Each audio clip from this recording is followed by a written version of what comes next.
而点内的选手已经买了3个，他们必须要突破进来的话，就是吃短枪嘛。那短枪的互相支持，毛奴来了，枪线1灌1，还不到那么多人。哇！结果超度你压1个人收了3个。肉龙，因为待会的 B 点才是所谓的真正战场。那战场那边看谁能够把 A 洞龙抢下来，那 B 点上基本上都没太大问题。哇，这边是1传3，没有传，他刚打4个了，4个，我没看错的话，累积起来4个，累积起来。他那边的短枪喷子啊，各种突破，真的是非常恶心，请原谅我用恶心2个字形容，因为我跟他们打过太多训练赛，他们真的很猛。哇，这边金鱼直接先带掉了西安跟邦哥哥，他用的是 MS9，一收2，然后来到1楼再收1个，现在点是 International.Ultimate 抢下来的。他们所站下来的画面则是看到了白色带队的爆破猫来到了铁皮2楼，而且点内刚刚是拉拉吧，结果拉拉后来死掉了。可以看到像鲍勃猫，他的大局的意识是非常聪明的，而且他把所谓的铁2架做的时候，也不会做开枪，把人带走的时候，就尽量赶快去做掩蔽一些动作，然后帮点内做好防爆。那这也是帮助整个队伍可能在整体上面一个优势，甚至是时间上面跟分数上面可以更多带相对点内的人，可能对枪没有对赢，他利用这个位置漂亮。他会给 NTR 选手的话 ，NTR 选手里面的结果鸡蛋糕大叔先狙到一个加藤鹰。对，我开镜，然后去找可能会有人出现的位置，看到人直接秒杀，成功带掉个，再带掉一个，前面才抢到鸡蛋糕叔叔的狙击发挥，这把就把 NTR 打掉2个人了。可大叔直接拿狙击进来到了 A 点，这瞬狙30岁的反应。直接突破过来，点的人没有发现到，完全放人，结果抽你牛赶快重生回到点上驱逐对打，使用了死亡机器。是大师就回来，现在领先好多啊！而且抽你牛拿着自己的死亡机器又收了2个点内的，加油站这里的人也要被他直接带走，太扯了，一个人就扛全场，我的天，他到底杀了几个人了？目前2个人都是拿长枪的，长枪破点是有远距离的优势，但打狙还是要小心，这波穿点直接把某某给穿死，将来玉开穿第2个亚瑟秒，不对，邦哥哥配合上队友拉枪线也把亚瑟给秒掉了。这一波打得漂亮，一波的双夹，同时某某侧脑也是直接被打掉。充能呢是只要你连杀7个人就有了，但是你知道在游戏里面我们不可能一直连杀嘛，所以其实你杀不到7个人就得开1次，然后你也可以马上再来开第2次。这边看到是 M4一波的开镜转腰射，成功带走敌人，在下面这个点目前 DS 卡的算是没有办法进到点内的感觉，所以选择的短枪才是他们目前唯一在打这张图可以用到的一个时间点吧。因为像人感这个位置的话，其实他本身之前是有打长枪线的，可是他选择打的是 AS89的话，那变成说就是说他们的站点选手是偏少的。是，就枪就是这个属性吧，就你是架点或是突袭手。然后 A 点的部分目前是M42出身嘛 ，DS 拿 C， 但在 C 点 DS 守得很好，然后同时他们也突破到了中间的这个 U 字形的大楼，看到这边 iWife 人感一波收多人，把 M4跟 Momo 都带走，波克比也死，再收，完全掐住了前面 M42的路线。C 点的话是。对，有人去做绕背，感觉 DS 在绕背上面是绕了很勤快，2次都有击到 C， 而且都拿到1半的毒条。哇，这个 Momo 的枪法也太硬了吧，直接收掉2个人。这时候有人绕背，他直接抓他绕背，也是反打个人单兵是根本是一流。对，连续收了3颗头，卡在这个红房2楼位，基本上对面是很难去做突破的，因为在这张地图最重要的卡 B 点的位置就是这里了，只要再带6颗头啊。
Now we're gonna see a 2-3 split by Phantasma. But iPhone.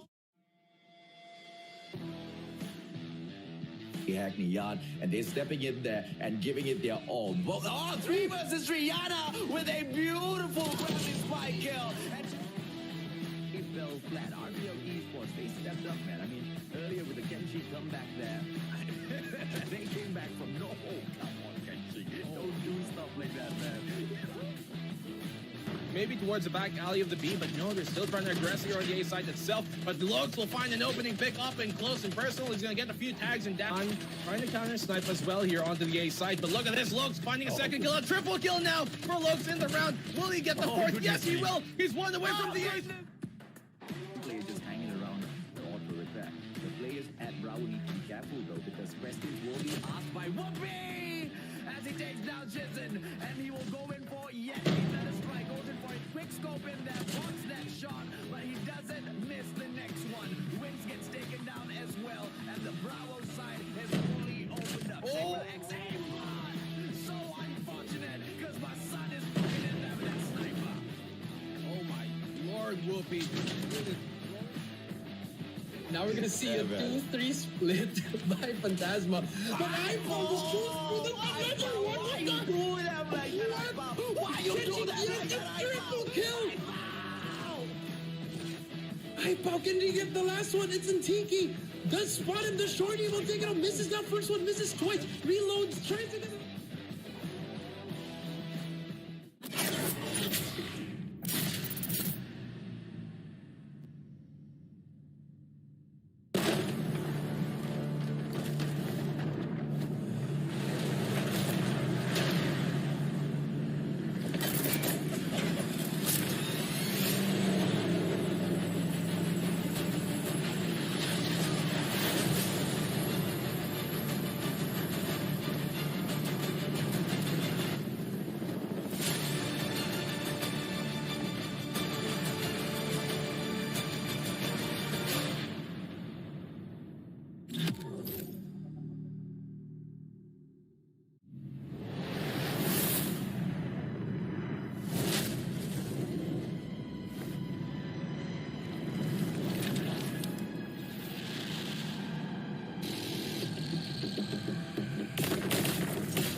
Masuk ke dalam basket.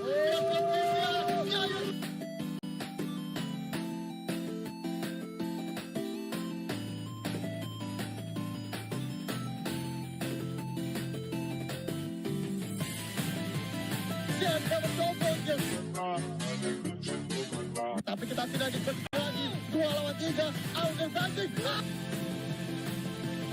Untuk secara off-series, Hilata dikeluarkan kita dari serang ayam. Dapat 1 kill, masih ada 1. Kita lihat dari arah ayam. Kena, tapi saya tiganya Pak. Itu dari arah Domination. Mana bapak tempat ini Dani yang keluarin juga. Ada 2 orang suka mengamuk dan kejar seorang kita pastinya 3 orang didapatkan. Mantap banget, I'm joking, nice, terus. Oke, eksekusi kan. Karena Rimo udah jauh poin di sini dan benar-benar DG pun udah nggak apa ya kan? Mangekyo Sharingan.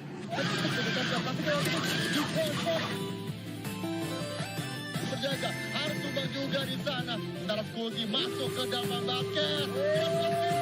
Jayur banget. Pentakill untuk Skuzi di sana. Oh my God.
Backup incoming. It's time for global event. Operators are on their way. They arrive without warning. They arrive in style and steal the show. Together with operators from all over the world. Let it begin. Ammunition is scarce, but there are more and more operators joining the ranks. The whole world is with you. The whole world together in this fight.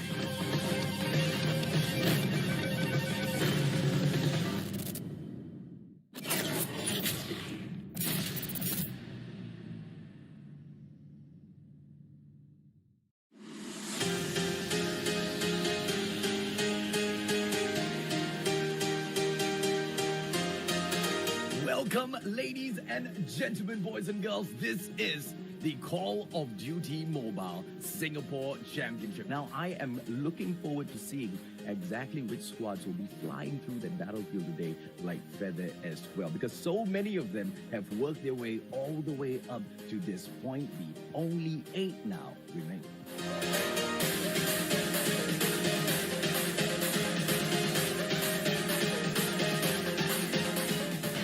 Absolutely dominate. Let's see exactly how long they'll be able to stand in here, because it's going to be Guy quite... can actually just go in, clutch this up, and it's going to be Wow! What a snipe! And now, Scotty Burger B is going to be responding to that. But then Mickey again with a kill, having 10 already, will probably get another one if he actually get it. But then it's going to be so hard with 10 seconds left on the clock. But then gets one, needs to get a number one. Out so many players of Gaijin. They just basically just solo hold A. Eventually, there's going to be one person right beside him that can actually go annihilating every single person. Oh! Wait, Doomsday! Shut up! Takes rid of Chloe and Flash! from Heaven itself to go in for the flank, and Heaven is just absolutely torturing them, and Hardpoint most definitely will be in the hands of the almighty. Predator missile comes through as well. Heaven with a slice and dice! Now that is absolutely rude of him to do, but Is most definitely not held on by the side of Gold Red, and they do that perfectly. Castle actually doesn't know where it is, but then finally, just like that, gets that win, got his goals down. Makes him pay. And this is perfection as well coming in from NATO. The fight most definitely is real. NATO Bravo, and it just basically stopped that Bravo push as well. And here we go. now waiting for flash. Sony gets a slice and have it, ladies and gentlemen, boys and girls. 5 more seconds. And guys in Rogue now have an opportunity to prove themselves. But it's going to be quite difficult for getting the impregnable defense down. 08, perfection in terms of the play. Gets the double opportunity beef. And a beautiful opener. Shut up, Incendio. Let's go. Finally rising up to the challenge. Predator missile comes back through. How is that for gamer supremacy as the almighty brand Lion City representing the headmasters, the gods of Call of Duty Mobile Singapore. Almighty once again. Ladies and gentlemen, boys and girls, once again, my name is AJ. I'm the Mustachio. Thank you, man. Thank you so much, B, for joining me and bringing all of the hottest action for these greatest of God community. You guys take care. We'll catch you at the Malaysian Championship.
Call of Duty Mobile World Championship 2021 Major Series Season 5. Welcome back to the Call of Duty Mobile World Championship.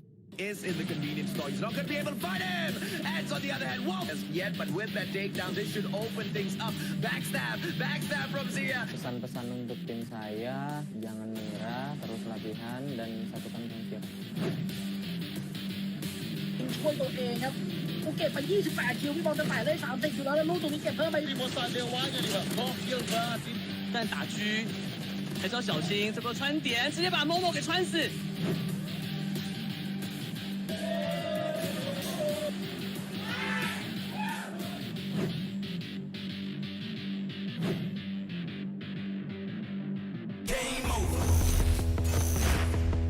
Further beyond that, looking for the third. Oh my goodness!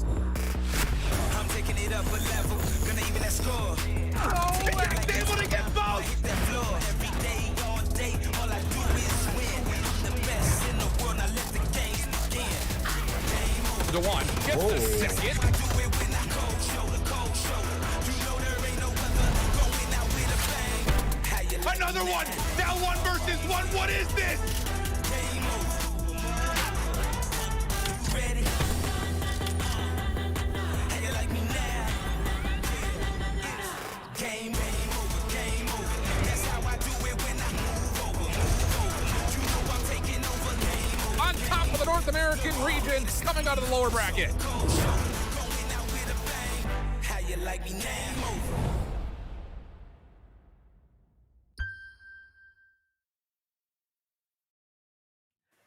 Ladies and gentlemen, boys and girls, welcome to the Garena Regional Qualifiers presented by Xperia, the official smartphone of the Call of Duty Mobile World Championship 2021. Now, before we kick off day 2, Jericho and I would like to take this opportunity to apologize to anyone that took to heart our banter over the Raptors DNS matchup yesterday.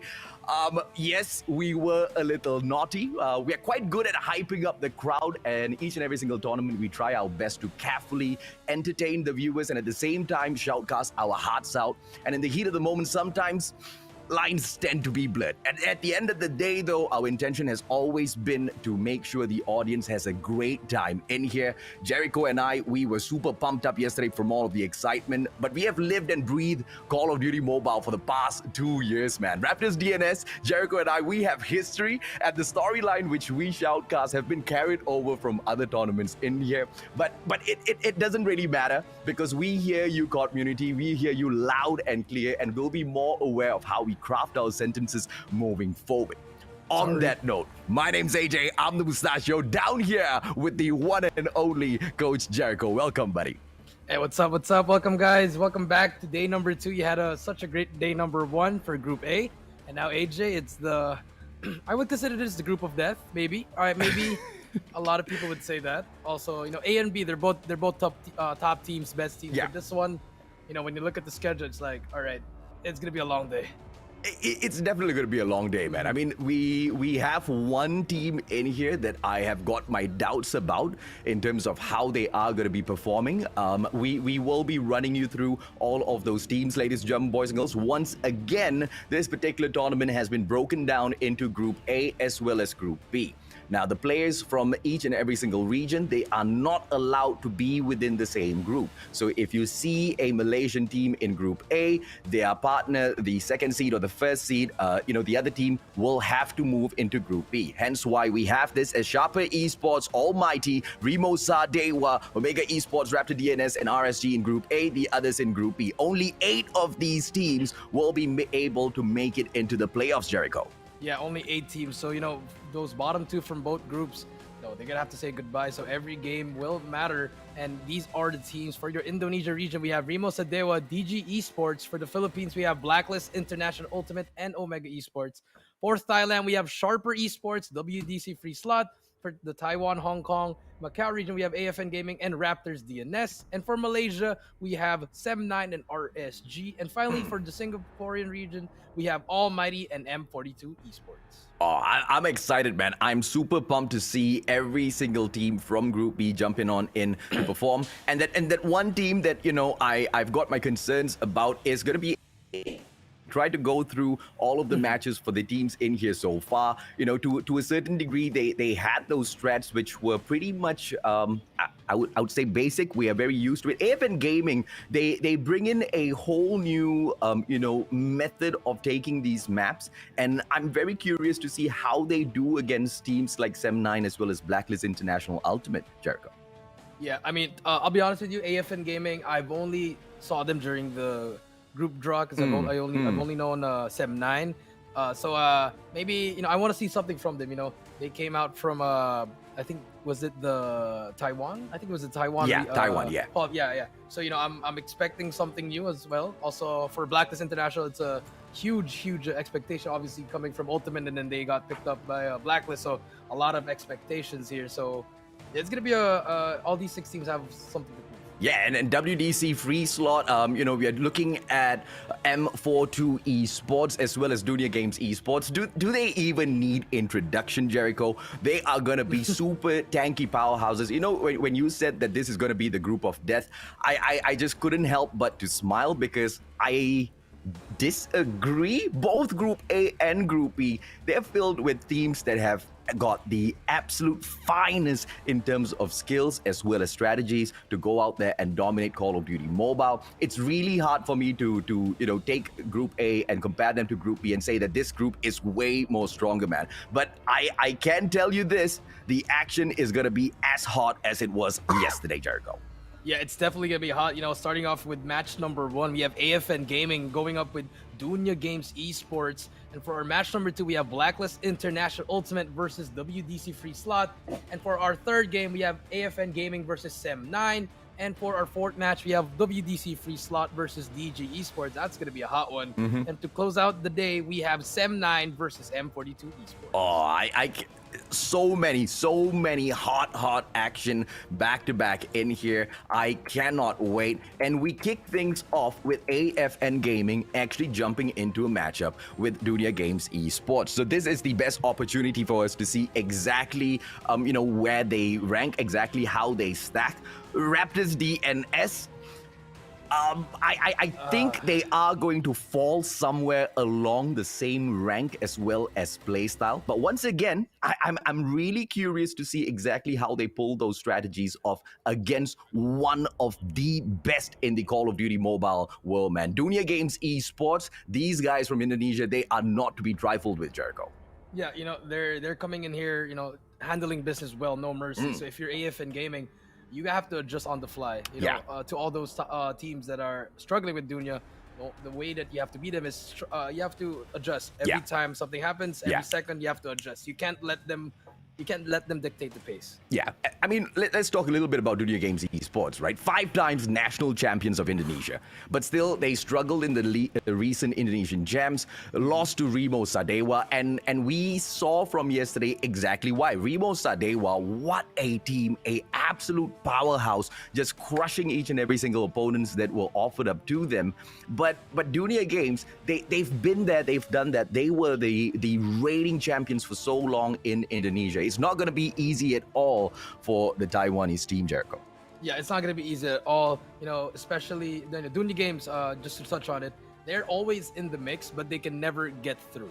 Yeah, absolutely. Now, those are the challenges for the teams to get through. How about we throw one in here for you guys to jump on for as well? 15,000 viewers milestone concurrently all through our each and every single broadcast. We will be releasing the extra Battle Pass XP card. At 20,000 viewers, we've got the Saint Steel Crate. We get 3 of those. And at 30,000 viewers, we get the Freelo calling card. I've never been a huge fan of calling cards, Jericho. I always thought that, they were just aesthetics. I wasn't really very into them. And then came along Garena Call of Duty Mobile, man. The designs are just a little too hot for me to say no to.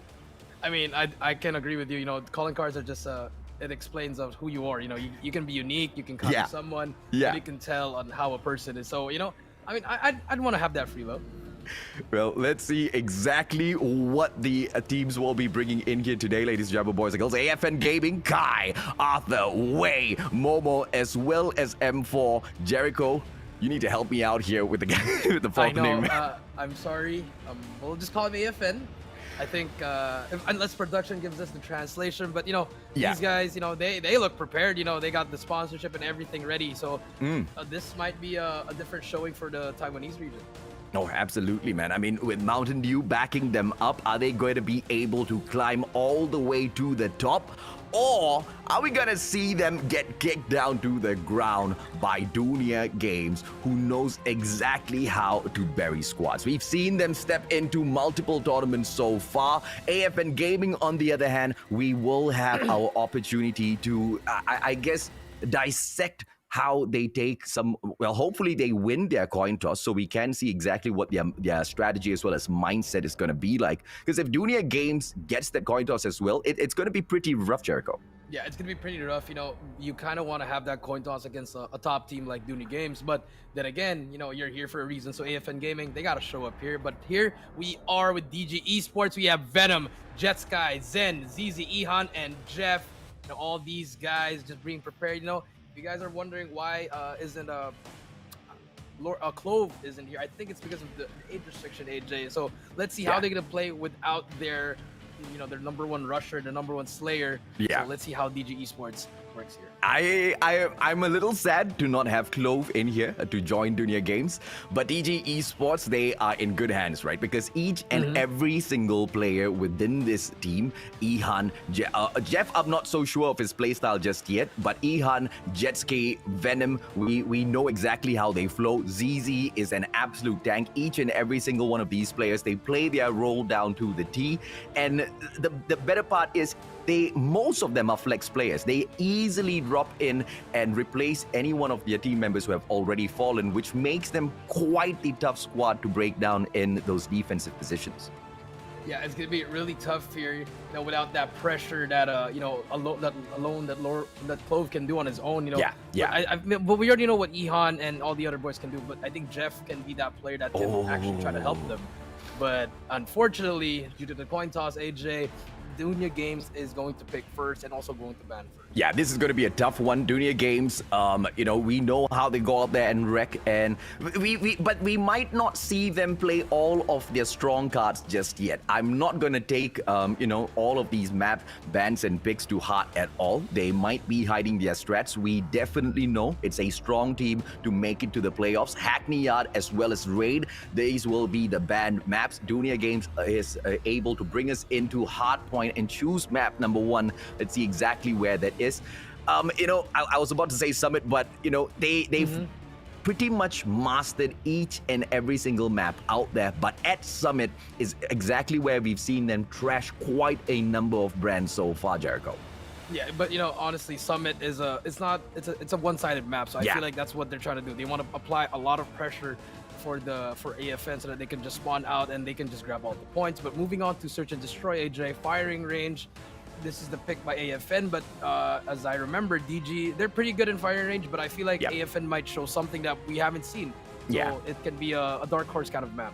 I still remember a match where Clove jumped on into Search and Destroy. The guy was sliding in and out, unrealistic movements coming out of him. And well, thankfully for AFN, they don't have to deal with such a issue in here. Third match is going to be at Standoff, pulled in by Dunya Games. That's going to be Domination, as fun as it always is. Bakery as well as Granny's House going to be the main points of contention. Annihilator as well as Sparrow, very basic bans on the operator skills. So that's going to be unlocking, the use on the death machine as well as those equalizers. Yes, you're right, all the way through.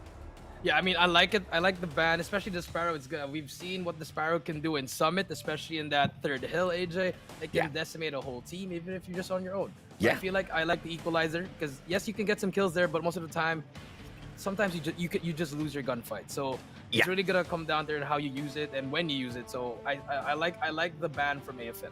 Yeah, I love the bans coming through. Once again, not a great situation for AFN to end up in because of the fact that they were Team B, which means they only get to go in there and pick one map. Then again, just like what I said about Raptors DNS yesterday, Jericho, it's going to be quite tough. Even if they do get the coin toss, even if they do pick all 3 maps in the matchup, taking on a team like Dunya Games is going to be tough for any of these, other brands out there. For AFN, a team that we've not 100% known just yet, it's going to be tough. So match number 1 should be quite the teller as to how the rest of the series is about to go. Yeah, AJ, in this Hardpoint, I feel like it's just really going to come down to the gunfights here. Gunfights and positioning. It really comes down to there. No matter how good you are with the plays, if you can't win your gunfight, you're not going to win the game.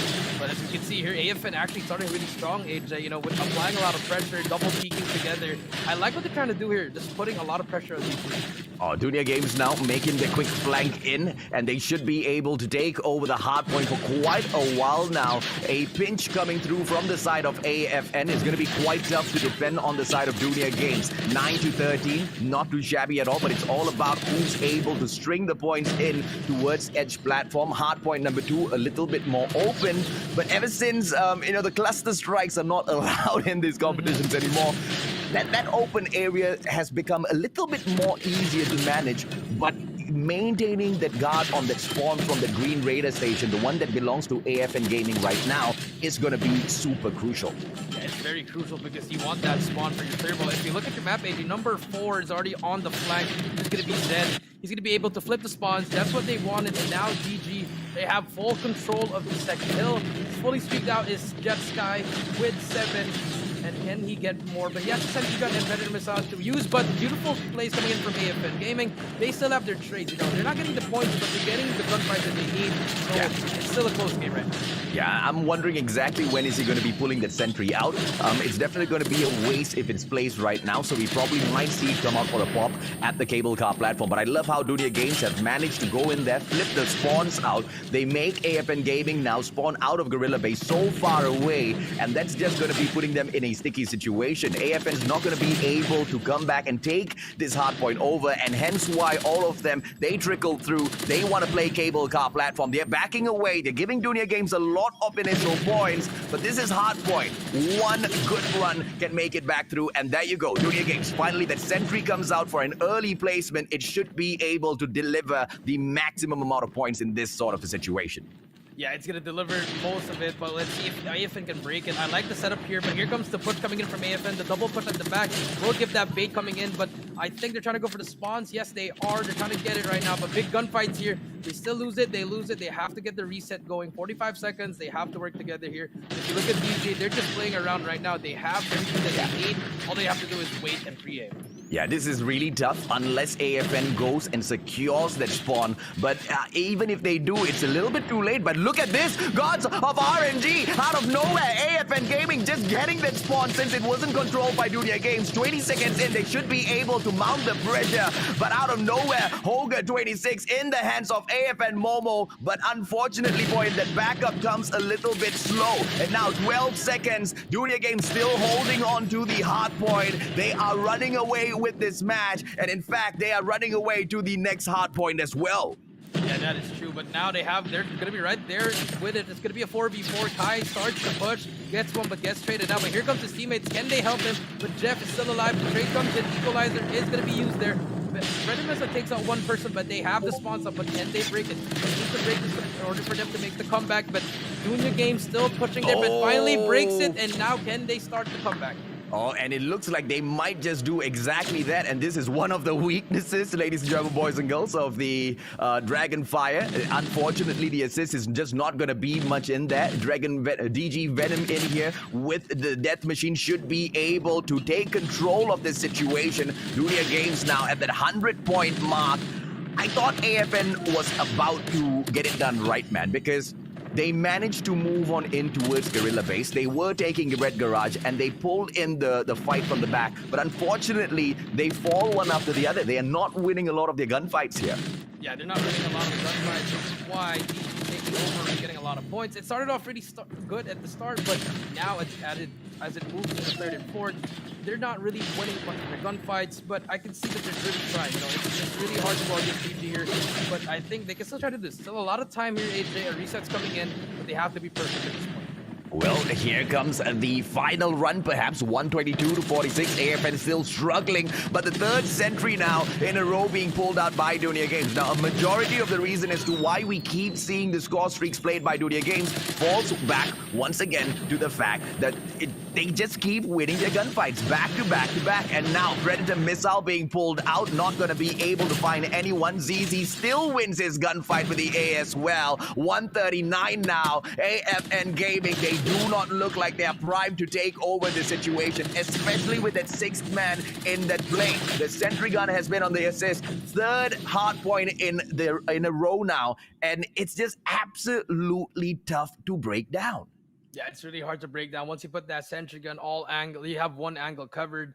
All you have to do is look at the other angles. But DG pretty much just over, convincingly winning this game, AJ. Yeah. And that's why they're a top team right now. But if you're AFN Gaming, you could have you did well at the start, but I feel like it just had a hard time winning those gunfights. The double challenging from DG was just too much. Yeah, and it was all about the strategy, right? If we take a look at the rotations coming in from their opponents, Dunia Games, they handled each and every single rotation very well. They were the first to each and every single objective. AFN, on the other hand, they played the map well. They knew their rotations, but they were always just a few seconds too late. The only rotation where I guess they were early for was cable car platform, but even then it was a little bit messy, right, Jericho? They were moving in from all parts of the map. They went straight in for the fight at cable car platform. They didn't try to secure the spawn for themselves first, and that sort of a play came much, much later, and it was only set up by Momo, and as you can see,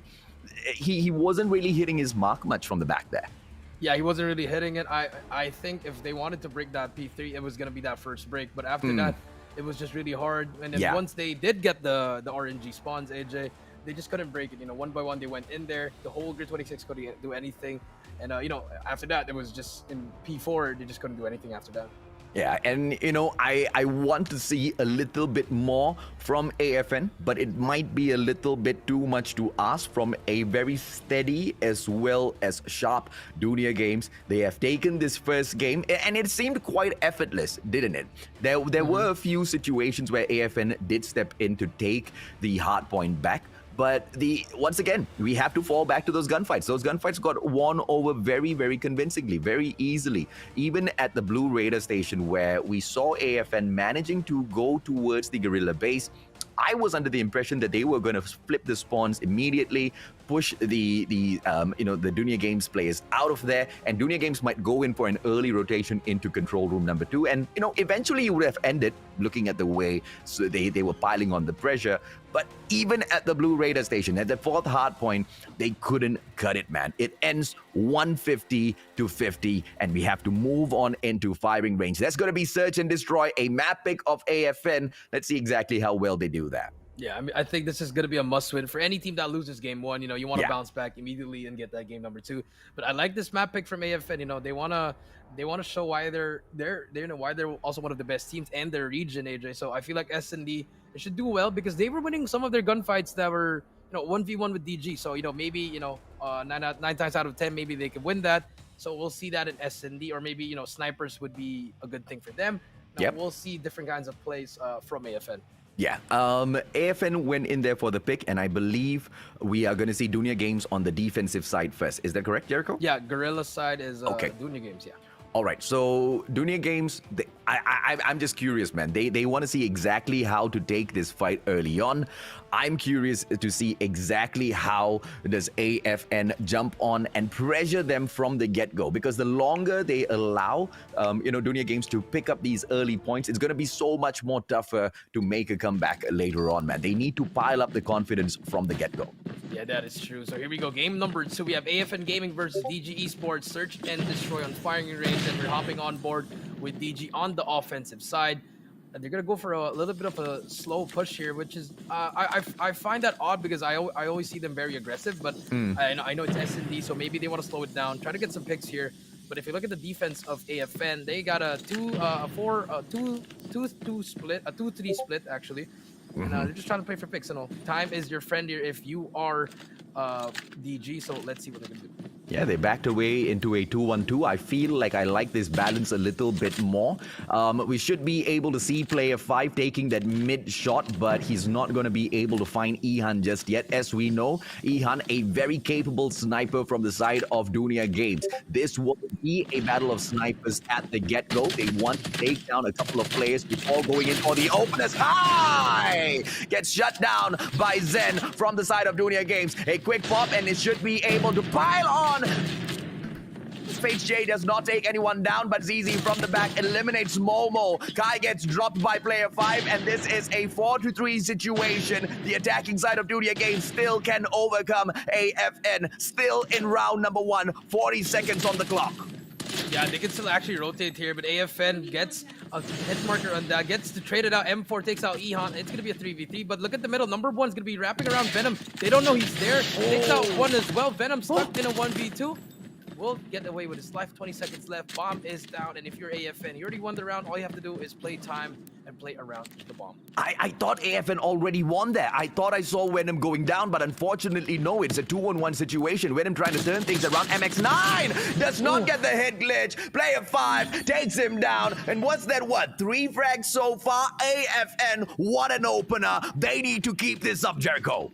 Yeah, good plays coming in from there. This is a little bit of unfortunate. They almost got taken by Venom, but his aim was a little bit shaky there. They got the reset, and bomb was down. And if you're Dunia Games, it took a lot of time there, so I feel like a rush would be good here. It's a 2-1-2 split once again on the defensive side for AFN. Once again, the bomb will be backing towards the warehouse number 4. That Bravo bomb site is the name of the game for the side of Dunia Games. ZZ with the quick scopes, not going to be able to find anyone just yet. Ihan going to see if or not he can clear out shooting range. Should be able to find M4 if he's lucky with those scopes. And we can see Jeff is on point to go in for the defense as well. Bomb's going to be rotating right round. AFN's holding such a solid defense. In comparison to Raptors DNS from the exact same region, they are on a whole different class. Yeah, they're really they're working on their S&D. I feel like this is why they chose Firing Range. Yeah. They know this by their heart. So, but I feel like no, now they're gonna give up actually A. They're gonna go for a retake, and now DG about to drop the bomb here. No one's gonna be there to pick there, so that's gonna be a full retake going for AFN. If you're DG, just set up properly and they can win this round. Trailer control will be important here, and now let's see if AFN can retake this. Opportunity after opportunity, and finally the opportunity to plant the bomb has arrived. 5 on 5, very rare circumstance to see a 5 versus 5 and a plant unless the defensive side allows an early push into the site. I don't think that's exactly what AFN was going for, but ZZ snuffs Momo out of the equation. Could not punish another aggressor. Zen out of nowhere takes a 2-piece for himself. ZZ strikes for his third one. Arthur shut down. Dunya Gage strikes back. Okay, what went wrong there if you were AFN? You just took so much time that, Yeah. you know, DG already knew what were you going to do. Yeah. So I feel like they could try to stack one side or just give probably 2 players there, get trailer control. But if you're DG, you're doing well, just keep going there. And I like what they're doing again. Yeah, they have to play. It's a rush. I love this. Look at this. AFN now going in for the push. It's going to be player number 5. Punished by Ihan. Zen and Venom take a piece each for themselves as well. It's a 5-on-2 situation. Zep for the backstab, and he does not go in for the push. M4 gets the takedown onto Jeff, leaving 1 player left in for the mix. It's going to be Arthur. Opportunity. Quick scope misses. He potatoes that. Zen does not. Dunya Gaines takes a easy third round. 2-1 now, Jericho. I like the idea, AJ, but I feel like they could have used a little bit of smokes or maybe some nades, you know. But it was just unfortunate. It was a good try, but I feel like now they have to adjust. You know, Dunya Games, now they know there's a little bit of a delay push or maybe a rush. Now AFN going back to their standard defense, and it's going to be a stalemate again. Yeah, you cannot play like that against Dunya Games, man. They are too, mechanically sound of a team in Call of Duty Mobile. Their fingers move at lightning speeds. We've talked about the connectivity of the neurons within your brain cells. The more you do something over, hours and hours, days and days, weeks and months after month, you develop those connections, man. The players in Dunya Games Esports, they've proven in the past as to how good they are with those gunfights. But surprisingly, AFN, they are actually holding a candle to them. In fact, they are pressuring Dunya Games Esports in a 5-4 situation now. Kai, he takes those wall banks, not taking Zen out of the equation, and Momo should be able to get the shot. Zen once again getting wall banged by Kai. Look at this guy, man. He is so relentless, and he knows exactly where to go in there for the wall bangs. Yeah, he actually got taken out by Arthur by another wall bang, by 2 walls, but it doesn't matter. Now DG again inside the side, but this time it's a different story. AJ 5 versus 3. Let's see if AFN will use their man advantage, but Jeff takes out 1. It's gonna be a 3v4. If you're AFN, you just gotta slow it down. Wait for your teammates, push together. But let's see if they can do a retake now. I am absolutely loving what I'm seeing from AFN already. Such awareness of that map. They know exactly where each and every single one of those positions are played. Momo with a beautiful nade onto Venom. Once again, opening up the game for AFN. Jeff takes it back against M4, and Momo gets dropped as well. This is the 2-on-2 with 20 seconds on the clock for the defusal. Let's see exactly what they pull off. Jeff goes down. Arthur, AFN, can they do this? I think they can do it. Bomb carrier is trying to defuse the bomb, but finally gets taken out by Arthur. Arthur with 3 frags on that round. He is on fire right now, AJ, and that was so unfortunate. They were about to lose that, but DG Esports just couldn't read that play. No trades coming in from DG, and now we're tied at 2-2.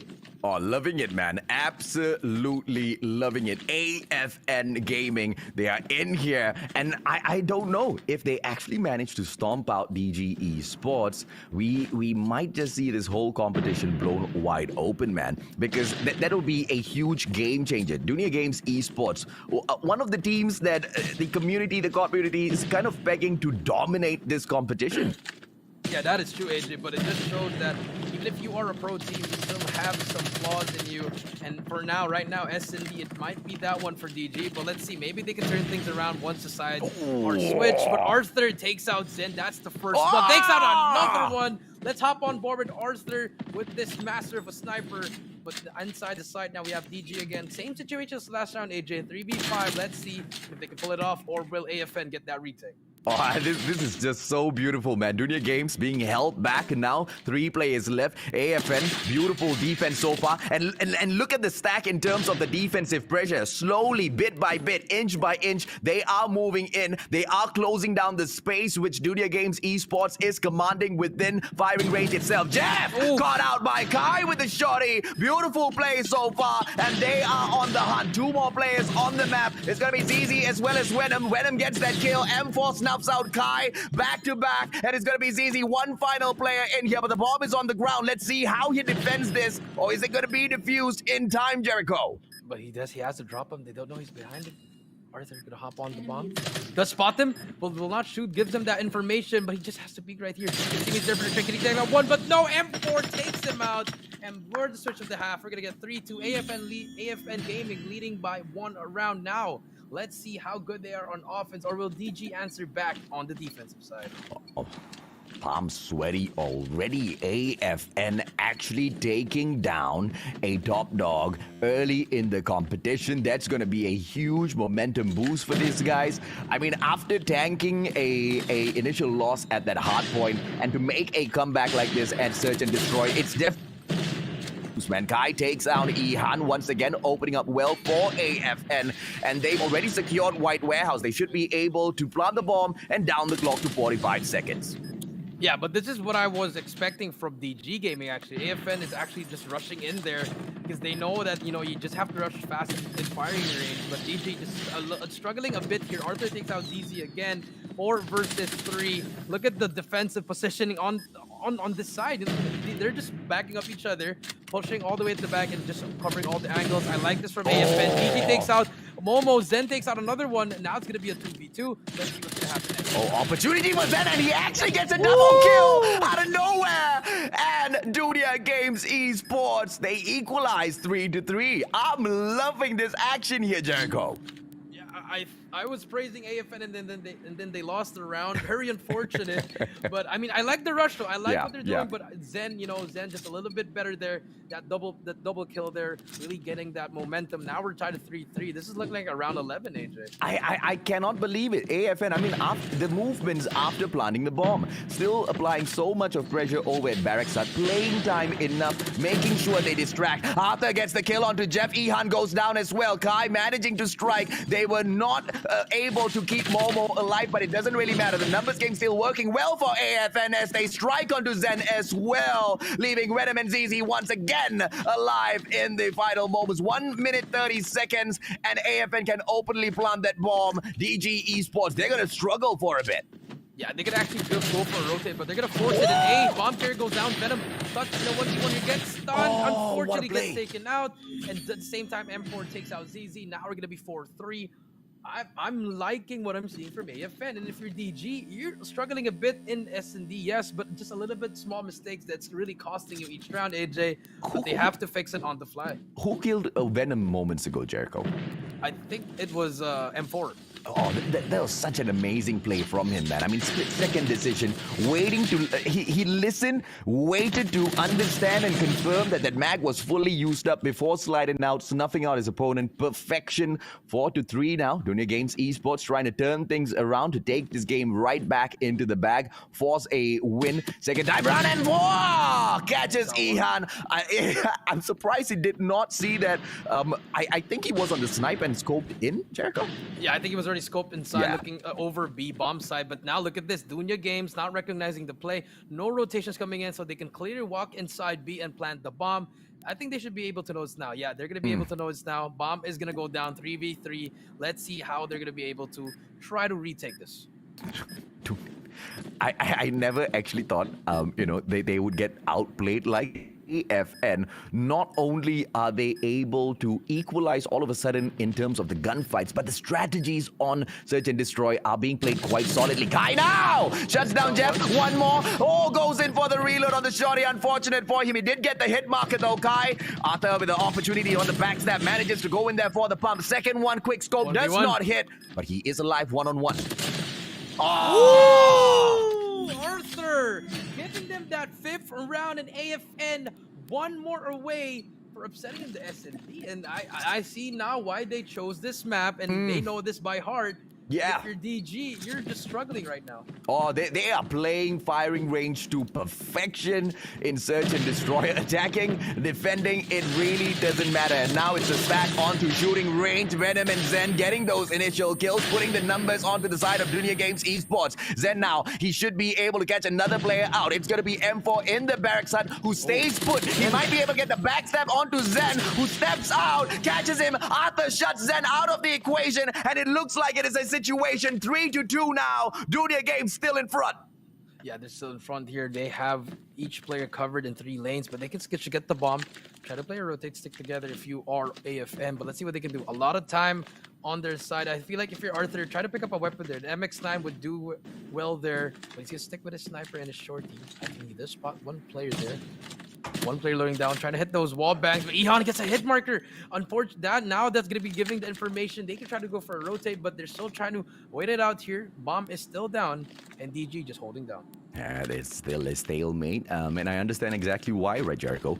The attacking side, AFN, just with 2 players, they need to take this really well. Unless they can take Ihan out of the equation, and it's all left to Arthur, who quite honestly is carrying the game quite well. His snipes have been on point, and now they're making a beeline towards the B bomb side. If they go ahead and meet ZZ, a 2-on-1 situation, it might turn out quite well for them, but they decide to go against that decision. They back away into a shooting range, and at that very moment, like you said, Call of Duty Mobile, timing at its best, man. Venom backs away, and this is that opening into shooting range, and it is all wide good. Let's go in for that plant. AFN, oh goodness me, Venom, what a play. Sorry, Eon, what a play. Snuffs out his opponent, and it's a 3-on-1. At least they get the bomb plant first. Yeah, but let's see if Arthur can try to hit here. Does miss his first one. No more health. That's a very good flip against one. Oh, I thought I was gonna say. Ooh, AJ, okay, that was scary. I thought he was gonna hit a collateral there, AJ, and just ended the game. But unfortunately, DG, they won the round. That was such a close clutch, man. AFN, I cannot believe exactly what they're pulling off in here. But, you know, it was unfortunate that very last takedown by play down. And, you know, if they had still the 2-player there, a 3 versus 2 at the final moment could have still gone the way of AFN. Arthur this time around opening up well against Venom, plays that nade very good. Zen goes in for the response, takes Sky out of the equation, leaving us back with a 4 versus 4. Yeah, that's going to be a good trade coming in there. They still have a 2-2 split, 2A, 2B, and AFN doing what DG's doing, just delaying the push, trying to get some picks here. But I think number 5, AFN does spot one guy in trailer. He's going to try to go for that player. But this is going to be another stalemate, AJ, another long round. But there's going to be one player, and Zen is there, going to get away with his life. Trades him out. It's going to be a 3v4 man advantage to do the games. Now, MX-9 in the white warehouse. Like you said, numbers on the side of Dunia Games. Can they push it into round number 11, or will we see AFN finish this off? With 3 more players now, the bomb is all alone in shower front. He could perhaps take a aggressive push, but he will have to come across Ihan, and that's not going to be a great idea at all. Ihan, the exact same guy who broke down the defense of AFN as they were trying to get that plant earlier on. I think that was one of the better plays from Dunia Games Esports. They saw the attack coming through for shooting range. They immediately back down into command center. You know, they make it seem like they lose the site, but they take it back so quickly. AFN now, player 5, dropping Jeff, and the numbers get slightly better. 3 versus 3 opened up for the plant now. Yeah, that's the opening they need, but if you look at the map, number 2, Zen, already has the back, but he's gonna get caught. This is a shot. Oh! Can you believe Arthur, man? How quick is this guy? In front of him, gets set up by AFN. It's all up to you, Ihan, in a 1 versus 3. AFN Gaming, 1 player away. They just need 1 more player to beat in order to win this game. Number 2, Ihan, with a sniper, 25 seconds. Gonna come in here. But no, has the shorty in hand. Will spot 1 player in the trailer. Take out the guy in first one. But gets a hit marker. Still winnable side, but gets away with his life. 15 seconds left. They has to make a clutch here. If you're Ihan, he's gonna go in and gets another one. 10 more seconds. He just has to snipe this guy. I think he knows he's there, but Arthur shuts him down. And with just like that, AFN Gaming takes game number 2, 6-4. Does AFN Gaming stand something like Arthur FN Gaming or something? This guy was a heavy carry for the squad. I mean, as all snipers are within those search and destroys, but whether or not your team wins or lose heavily depends on the shots that they take. He opened the map up. He went in there for those clutch moments so many times, wrapping up that situation, and he ends the game. What a fitting way for AFN Gaming to end that match with a W. Arthur was such a instrumental player within that victory. Yeah, 16 kills from Arthur. But I mean, look at Zen, 12 as well. Yeah. Matching each other, the two MVPs. But, you know, it was just working for everyone. You know, AFN, you know, Momo, yes, he does have 2 kills and a lot of deaths, but he was always the first one in and first one out. Just getting all those information. And for your other team, it was... DG, they played really well. It was just unfortunate. You know, sometimes they were just getting outplayed. You know, their defense was a little bit too slow. Retakes a little bit too slow. Offense was very, very slow. But, you know, it just shows that, you know, even if you are a top team, S&D can still haunt you. And that is DG. DG's having a hard time with this one. Let's see if or not they will be able to recover, because we still have one more matchup in here. So far, it's been a 1-1. When we move on into domination, the winner will be known. The one who's more dominant will be seen. DG Esports still going up against AFN Gaming.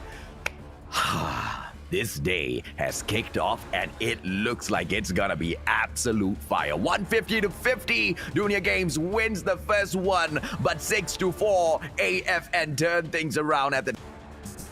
Yeah, they turn things around. That's what you need to do if you do lose that game number 1. But let's see, with riding on this momentum, can they shut down DG on standoff? I mean, it's gonna be a tough task here, but I feel like, you know, with that momentum, I feel like it could change. It could really change. As we saw in the Hardpoint, they could hang for the first couple of minutes, but, you know, in the end, they had a hard time. But remember, Hardpoint very, very fast, AJ, and you know, Domination a little bit slower. So let's see what they can do. Yeah, you know, the rotations earlier on at Hardpoint, it was just a little too slow for me on the side of AFN. Moving on into domination, like you said, the pace is a little bit more slower.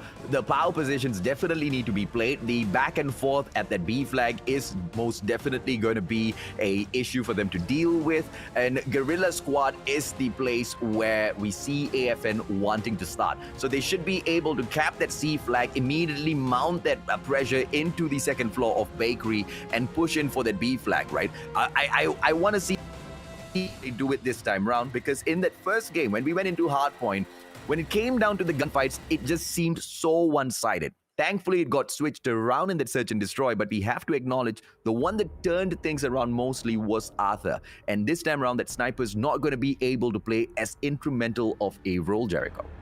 Yeah, it's not going to be playing for picks here. You know, it's really going to come down to, you know, one-on-one gunfights, 1-on-2 with your Holgers, your MX-9s, or shotgun. So I agree with you, AJ. No, it's going to come down to a lot of recognizing the play and recognizing with your teammates. But look at this, a different kind of play coming in from AFN Gaming, AJ. No one's going to be able to cap C. They want to take the fight. I like this play from AFN, but let's see if they can break it through. Beautiful play so far. They don't cap C. They go in for the pressure onto B first. Not a fan of that strategy. We've seen it before, but it looks like it's working for them at the very moment. No cap onto that B flag. Let me take my words back. Actually, they are all over the map. One player dropping into private backyard, immediately punished by Jeff. Momo takes that revenge right back through, but it looks like Dunia Games making that B line to cap that B flag, and nobody's in that second floor of Bakery to prevent it, but AFN stepping out front, right personnel to snuff them out at the B flag. Beautiful. It's going to be a trip cap right here. They managed to take out everyone, and AFN Gaming almost gets a trip cap, but halfway there, there's ZZ getting good at their prevention gameplay. Spawns have been flipped, but that's going to be the distraction they need. They can try to cap B right now. Only one player to beat here, and Arthur already set up on that granny house. Beautiful, man. They managed to get their communication together. Earlier on, the players were moving one at a time, and now they are a little bit more put together. Bravo flag has finally been capped. AFN going in for the push. Those gunfights seem so different now. Here comes player 5 busting through, and he should be able to cap quite a number of this AFN. This is a whole different squad.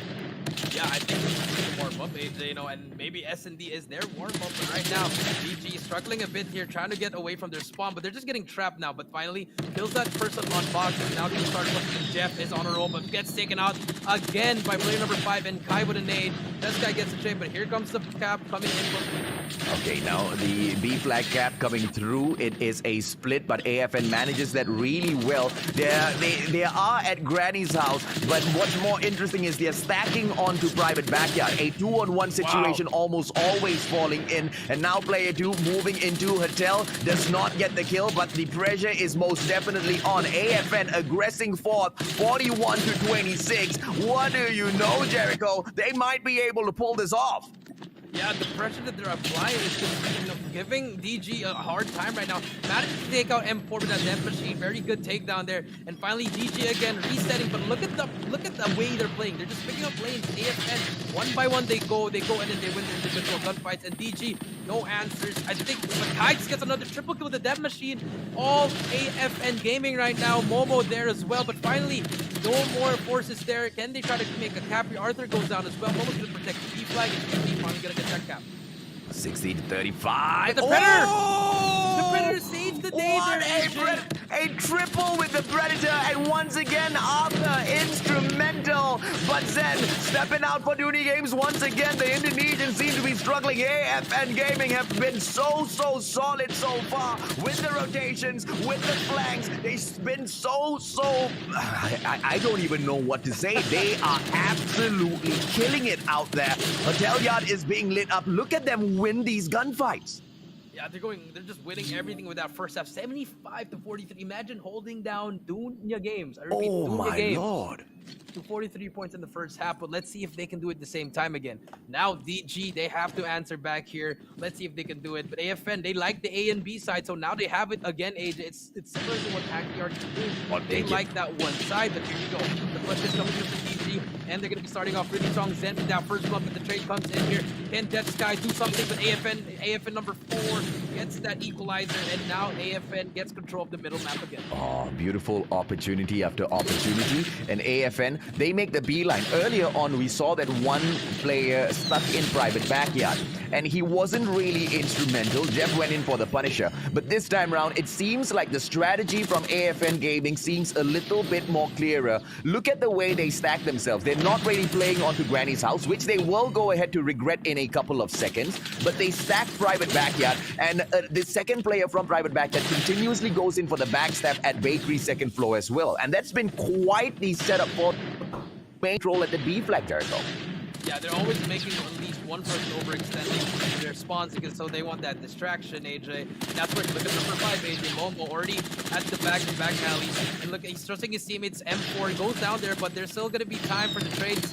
Number 2 is there for the trade. Kai is there also for the trade. It's just trades after trades. They're just trusting each other here, and they know that they are better than this at the moment, AJ. Kai gets taken out, but trades are going to be coming in here. The reset comes through, and look at M4. Brings up the death machine. He recognizes the play, and his teammates, the communication is on point for AFN and DG. They're just really struggling. Oh, this is crunch time now. Dunya Games actually opening up that B flag, and a 3-on-1 situation. They should be able to win this. And Venom, it took him a death machine to get that kill. Dunya Games seems to be a little nerfed in comparison to their Hardpoint. They don't seem to be winning their gunfights anymore. AFN seems to be pulling out a miracle here. Dunya, can they pull that B flag? The prevention does come through, but the other players stack right back in there once again. 116 to 69. Dunya Games, if they want to make a comeback, now's a great time, but the triple cap is very important.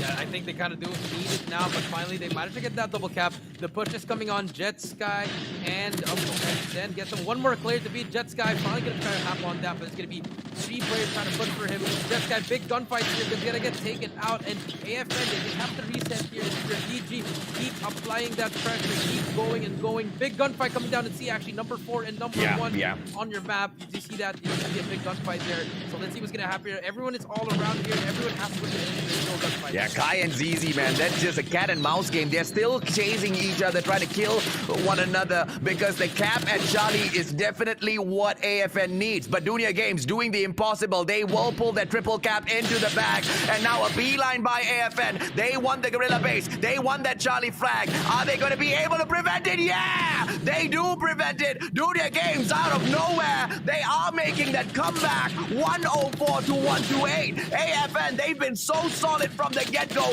Can they stop a rampaging Indonesian side now, Jericho?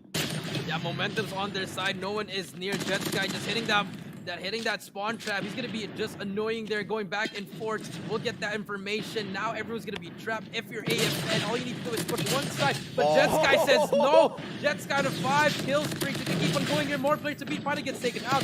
Now AFN, they have to choose. They have to go 6 for 8. Now tied up. AJ 128, 128. They can do it.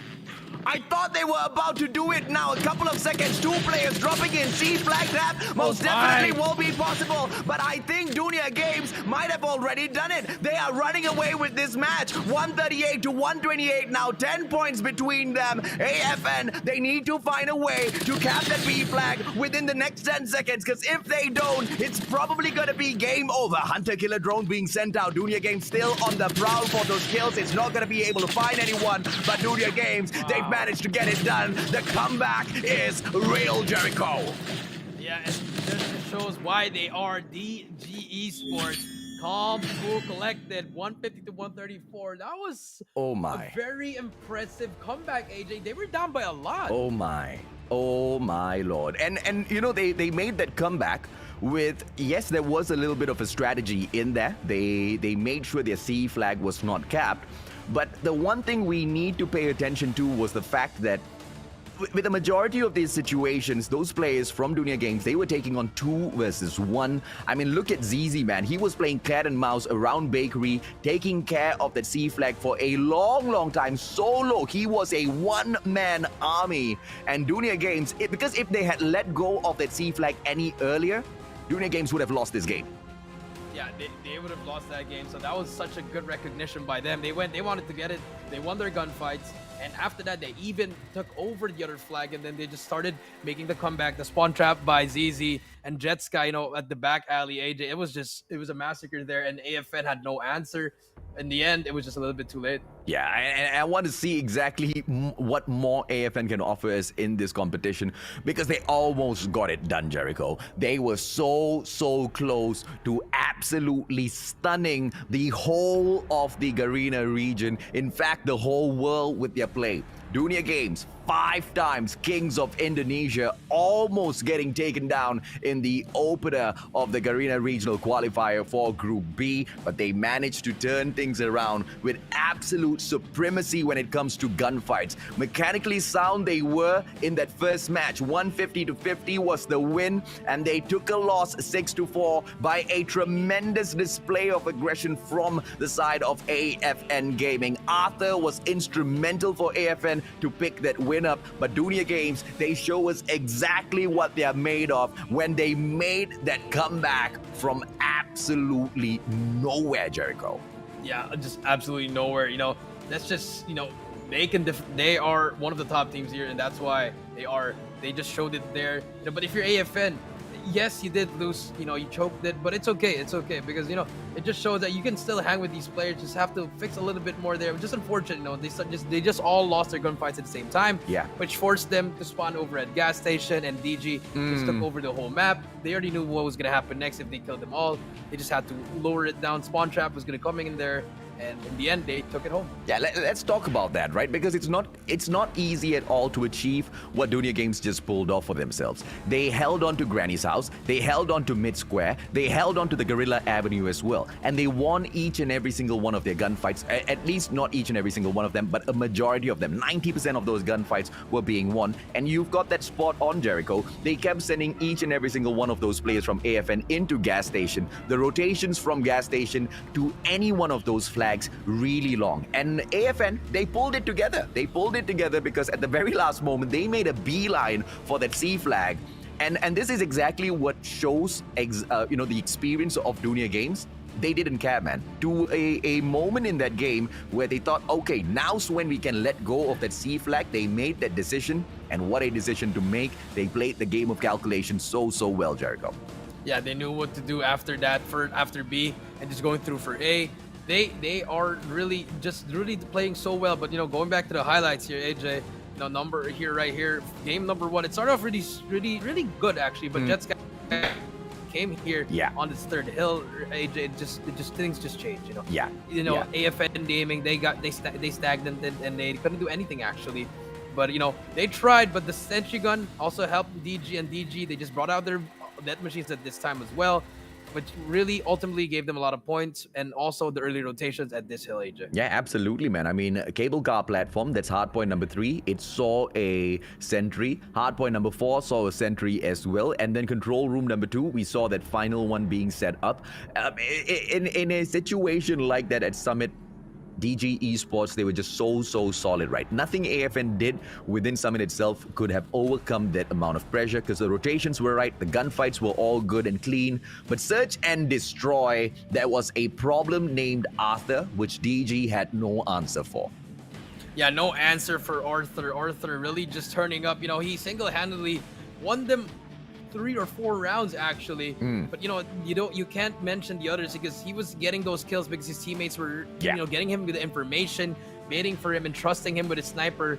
But you know, also good effort. You know, like look at that quick scoping in here. But DG, I like what they're trying to do there, but it was just unfortunate, you know, a little bit of a slow push on offense. On defense, yes, it was good, but Arthur was just really shutting them down one by one. Yeah, man. Ihan, quite instrumental for the side of Dunia Games as well. Foiled AFN's ploy to get the win earlier in the rounds. But no matter how much he tried, the numbers game most definitely would catch up with him. They were not that lucky. As things were to break down, a 2-on-1 situation. Who gets the clutch once again, Jericho? Yeah, it's gonna be Arthur always again. But here in Domination, it really surprised you and me, AJ, especially at the start. You know, with not capping C, they're going for B already and A. It didn't work, but then it worked. So it was a little bit of weirdness, but in the end, the first half was just so good by AFN. They were up. It was 75-43. They held DG to 43 points. Which is, I mean, yes, if it was against another team, it would have been a little bit normal. But this one is just different because AFN, you know, coming in here, they were going to try to make a name for themselves. And they did after this one. Unfortunately, in the second half, it just really changed. And DG took it home. I think if you want to make a name for yourself, taking down Dunia Games is definitely a great way to get that done in the Garena Regional Qualifier, right? But the soldier of the game, ladies and gentlemen, boys and girls, the MVP, none other than Jeff. He picked up 16 average kills. This guy was a silent killer all the way through. Yeah, he was definitely a silent killer, Jeff. This is the person we were talking about, AJ. He needs to show up and step up, and that he did. 16 kills, 15 deaths, you know. Pretty good stats all around, but he's just there. I feel like I'm not sure, maybe he's kind of the in-game leader, or maybe trying to just calm them down or something, because he's just very relaxed. He knows what he needs to do. And you know, very good showing from DG, 2 games and, you know, 1 point for AFN. And they were close, bro. The thing here is they were close to taking down DG Esports. But what was that towards the ending of the game? When it looked like Dunia Games Esports just flipped the switch. And the moment they flipped the switch, they just got into game mode, right? They won a majority of their gunfights. They took a triple cap. They held on to it from the moment they set their eyes on it all the way down to a point where they knew they can back away from that C flag and rest easy, not really aggress forth and take such an easy win, because an easy win is in no way at all to describe how they had to go through or what they had to go through to get there. Yeah, it was definitely not an easy win.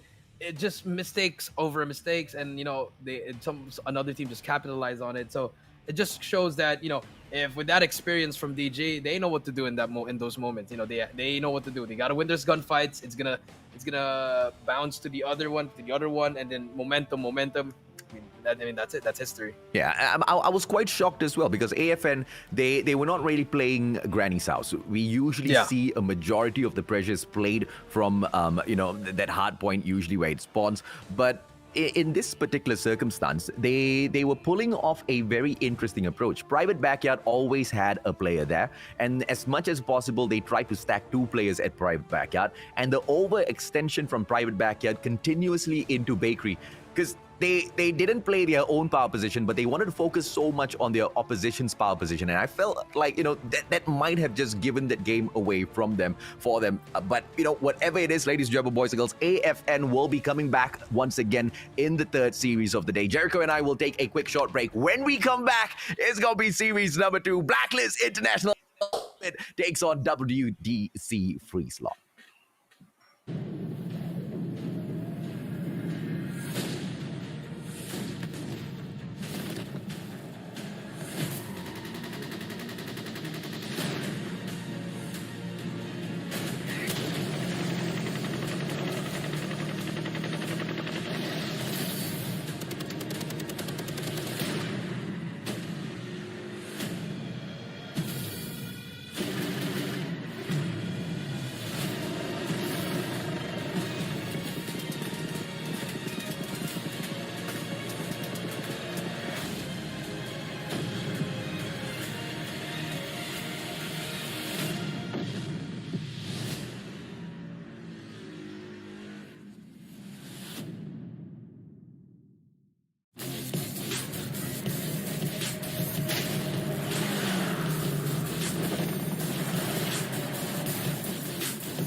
เป็น Call of Duty Mobile World Championship 2021 Major Series Season 5 Welcome back to the Call of Duty Mobile World Championship. Is in the convenience store. He's not going to be able to fight him. Eds on the other hand won't as yet, but with that takedown, this should open things up. Backstab from Zia. Pesan-pesan untuk tim saya, jangan menyerah, terus latihan dan satukan pemikiran. ช่วยตัวเองครับกูเก็บไป28คิวพี่บอลจะแตะได้30อยู่แล้วแล้วลูกตรงนี้เก็บเพิ่มไป 但打狙还是要小心，这个穿点直接把 Momo 给穿死。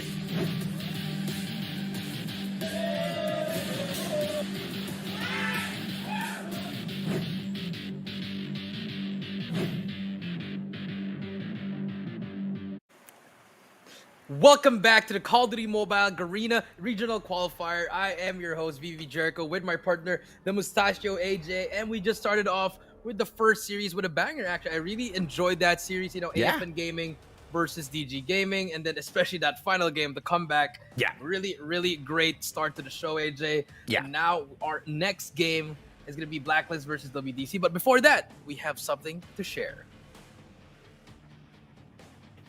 Well, remember... Oh, go ahead. So, the sync is too good, man. Call of Duty Mobile World Championship 2021, ladies and gentlemen, boys and girls, is presented by Sony, and the official mobile device of the Call of Duty Mobile World Championship 2021 tournament is none other than the Sony Xperia 1 Mark III, Jericho. Yeah, you know, the best mobile device. You know, it's going to step up your game and share your victories with the game enhancer. Control all your game experience from your best performance. So you can have your game mode. You can do everything here. This phone was built for gamers by gamers, AJ. It has a fluid motion with 120 hertz refresh rate display. You can only see that on monitors, AJ, and they managed to fit it in this tiny device. You know, it's just a one of a kind. Yeah, what's better is they also have the 240 hertz, refresh rate on the touchscreen, right? The touch scanning rate, when you increase it to that depth, it basically allows and registers each and every single one of your touches 4 times higher than the previous model, meaning you can take the action and it happens exactly as you intended through your precision control. Yeah, you know, strike first in the dark with the low gamma razor, enhancing image details in dark areas. It highlights your enemies without overexposing bright areas of the screen. This is going to be very helpful, especially both in multiplayer and in Battle Royale, AJ. A lot of dark areas, you can be faster and stronger and smarter. And not to mention, it has an audio equalizer, AJ, so you can hear enemies from a mile away. You know, it can heighten sounds such as footsteps or gunshots, so you can hear your opponents coming and react before they do. Definitely a game changer. Yeah, and it's most definitely a game changer, man. How did they manage to do this? Sony, they managed to develop they co-developed this technology with pro gamers, and responding to the demands of these pro gamers, Sony recorded the finger movements and then performed touch response tuning whilst reproducing those finger movements with a robot for precision control. Because at the end of the day, you know, developers, they can create what they want. Whether or not it actually works at the end of the day, they went in there, they get those tests done, and they want to ensure that if you go out there, you should be able to wreck it, man. The Sony's Xperia 1 Mark III, Jericho. Yeah, definitely a must-have. But back to the action, AJ. We had that first game, AFN Gaming versus DG Esports, and now we have WDC.Freeslot versus Blacklist International. But first, we have Ambition, Blackjack, the Kiss X Guitar, Dolphin, and Cheek. This is WDC.Freeslot. Are y'all ready? The reigning Garena Invitational Champions, they are coming in here full force with the exact same lineup, plus the Kiss X. He was a part of, I believe, Daiwo from the last Garena qualifiers, and some are pegging them to be the absolute favorite to win this group. I think that's definitely a wise assumption. WDC.Freeslot, no chum squad in here. They are out to feed on the rest of them within Group B itself. Yeah, they are, especially Guitar and Ambition coming back from CGI. Those players, their comebacks are pretty impressive and they are pretty scary. So I feel like a lot of expectations coming in from WDC, but then again, the team that they're facing, it's no joke as well, AJ. No, absolutely not, man. Blacklist International.Ultimate. That is their name. They used to be under a different brand previously. They have gotten adopted already by a very, very huge Filipino brand. But, you know, regardless of who backs you up, taking on WDC.Freeslot, it's no walk in the park. Blacklist International.Ultimate, this cannot be a worse off fixture for them to introduce exactly how good they are to the rest of the world of COD community. I don't know how they're going to be able to pull this off. Yeah, but if they want to prove something, this is the match that they need to do. This series is going to prove why they are, ultimate, and, why they are the Blacklist, So, I mean, it's just going to be very important. But then again, WDC, such a great team. But you know, here we go. I mean, we're gonna present to you the Blacklist International.Ultimate, the homies, the Filipinos. We got Skurd, Kenshi, Flex, Tin, Javen, and AG. These players, they know what they're doing. They've been champions. They were the Philippine champions, and now they added Skurd, actually. You know, also a former Philippine championship from NU Anarchy. Yeah. So that's gonna be a lot of experience there, AJ. And we see the boys here in the boot camp getting ready, and I think they are both teams are going to be ready. Yeah, it's a little unfortunate because they can't jump on into the competition with the legendary Yato as well as Yobabs. Those two players, you know, quite instrumental in Blacklist International.Ultimate, making it through to the Garena Regional Qualifier. Just like Dunia Games, I am curious to see whether or not this very final moment shake-up of the squad, just to be able, allowed to play, is going to affect this squad in any way whatsoever, Jericho. Yeah, that is true. It might affect a bit, but then again, you're picking up Skurd, a top player as well from NU Anarchy and from CKG. So, you know, he definitely knows what it takes to be one of the best. So I feel like he's a good addition to this team. But then again, you're going up against WDC.Freeslot. So, I mean, anything can happen. So here we go with the bans and picks. And WDC winning the coin toss. So they're going to be able to ban first and pick the first map as well, AJ. Pain.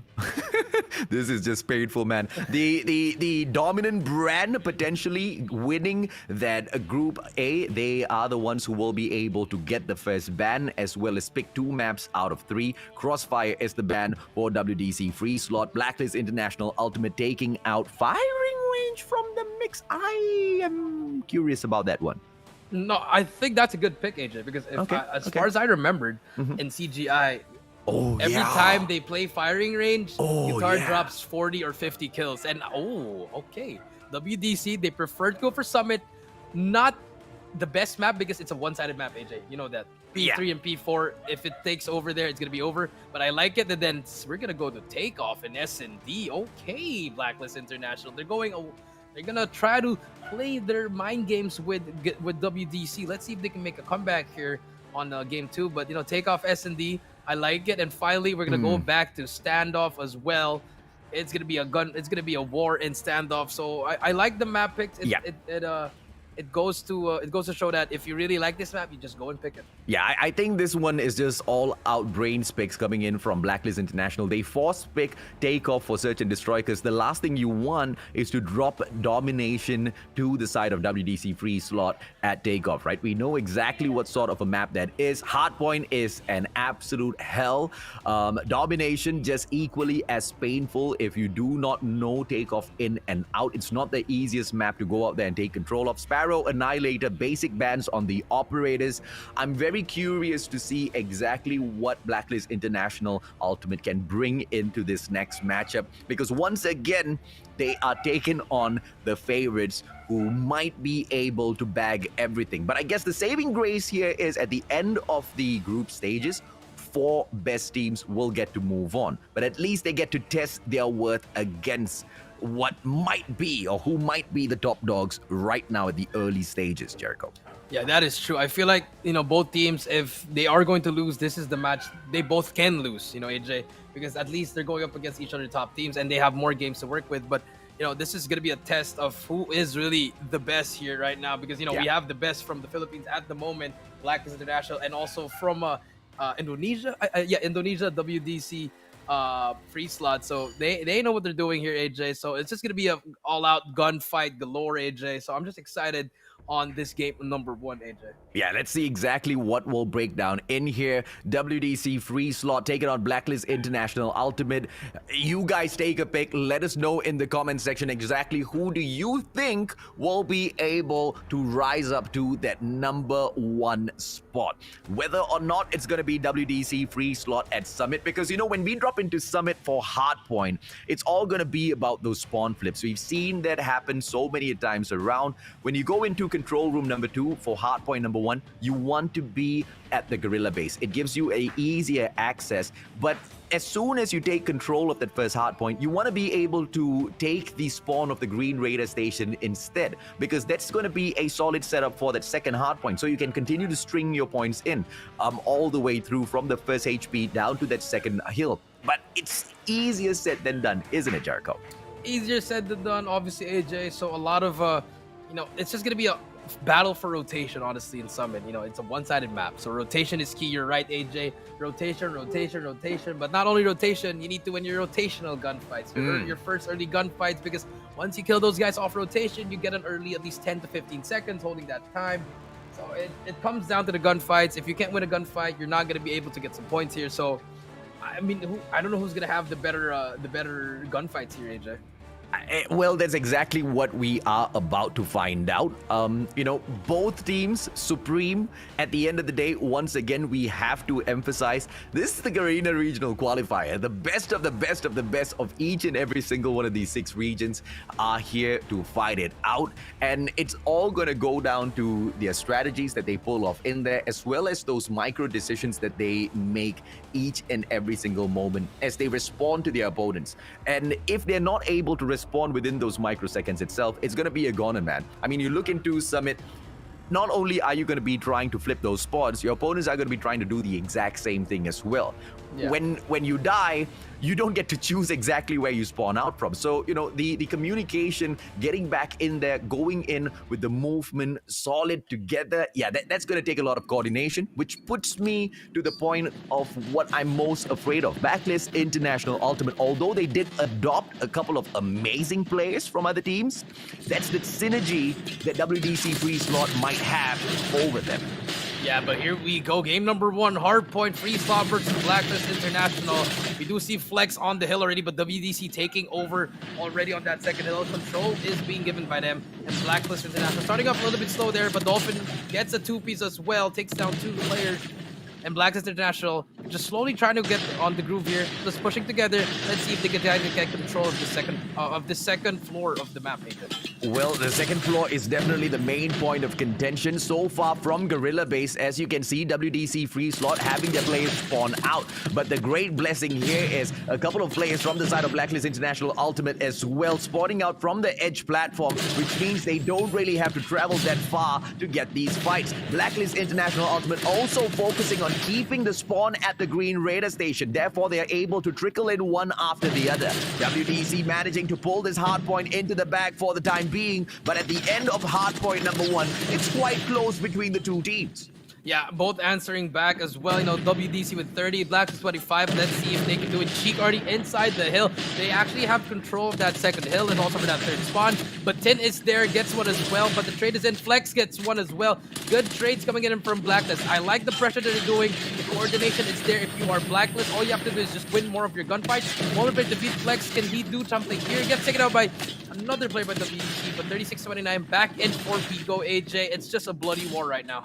Oh, now let's see exactly what they will be able to pull off in here, because Blacklist International.Ultimate, they've got the spawn, Jericho. They're just not winning a majority of those gunfights. WDC, they are just snuffing them. Kiss ass! Flies up into the air. Gravity spikes to the ground, taking Jabin as well as AG out of the equation. 51-29, solid so far from WDC, but they need to be able to rotate around as well. 15 seconds more. The setup at the cable car platform needs to be good, and the ones who win the third hardpoint is going to be those who manage to cap that spawn site first at the Special Forces base, Jericho. Yeah, we do see Guitar here stuck. There's going to be 2 more players of Blacklist here. They're all spawned there. Gets one. Can Guitar get the second one? No, finally gets taken out. The RNG gods are being given to Blacklist. 57-41. They have spawns. One good break can actually give them a huge lead here. So important gunfights here for both teams right here. 10 gets one. Guitar is there as well, but the person coming through. Kenshi with the AS file, but Kenshi gets taken out. So back and forth. Now it is flipped, AJ. And now WDC has control, but Blacklist, they still have, now they have control as well. Back and forth we go. AG and Flex is doing a lot of work. The Dolphin is there with the death machine, but we do see Blacklist just having control right now. The RNG gods are definitely with the Filipinos in here today, man. How many times are they sending those players from Blacklist International.Ultimate to spawn at the Special Forces base, even though WDC has their players in there? Unfortunately, they spawn behind them, and it just gives Blacklist International.Ultimate the easy freedom in there to take the backstep. But WDC fighting through all of those tough situations, still to maintain control on the hardpoint. 83-59 now. Blacklist pulling this back, but it will have to move on into the 4th hardpoint. Blue radar station for the play. WDC once again the first ones there. Yeah, it's going to be a split spawn for both sides, actually. Cheek actually took a lot of time there. He was at the cable car, just getting those streaks, but Guitar is here for the help. Gets taken out as well. Trades are good. Now nice. Jabin at the back, and he gets this kill. Huge kill, gets one. Can he get the second one? Gets a hit marker, unfortunately, but the trade is there. Kenchi is there as well. Gravity Vortex inside. 44 seconds left in the hill, and WDC has control, but Blacklist not far behind with 70 points. Can they break the hill? Here comes the push, the kiss, all alone by himself. Ken gets the trip, the equalizer, gonna get the third one. Ambition trades it out. Flex is at the back. The trade should be coming in here, but it's just a back and forth scenario is happening here, AJ. All the gunfights are coming down. Let's see who gets the control. Yeah, this is what we came here for, man. Garena Regional Qualifiers. This is the kind of level of matchups that we deserve. 97-76. Blacklist International.Ultimate. We'll try to fight it back, but WDC, they hold on to that hard point, snuffing out their opponents. They win it, and that's just all over for that matchup. It needs to go back into the rotation. Control room number 2. The fight will continue on. Blacklist International.Ultimate picking up a couple of scrap points. It's not going to matter to WDC. Who's going to be able to get the green radar station after this? Because I anticipate this game does not end at control room number 2. It's definitely not going to end here, but here comes big kill coming in from Flex. Shuts down the equalizer. Now they have to get this time. This is huge time and huge. But the sentry gun has been put out. The 6-man is in here. But now WDC on the side, they have control this. And Blacklist, remember that first time they were in this hill, they had a hard time here, so they have to start winning their gunfights here. One good push can change the game here. Flex already on top, pushing in as well. Shows the smoke, but Ambition is there for the trade. 125 to 85. Slowly but surely, WDC closing in on that victory. But Blacklist, they still have the answers. But the sentry gun is a little bit too much, but they get control. Huge plays coming in from Blacklist. Can they hold it down? It looks like they are doing exactly that. 131 to 89 now. 15 more seconds on that hard point. The gunfight being won by Blacklist International.Ultimate to a certain degree. They've managed to get the next spawn point as well. But it doesn't really matter because the hard point at control room number 2 is not being focused on as much as they should be. Blacklist International.Ultimate, one more point, but it is prevented. Gods of RNG still in there. Doesn't give it to WDC.Freeslot. We move on onto the edge platform. Is the finisher gonna come? Yes, it does. 150 to 89. The Filipinos fall as WDC.Freeslot. What a game they take, Jericho. Yeah, that was such a good game, actually, AJ. You know, both teams just really played out of their minds, but I feel like the score streak really changed it, especially on that second rotation, AJ, when we reset already. You know, they dropped that sentry gun on top of that window, which covers 2 sides of the map. So, you know, really huge plays coming in from WDC. But if you are Blacklist, you guys played well. I think it was just a little bit small mistakes, AJ, that really, and we do see WDC, you know, look at them. They are advertising the Sony Xperia 1 Mark III. Thank you. But yeah, you know, both teams just really played well, but I feel like the one that really changed for me, I just saw this. Remember in P3, AJ, Cheek was in the cable car with the death machine. Yeah. Now, he was still there. He didn't matter. He didn't care if he was going to rotate. All it mattered is he was going to get kills with the death machine, which he did, ultimately giving him that sentry gun and that predator missile. So it was really huge. That small detail is just really huge and made WDC just win that second hill. And now let's see if Blacklist International can come back on this SNB. He was instrumental with the majority of the objective plays. He was such a tank. Every single time you take down WDC.Freeslot, they move back in, and Kiss, he does not focus on taking the fights. He does not focus on taking the kills. His only objective to play the points, and he gets that backup from the rest of his players, man. They're so put together, and at the end of the day, I think you're absolutely right? Blacklist International.Ultimate, they've got nothing to be embarrassed about. They took such a clean game, 150 to 89, but unfortunately for them, WDC.Freeslot on a couple of levels higher. And as we move on into takeoff, was this a safe pick to prevent WDC from walking all over them at domination in takeoff? Or is this a proper pick because this is exactly what Blacklist International.Ultimate has been planning for a couple of months now? Mastering takeoff so they can take each and every single point off of the other squads. Yeah, I think I agree with you, AJ. It's just, you know, it's when you have the choice of map, you just really have to play it on what you're comfortable. And I feel like WDC, they wanted to play Summit because they knew it's a one-sided map. They knew how to play the map. I mean, Blacklist, yes, they did. Maybe it would have been a different story if it was Raid or Hackney Yard. But now, you know, it's over. Now we move on to takeoff. Now WDC comes into the home of Blacklist International. So let's see if it changes here, AJ. But, you know, I mean, I believe the Blacklist International, they're gonna answer back. They're not gonna be down. They're gonna be answering back. You know, they're a really good S&D team in takeoff. They like this map, and if you're WDC, you know, better prepare for some counterplays. I agree, but I don't know if or not the game is going to be opened up the way you know, you think it is going to be, right? Because the biggest difference here is Blacklist International.Ultimate.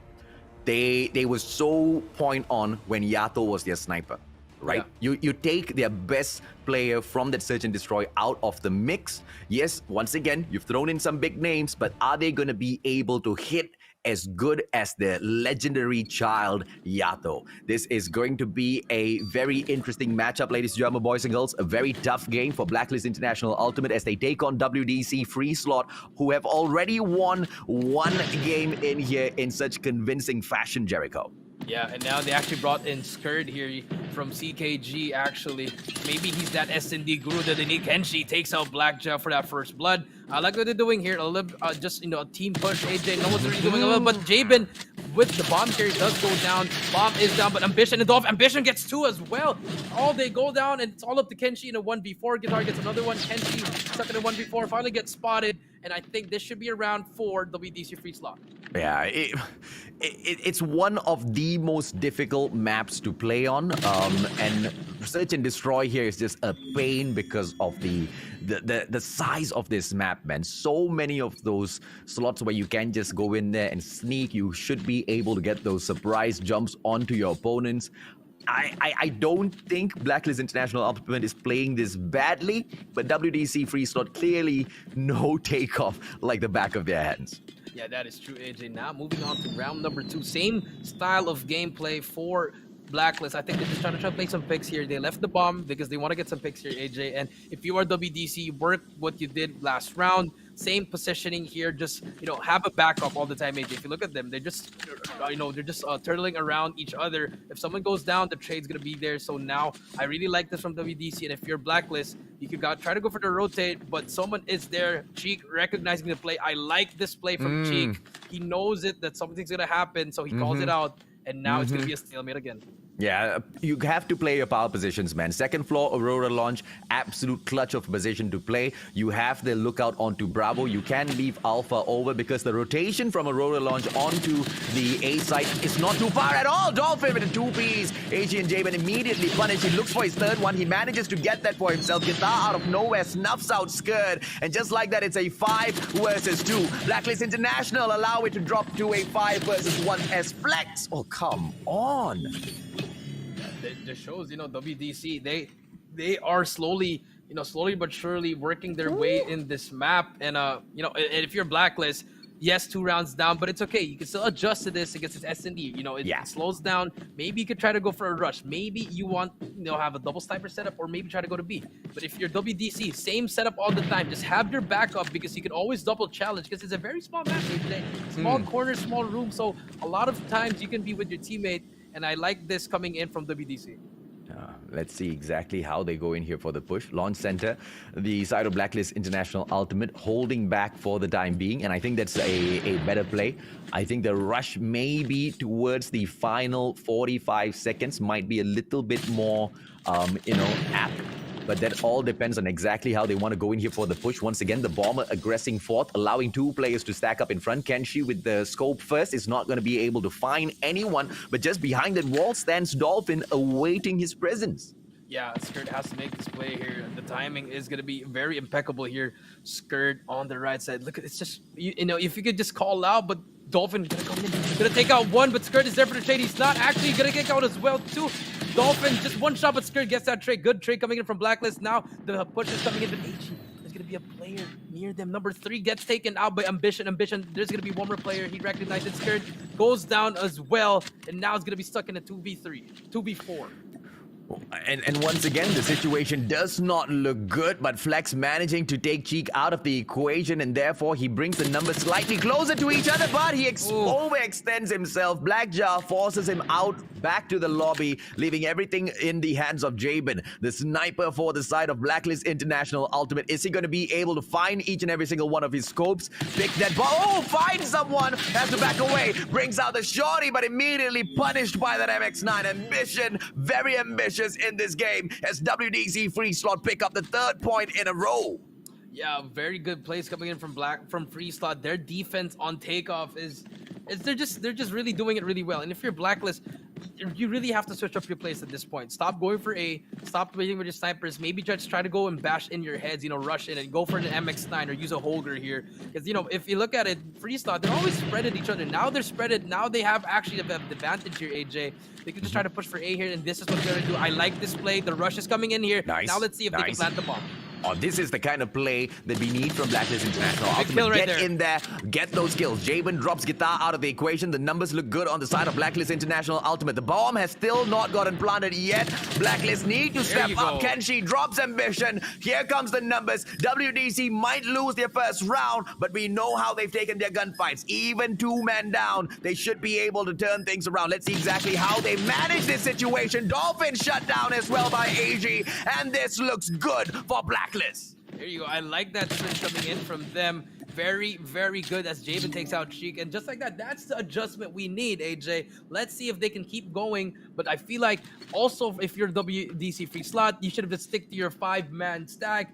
Maybe they try to take a chance on that split defense, but now they're gonna be able to try to stack it again. But if you're Blacklist, just do it again on that rush side.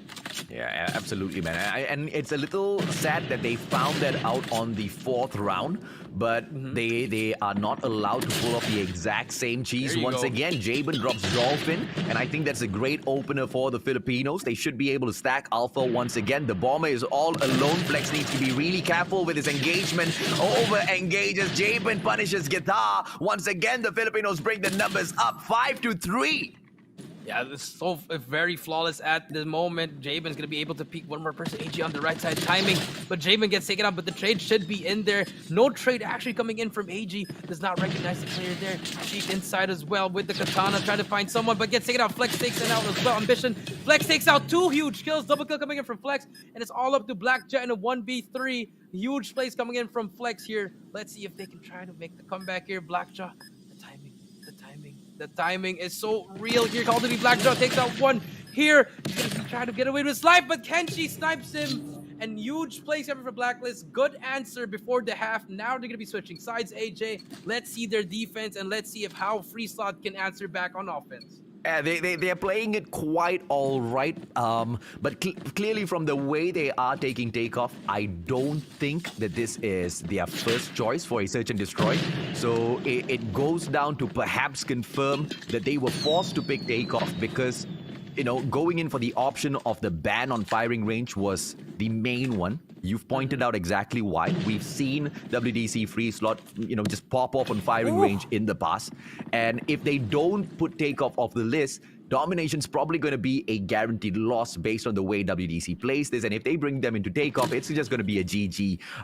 But the way they take this round, though, if they can get that one more kill, once again, onto Blackjaw, the final player, 3-3, they could perhaps make a comeback. Yeah, I mean, momentum is swinging over to Blacklist, and WDC, they're just having no answers right now. Now, this is why they picked takeoff right here. They know it by heart. It does take out 1. Blackjaw reloads, unfortunately, and the shorty will do the job. But AJ, this is why they picked takeoff. If you're Blacklist, you know this map. You know the spots. Yes, you lose first 3 rounds, but now you're tied it up. But let's see if they're going to do more. Jabin with 7 and 4. They bring in Skir with 3 and 5 as well. Flex with 3 and 3. All around, really doing well. Cheek with 0 and 4. Still yet to find that first kill. But he's just getting outplayed by Jabin with that sniper. Look at the stack coming in from the attacking side of WDC. They won that alpha site and they move on in. The Droves, a 5-man stack. Oh, just Guitar watching that backstab from the side of Fountains. He's going to find absolutely no one. And they know that the A side is fully open. A couple of smokes should allow them to take that plant. But Kenji out of nowhere snuffs Cheek out. Yeah, Cheek just having not the best of the games right here. But Jabin takes out another one. That's 2 down. Can he make it 3? Misses the shot, but information is given. We do see Skirt here with the help of Flex. Flex takes him out as well. They don't have to push here. If you are Blacklist, pressure is on them. Bomb is down. Ambition right here. Stuck with his teammate. 2v5. Flex goes down. Blackjaw takes out one more. Takes out as well. Good team up right there. 2v3 AJ. This is still a winnable round if you are WDC. Oh, absolutely. Ambition has been quite instrumental with his MX9 plays. 5 kills in here so far. Should be able to find the opportunity to go in there for the bomb plant. They should be able to smoke out the entrance towards the health center as well as the red area. 2 smokes should be able to clean this off. But the bomb is quite far away under the watchful eyes of AG. To approach this is going to be quite an interesting maneuver. WDC, it's a sticky situation they're in. Yeah, they're actually trapped. Every side is covered, but Jabin on the left side. They're going to recognize that Jabin gets missed a shot, but the trade's coming in there. Beautiful plays coming in for WDC. Now it's down to a 2v2. Bomb is still down. Wow. AG in the middle. Can they get the bomb? Yes, they can. But number 2. Oh, He my. takes up. Now it's at a 1v2. Has the bomb in hand here. He's going to get trapped. AG is behind him. Beautiful recognition. Kenshi. Beautiful snipe, and just like that, Blacklist International takes the lead 4-3. Making a little bit of a comeback, I see, Blacklist International.Ultimate. But you know, there was quite a well-played take by Ambition as well as Blackjaw. Ambition sets up that kill and slides away, allowing Blackjaw to take that finisher. And if they can continue with such movements, Blacklist International.Ultimate most definitely will feel that pressure down to that very final round. 4-3 now. Blacklist International.Ultimate with the lead, and they should be able to retake this side if they can take Cheek out of the equation first. He's holding on to that fountain bomb, about to get planted. There you go. Yeah, there you go. Cheek takes out one. Finally gets his first kill. AJ on Jabin. Ambition takes out Flex. Bomb is down. 3v5. AG takes out one. His teammates are there skirting AG together right now. But he's gonna get one as well. But no, Kenshi takes out Dolphin. Dolphin takes out AG. Trades are coming in. It's all up to you, Kenshi, in a 1v3. Sniper can do it, but can he take out Ambition here on this left? 20 seconds. I think this is a little bit impossible. Ambition, yes, shots down. He's going to be able to push him, and Ambition, good answer coming back from WDC. They tied up 4-4, and now the adjustment is happening, AJ. Now let's see if Blacklist can adjust on their defense. Oh, I think they've been adjusting quite well. They started off the match very, very, very shaky, and you know, they are so much more comfortable on the defense, right? On the attacking side, they were not very sure as to how they wanted to take it, and now they get to stack on. All of the players will be putting on a lot of pressure onto AG. He should be able to find his kill out of nowhere. Ambition saves his partner. Flex takes out an opponent. It's going to be a nade onto Dolphin as well. Back and forth, the numbers go. Blacklist International only have 2 more players left in here, but the bomb is on the ground. Make that just 1 more left, and Blackjaw gets taken out by Jabin. Should he make this play now as the defensive side? Blacklist International, they can take that as a adrenaline push all the way in for a victory. Yeah, there's an MX9 there actually. If Jabin can try to pick it up, he will do. This might be very huge here, but does spot one. This is a huge round for both teams here. He's gonna get picked. If he takes out one person, he has to look behind him. Jabin gonna be trying to run away. Does not spot anyone. Does spot one person there. The sniper is out now. 25 seconds. He has to make a play here, AJ. 20 seconds left. He has to make a pick here. Gets one. It's gonna be a 1v1. 15 seconds left. Does not spot the left player. He gets quick scope, but no. Guitar is there with the track. Takes him out. And just like that, AJ 5-4. 1 more round away. Very unfortunate if you are Blacklist International, but the game is not yet over. But I think they've just given me enough confidence to shout for them, man. Blacklist International should be able to take this to round number 11. But their beautiful opener by Cheek looks like it's going to be able to stop them. Jabin snuffed out at the opener. Cheek looking for the 2nd kill in a row. Not going to be able to find anyone just yet. Tosses the nade up into the air. Not going to get that lucky with it either. Dolphin, bomb on him. They are moving in towards that A site. Let's see exactly what they pull out of this Jericho. Yeah, they have that man advantage, AJ, but they can just take their time. A lot of time to break here. They have one. They know Flex is in near the side, but here comes the push coming in from WDC. They're gonna be dropping the bomb right here. Dolphin and Cheek takes out AG as well, but Flex finally takes out Cheek. Good trade coming in here. 3 1v4. Still a winnable situation if you are Blacklist, but WDC has control of the map right now. Bomb is down. Flex trying to get that kill. Put some shots down. Gets hit as well. 30 seconds, but Dolphin takes out Skirt. Flex gets Dolphin as well. Huge kills coming in from Captain Flex. But Flex, they have to get more kills here. 25 seconds left. They have to start winning here. But Flex finally goes down. And Kenshi, it's all up to you in a 1v3 again. And this is looking like a WDC victory. Ambition finally hits him as well. And this should be a dub. 15 seconds left. No more time for Kenshi. Yeah, no doubt at all, Blacklist International.Ultimate. They know the map, but they've just been outplayed round after round by WDC.Freeslot. Their score on the board may be 6-4, but it looks like they were being dominated all the way through. Blacklist International.Ultimate, what do they need to do to make a comeback now, Jericho?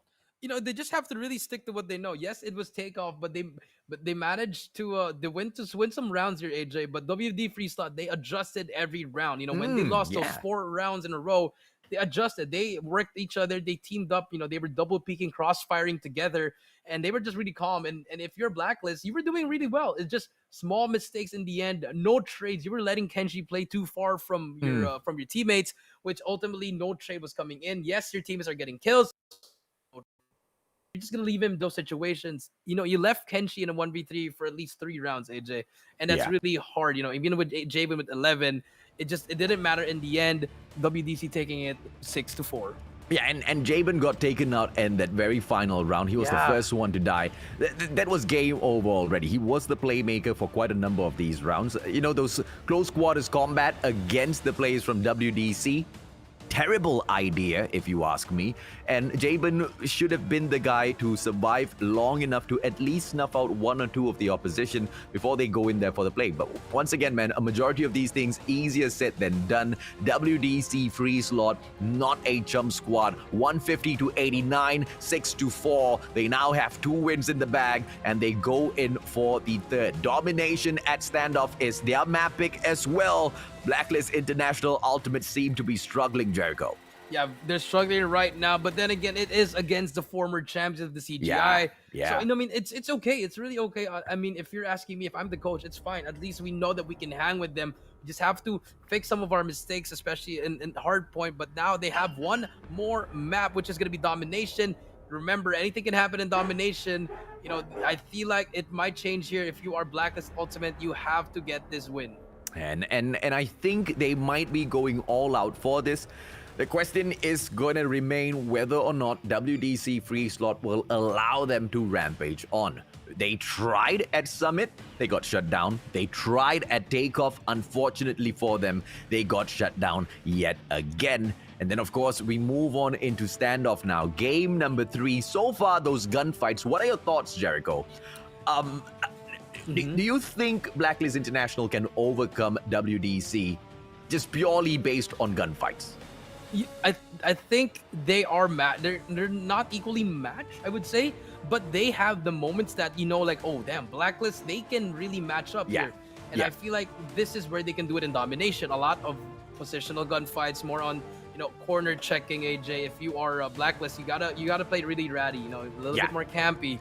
You know, you gotta be tactical. You know, yes, you want to rush in there, but WDC, they always rush together, which you can also do it, but sometimes they just get the better of it. So if you're Blacklist, play more campy, but, you know, tactically sound. So I feel like they can do it in this Domination, AJ.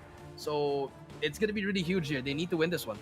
I personally would have preferred for you know, Blacklist International.Ultimate to take their chances at firing range in comparison to Takeoff, man. I feel like, you know, that might have been one mistake made by them, but, you know, only time will tell as the competition runs on, as they continue to make these picks for those future matches. We'll see exactly what the idea in the back of their heads are just like. Ladies and gentlemen, boys and girls, as we move on into Domination, this is going to be at standoff, a map pick by WDC.Freeslot. Let's see if they can deliver that donut today. Yeah, game number 3. Here we go. The Kiss already inside Graveyard. We do see the map, AJ. Spread it out. They actually go. They both cap the home flag. Big kills coming here. 10 with that opening picks. So now middle is clear. 10 is going to be pushing up, and they have the spawns. They should be recognizing that if you are Blacklist International, you need to recognize that they are going to be spawning in gas station. But number 1 there, big kill in the middle, and Skirt takes out that player. And just like that, they're going to be able to try to cap B. good plays coming in from Blacklist International. Oh, the kiss! Ooh, taken out by Skirt. Good play so far. Filipinos pull in the B and C flag and trying to go in for the triple cap as well, getting cheeky with it. But WDC.Freeslot immediately punished them, pulling back the markers onto that A flag. Guitar holding on for his dear life, pulls out the KRM. For yet another, still alive and kicking, but Jabin steps onto him to pull that in. Once again, attempting the triple cap, Jabin snuffed out. It takes 2-on-1 to calm the players of Blacklist International.Ultimate down, and I'm liking this fire, Jericho. I'm liking the pressure that they're putting. You know, WDC slowly losing their gunfights, but now they're going to be stepping on both flags on BB. Has no help, but Tin is there for the help. Puts down some shots there. MX9 as well. Gets another one. One more player to beat. Behind him, but he gets away with his life actually, and they're going to be pushing for A. And no one is on A. They can go for this trip gap. Huge plays coming for Blacklist, and WDC right now just struggling, but Guitar inside on the B flag is trying to help him, but the trip gap is on the way. Oh, beautiful play. Strip cap in the hands of Blacklist International.Ultimate, 37-21, but they are going to lose that C flag from a 3-man capture. WDC.Freeslot, they make a slow push up, but I want to see exactly what AG does. AG punishes his player in the backyard of Bakery and moves on for the play onto Bravo. Prevention, KRM, Potatoes, 2 shots, and he gets punished by Ambition. Blacklist International.Ultimate, they need to win more of these. WDC.Freeslot, they've managed to pull that B flag right back into the bag. Blacklist International.Ultimate attempting Charlie. They pull it right back through, but they lose that A flag. It's quite back and forth, with the Filipinos still in front, Jericho. Yeah, good answer coming in from Blacklist International. Yes, they were losing their flags, but good repositioning. They pushed together as well. And WDC, now they have a little bit of a comeback here, AJ. But Blacklist International is taking over the game right now. Another trip gap on its way. But Dolphin starting to push again for B. They have somebody with the gunfights for WDC, but the pickup is happening. This is what AFN Gaming is doing. Kenshi as well is just holding down. He's not moving away. He's getting those power positions. AG takes out another one. And now 65-39. It should be a half for Blacklist International. Oh, look at the power play. Look at the power play coming out from Blacklist International.Ultimate. 2 players now stacking into private backyard. They make that into their spawn point as well. And out of nowhere, Kenshi from Bakery just playing the game of defense. And now they stack 2 players to cap that C flag as well. And the players from WDC, they go into attempt, but that 75-point mark has been hit by Blacklist. Let's see if they can continue on this trajectory, because this looks like the kind of pace that they actually should be playing at from the get-go. Yeah, actually, if we can move on and watch Kenshi, he's actually on a 6 kill spree. I think he's going to be able to get his Goliath production. If we move on to him right now, he's going to be trying to get that Goliath, so he's the one capping at the back. If last round, AJ, he was just working on his Goliath, so let's see if he can do it. He does get it, AJ, so really streaked out for Kenshi. That's going to be huge for Blacklist International. But starting off right now, just making the plays. They're just trying to slow it down here. No one's rushing right now, AJ. They're just trying to position themselves and get those gunfights that they need. But the tractor push is coming in. 3 players on your right side pushing in, but there's also going to be 3 players to meet them. Kenshi with his life, 1 shot left. He's going to be able there to be staying up, but they know that's going to be one there. Let's see if he can try to make a play with the death machine. Oh, the plays from Blacklist International.Ultimate just walking over that B flag, heading in B line straight up for Alpha. They want to pull Granny's house into the back first. Special Forces base will belong to Blacklist International.Ultimate in here for the final capture. It's not a trip cap by the side of WDC. They've got a marker onto the B flag. They haven't fully captured it just yet. And it's going to be instrumental as to when that XS1 Goliath is played, Jericho. Yeah, that is true. Very huge for later, AJ, but we do see someone's step hopping on it. Kenshi inside the flag already. Dropped the Predator missile already, but still has a sentry gun and a Goliath. Huge kills with a Holger. 14 kills to his name. 88-64. WDC Guitar with that death machine. Let's see what damage he can do, but no one's still capping B. 3 minutes and 35 seconds. Still a lot of time here. But WDC, if they want to make the comeback, they got to start hopping on B. Oh, Jabin just winning his gunfight, 6 a 3-piece for himself, and it looks that B flag will finally fall into the hands of Blacklist International.Ultimate. Predator missile does not come through, but the prevention just purely from those gunshots managed to prevent Blacklist International.Ultimate from picking up that B flag. Cheek going in for the prevention to pull it back into their own hands, but it looks like it's just an onslaught from the side of the Filipinos. Blacklist International.Ultimate still holding off on the XS1 Goliath. They do have the sentry gun set up at Granny's house just to protect that Special Forces base, but they do not do a good job. They lose that flag. They need to make a play now, Jericho. Yes, they need to make a play now. The distraction is through, but look at that double cap and read. There's gonna be one player, number 3. AG with the equalizer, turns them down, shuts them down, but there comes the trade. And here we go, Blacklist, but there's AG again with the help. More player to beat. Them on the flag, but there's Tin as well. The trades are coming back and forth. Blacklist International is holding down B. They have it right here. Dolphin takes out another one. One more player to beat. No one is gonna try to hop on it, but trades after trade. Blacklist International is showing off in this game number 3. What a play by Kenshi. Pulls out the death machine out from absolutely nowhere. Gets 2 blind shots, and that provides a good defense for the side of Blacklist International.Ultimate. Now opportunity to cap that B flag once again drops into the side of the Philippines, and they manage to do a damn good job. AG moves through those players, shot after shot. XS1 Goliath has not made its appearance just yet, but the sentry gun at Granny's house should allow the Philippines to hold on to that B flag a little bit more solid moving forward.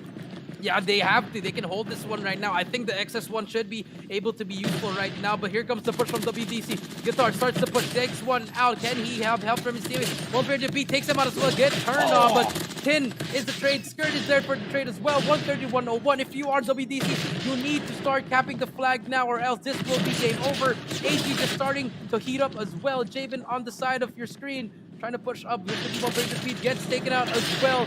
But this is all Blacklist International, AJ.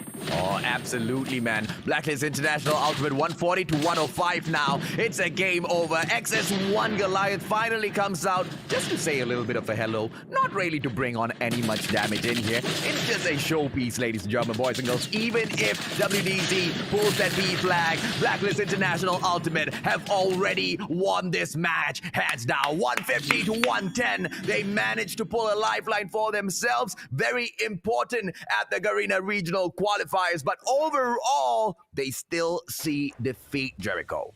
Yeah, overall, still seek defeat, but that was such a good domination game. Convincing, you know, I saw the different kind of Blacklist that we saw. That's the Blacklist we saw in the PH Championship stage. But, you know, unfortunately, they have to work on their hard points and their search and destroy. So now let's see what they're going to do. They have one, this is their only match, actually. So they have to start watching the other teams and work on their other maps, AJ. But then again, that was a good showing for Blacklist. And of course, they're just proven to be one of the best teams in this tournament. Oh, absolutely. Kenshi was so instrumental. 25-7. Yeah, man. He played each and every single one of his positions so well. How can you only drop 7 times in total? This guy was a monster. This guy was so important for the side of Blacklist International.Ultimate, especially when it came to capping that C flag, man. I mean, time and time again, that guerrilla base was attacked in that first half, and Kenshi almost had that sorted single-handedly. Yeah, they almost had it single-handedly, but Kenshi, I mean, that's what happens when you know the power position. And yeah, yes, all these players, they know the power position, but Kenshi just played it in perfection. 25-7, that's, you know, that's really unheard for in a pro tournament, you know, having that kind of KD, AJ. And, you know, if you are in WDC, Sheik also had a bad game. You know, I thought he was going to be able to try to make a comeback here, but 7-23, not going to be a lot for your team. So they got to work on that. It just shows that Blacklist, they can hang with this team, AJ, and that shows that they are one of the best teams as well in this tournament. Yeah, absolutely, man. I mean, it was great that they finally managed to show us a little bit of what won them the Philippines Championship, but it's not going to be enough to take the overall victory over the reigning champions of the Garena Invitationals. 150-89, 6-4. WDC.Freeslot wins this series. A final comeback by Blacklist International.Ultimate 150-110 at that very last game at standoff, but it just wasn't enough. But I like to see that at least we know they are still alive and kicking. The boys are still hungry. Group B is most definitely going to be exciting. Yeah, that's true, actually. But we do see that, you know, Blacklist, at least they got 1 point, AJ. They didn't go out with a donut. So that's a good of a breather. Now that what they have to do, they have to start reading their opponents, because WDC, I'm pretty sure they did their homework, but it just really came down to the gunfights. Yeah, it's tough, man. I mean, when we talk about the homework, right? It's not a best out of 3. You have to play all 3 matches. The team that wins the coin toss pretty much wins the series at a stage like this. Once again, we have to take Takeoff as a clean example. I don't think this was a confident pick by Blacklist International.Ultimate. It's just that they were stuck in a crazy predicament. They have to play Takeoff. they have to potentially play firing range as well. So which one do you ban? You ban firing range and you are left with a predicament of takeoff. You throw it into search and destroy because it's so much more manageable. They almost got it done, but it was a case of Yobabs not being able to stay alive long enough to carry the squad.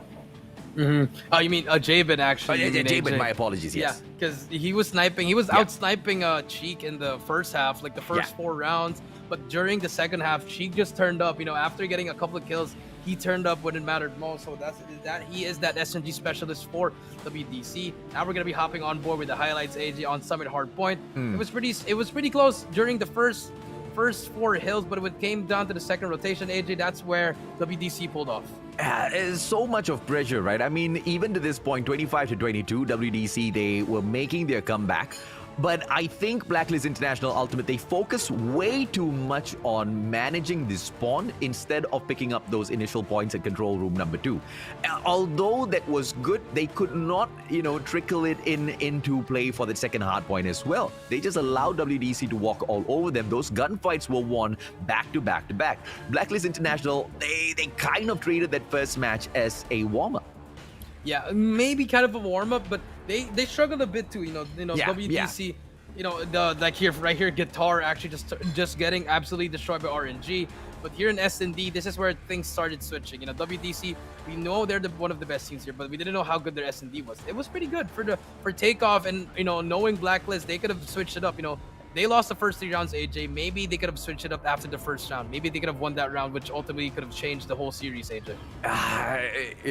Lots of ifs in here. WDC, that round at takeoff kind of clearly shows where Blacklist stood in takeoff for search and destroy. I was surprised to see them make a little bit of a comeback later on, right? When they took the defending side, on the other hand, Blacklist International.Ultimate became so much more convincing at takeoff. Yeah, very convincing, but here, right here, AJ, 3-3, Jabin was on fire with his snipes right here, pretty good, but it just came down at the end, AJ, the closing out. It was really hard here as well. So, I feel like, Blacklist, just small mistakes, very small mistakes if you are Blacklist. And all you have to do is just polish it up. You can't be sloppy anymore, especially this is the Garena regional qualifiers with, if you win, you're going to go to Worlds. And now we are potentially standing at... You said Group B was the group of death. Group B for me is more of a group where I find it really, really tough to make any sort of predictions, right? The games can really go either way. We look at AFN. I thought that AFN might just be the outlier in terms of the teams that are able to perform within Group B, But even they, oh my lord, popped off against DG Esports earlier on today, and they will have another opportunity. Series number 3 sees AFN going up against M9 shortly.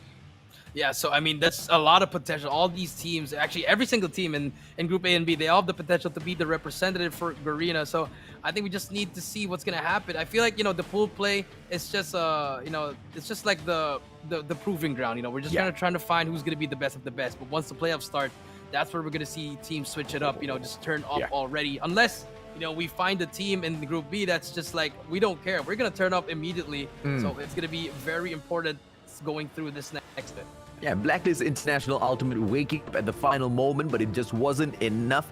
At the end of the day, it's 3 matches within the series. Soldier of the game, your MVP, the one and only Guitar, picking up the average kill, 19 in there. The guy has an average death of 15, average scores about 2,400. You've said it in the past, in proceeds. These numbers, quite solid, Jericho.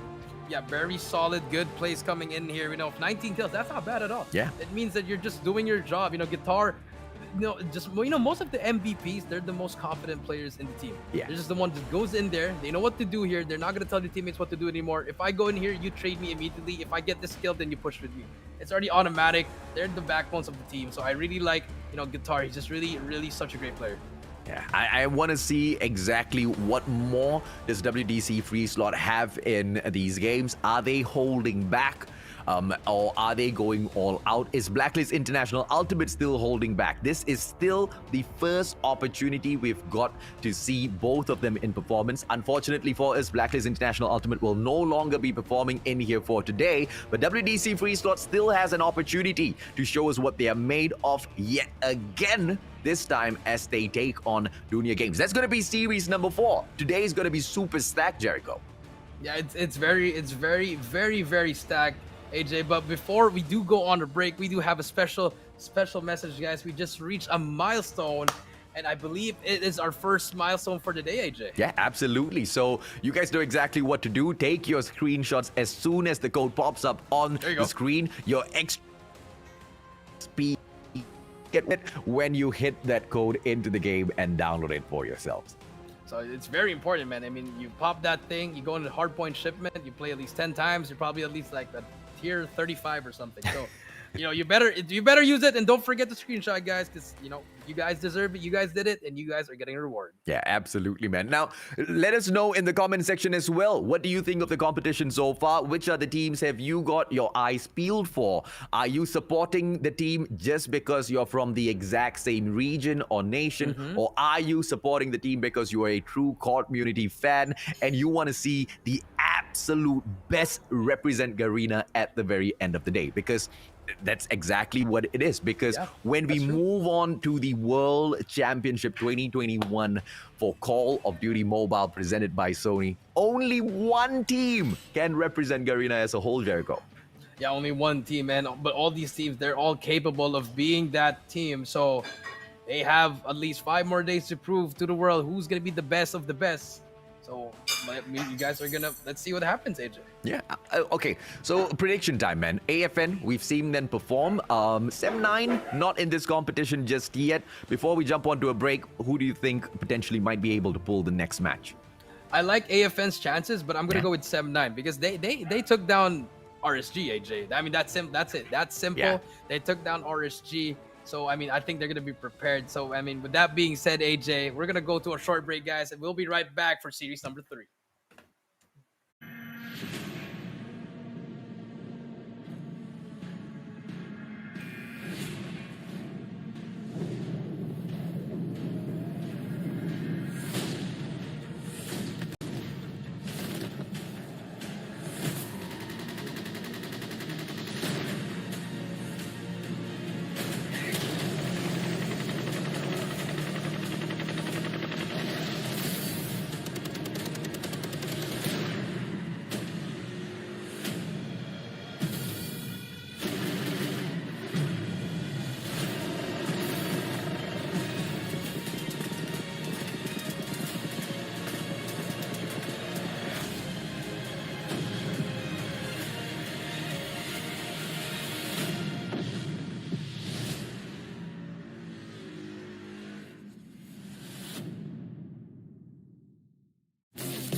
เป็น Call of Duty Mobile World Championship 2021 Major Series Season 5 Welcome back to the Call of Duty Mobile World Championship.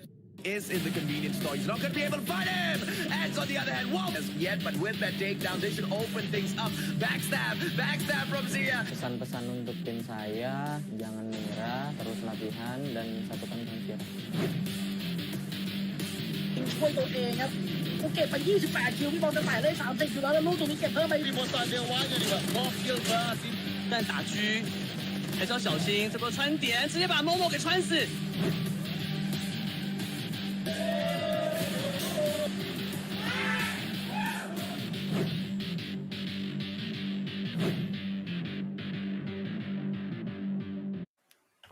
Welcome back, ladies and gentlemen, boys and girls. This is the Garena Regional Qualifier. My name's AJ. I'm the Mustachio down here with the one and only Triple V Jericho. Now, we bring you all of this action, and so far, it has been very, very promising, man. AFN Gaming, as they opened up the day against DG Esports, gave us a lot to shout for. And now in series number 3, Jericho, they make an appearance again, this time round taking on Sem9, the team that represents Malaysia, as the Kings, who just replaced Udu RSG. Yeah, a very tough opponent right here, but AFN also a tough opponent, after, they were supposed to be 2-1. Unfortunately, they did lose that game 3, but it just shows that they can match up with DG. So we're going to expect Arthur to pop off again with that sniper, but Sem9, you have Smokey and all the other players there. They know what they're doing. Sia as well. So they've been in the limelight. So let's see if they can apply that pressure and be that top team, because at the moment, they could be called as the Kings of Malaysia, but not just yet. I feel like just a little bit more and they could be the Kings. Yeah, and here's the thing, right? With a little bit of changes coming in for Sem9 as well. Why? Because, well, as we walk through the lineup, we should be able to talk to you guys a little bit more about that. But overall, Sem9, I think they are going to be struggling a little bit against AFN because of synergy. As the day started, once again, AFN took on DG Esports. Like you said, Jericho, DG managing to win that third match, and unfortunately for AFN, they go down 2-1. Blacklist International.Ultimate, there seems to be a little bit of an error here with the marks, but I think they only won WDC, 1 game. Yeah, they won 2 games. Yeah. So WDC should be able to get that. But as we move on to series number 3, man, you made the bet for Sem9. I think it's going to be a struggle for the Malaysian team to get this, mainly because of Fer and Zendaya, right? They have been brought in to stand for Sia as well as Bingo. That's going to be a huge struggle. But as we look at the lineup for AFN Gaming, once again, Kai, Arthur, Wei, Momo, as well as M4, and could be player 5, could be player 2. I'm still curious, what's his name? Production, we need to find out. We need that translation, because, we want to call his name. We don't want to say player 3 or 4 or 5. But, it is what it is. You got to look out for Arthur and for Kai. Those two guys, they know what they're doing. Especially if, also, all these players, they all have their moments, and I'm really liking their potential in this one. And as you see the boys here, just preparing, warming up, they got their MIDI fans. They know what they're doing here. But, it's not, they're going up against a very good team with Sem9. But AFN, they already showed what they can do, especially in SND. So let's see that maybe who can win that the coin toss, AJ. It could change the whole series. Oh, absolutely, man. And we've seen that happen one time already today, ladies and gentlemen, boys and girls. Let's see if or not that will happen once again. I mean, it's a lot to say that Blacklist International.Ultimate lost that mainly because they did not get the coin toss. But, the competition will show us exactly where they stand later on. And this is the lineup coming in from Sem9, Zhengyu, Concept, Tyler, Smokey, X3, Jasmine, as well as Fer.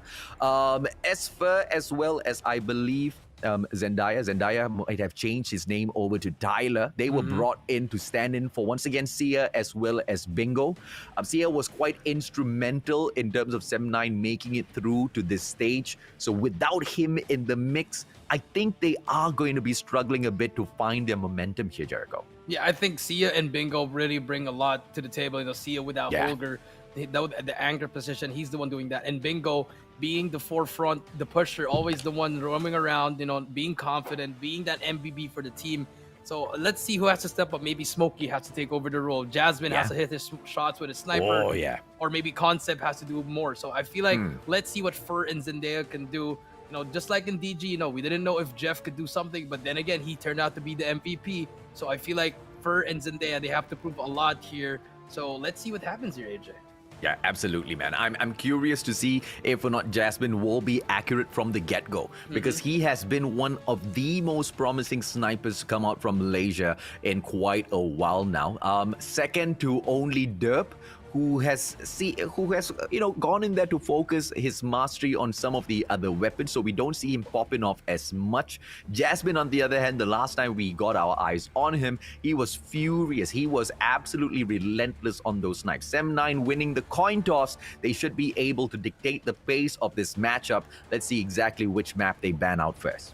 Yeah, AJ, but actually, even if Sem9 wins, I feel like AFN, they don't really care if they win or lose, because I feel like they like losing the coin toss, because S&D is their game mode, AJ, and they showed it, and we do see the maps being banned. Sem9 bans firing range and AFN bans takeoff, so no more takeoff, no more firing range, because Sem9 they were watching AFN, S&D firing range will be gone, and now let's see what's going to be the first map for Hardpoint. Yeah, absolutely, man. Hardpoint, Sem9 has the opportunity to pull this in. They're going to bring us into crossfire, high-pace action. It's all going to be about who gets the spawn at Guerrilla Base, but we've also seen a very interesting composition, being played by teams like Smart Omega, where they take the Special Forces base and then they rush to flip the spawns at the get-go. And I'm kind of starting to like that pace. Guerrilla Squad picked up by AFN, though. They are not going to go in for that sort of a gameplay. Let's see if Sem9 focuses on pulling off that G-strat. Yeah, that's true. And now we're gonna see a new map. A new map we haven't really seen. We do see it in respawns, but finally AFN bringing us to Hackney Yard Search and Destroy, and Sem9 taking over the Special Forces side. I like this pick. I really like this pick, because Hackney Yard, not really the best map for S&D. It's similar to Takeoff, but let's see what they can bring here. AFN, they're really good at S&D, so let's see if they can bring up some plays here that's gonna really shock us, AJ. Yeah, and Hackney Yard is a great place to play Search and Destroy. I do not deny. I think it's a much better option instead of bringing it in for Hardpoint or Domination. But Summit is going to be the name of the game for Sem9 as we go into Domi, and this is going to be quite an interesting pick, right? Whenever you go into Summit for Domination, the issue is always going to be whether or not you can play the control on the B side well. You get the cable car platform, it is a little further off. Edge platform, that B and C flag, gonna be pretty easy to cap. In the past, those cluster strikes made a huge difference. Without it, it's gonna be a challenge.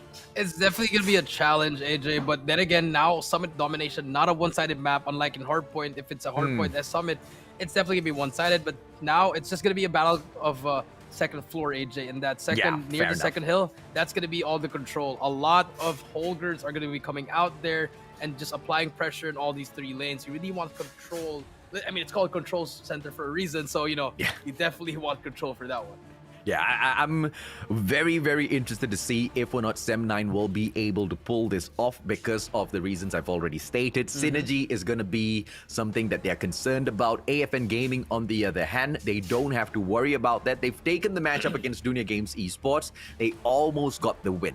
And almost getting the win against a team like Dunia Games definitely will put you in a very good mood. You know that you have got the firepower to be one of the dominant teams within the competition. And as you take on Sem9, AFN definitely needs to go all out to prove this. Let's see if or not it happens at Crossfire. Yeah, so here we go, starting off with Zendaya as well. But we do see that Sem9, they have that other side, and AFN, they spawn in Guerrilla, but we do see the push coming in. Kai already hopping on in. Zendaya's gonna be meeting them there. And good plays coming in from Fur and Zendaya, showing out at the start, but now control is still coming in from Sem9, but AFN just slowly pushing.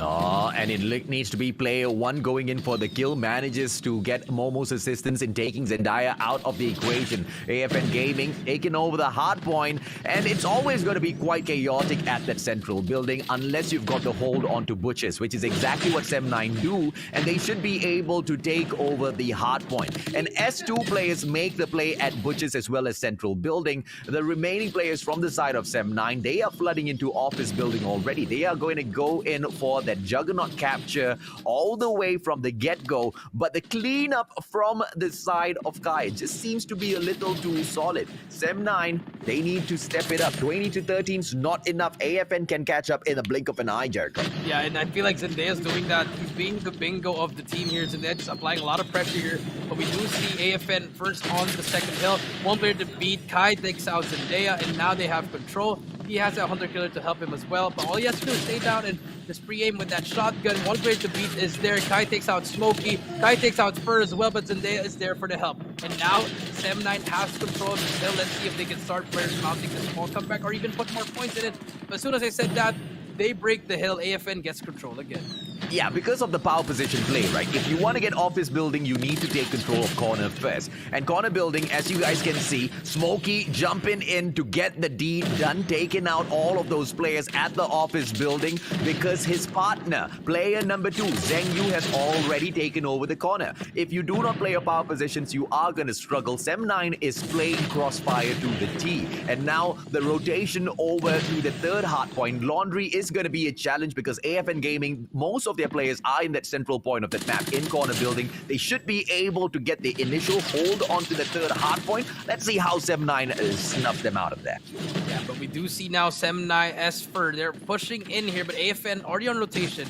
Britter Missile does come out here, takes out one player. Concept goes down, but look at the positioning of AFN. They're all over stacking it. They know they're going to get this hill, so they're just stacking it. But, you know, if you are Sem9, you got to start pushing one side here. The smoke should be working here. Stunts are coming out as well, but Sem9 is stacking the hill. But here comes the nades from Zendaya. Momo takes him out as well. Zendaya is here to make the push, and Sem9, they can break it right here.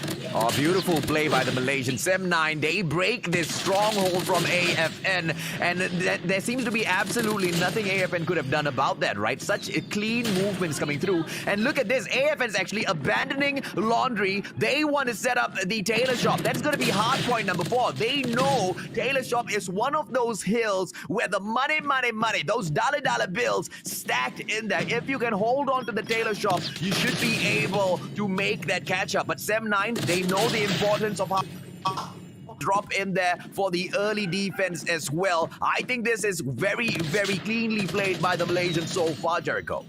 Yeah, very well played here. 82-44. Sem9 now has control of the new one, and if you're AFN, you have to get this hill. This hill pretty much sets you up for victor here, AJ. But here comes the death machine. No kills coming in from Kai. But now look at Sem9 just positioning themselves in these small corners, just holding it down. And AFN, no answer right now. But if you look at number 1, he spawns at the back. Player number 1 spawns at the back. That's gonna be RNG, takes out Zendaya, and now they have control. And just like that, it changes the game. Oh, absolutely. He has turned things around, taken over that hard point. They're not going to be able to catch up to that 100-point mark, but they should be able to get it at least to that 80-point, that 79 range, quite in the highs. I feel like this is that moment for comeback. And now once... what are they doing? 12 more seconds at that hard... They fight for werewolf. I understand how important it is, but you need at least one player to pick up scrap points. Yeah, that scrap time could have been huge. 7 seconds into 12 seconds. A lot of time you wasted there. But okay, let's see. The rotation's coming in. This will be worth it, AJ, if they can break this hill immediately. Takes out 2 more players to beat. And I think AFN, they managed to take that risk. They take out all the players of Sem9, and now they have control of the hill, AJ. They have control, but the players from Sem9 too close for comfort. Now 2 more players left in Bear Room. The pressure comes on. Smokey snuffs out that final player. Takes down yet another as well. Sem9 Sem9 controlling hardpoint number 5. Wareroom seems to be dominated by them. But here's the one problem. Sem9's going to have a huge issue holding on to Wareroom because they're not stacking one player into backyard. They are playing two, straightforward of a match against AFN. And as long as they don't play that power position for hardpoint number 5, it's going to switch back and forth. But AFN, on that note, is not putting on so much of pressure. Yeah, not putting that much pressure, but the game will not be over here, AJ. So we're going to get another rotation here on the reset. 136-79. Sem9, beautiful retake actually. They managed to get the time at the start, breaks it, but they actually got the retake again. And now here we go. Rotation is coming in. Juicy concept already there. Big kill right here, but no help from his teammate. Here's gonna be happens, and Zendaya's already gonna hop on the next one. And this is gonna be huge kills if you're AFN. You need to win every gunfight here. Yeah, that's gonna be purely impossible, man. 146. I mean, especially in central building, it's one of the most volatile hard points that will switch back and forth. And Sem9 are literally 3 points away from closing this off now. Challenge at the very end, but it's not gonna be enough. The Malaysians run away with the first match, 150-82. What a well-played game by the players of Sem9. And AFN, they were on the back foot pretty much throughout that whole match, and they literally... And you know what's the biggest disappointment here, Jericho? Taylor Shop was the place where they could have actually turned things around. Yeah, it could have turned things around, but I feel like the early rotation and yes, it was a bit of a late rotation, but they just didn't try to go for the scrap time. They just all went out, and then especially when in the last hill, AJ, they managed to break it, but after that, they just lost their track. They didn't know what to do after that, and Sem9 took over that, and they managed to break the hill, and now with that game 1 victory, Sem9 proving to be a better team at the moment, AJ, and let's see if S&D can turn things around. Yeah, you know, if you know how to play the final hard point at Wareroom, the defense that you stack there, it might just be an unbreakable hill, right? Because a few of those power positions really need to be focused on. Smokey picking up the MVP, truly well-deserved, but in my eyes, each and every single player, stepped it up on the side of Sem9. Very clear on their rotations, very clear with the pressure that they were playing. But one place where even Sem9 might have lost it would have been that Wareroom play. They were not stacking a backup player at Laundry. They barely had an eye on Butchers, and they did not push one player far back into backyard. And backyard's that one place where most of those players really don't pay attention to, because the entrance into that 5th hard point is pretty much far away from backyard if you are coming through the Guerrilla Avenue or you're sneaking in from Butchers. And that's the perfect backstep moment for whoever is the defending side at that hard point. And neither one actually played that. Yeah, neither one actually played. It was both sloppy for both teams, but Sem9, they just really took over in the end, AJ. A big plays coming in from Zendaya. I'm impressed by Zendaya's gameplay, AJ. He's stepping up. He's playing as what Bingo would be doing. So I feel like that's a good replacement for him as well. The aggression is there. I can see it from both teams. But let's see if they can do it again in S&D. I want to see, AFN step it up as well. It was quite a disappointing showing from them. I cannot help but to think what would have happened if they had stayed in Taylor Shop. And 2 reasons why I feel that rotation was so wrong, right? Number 1, they had about 15 seconds more or, 12 seconds more. It doesn't matter. That's a lot of points for you to pick up. Barely any of the players from the opposition side, Sem9, were there to fight you for those points. You can go in for the rotation. You've got a 6-second, leeway either way when that hard point shuts down and the next one activates. That's enough time to make the rotation.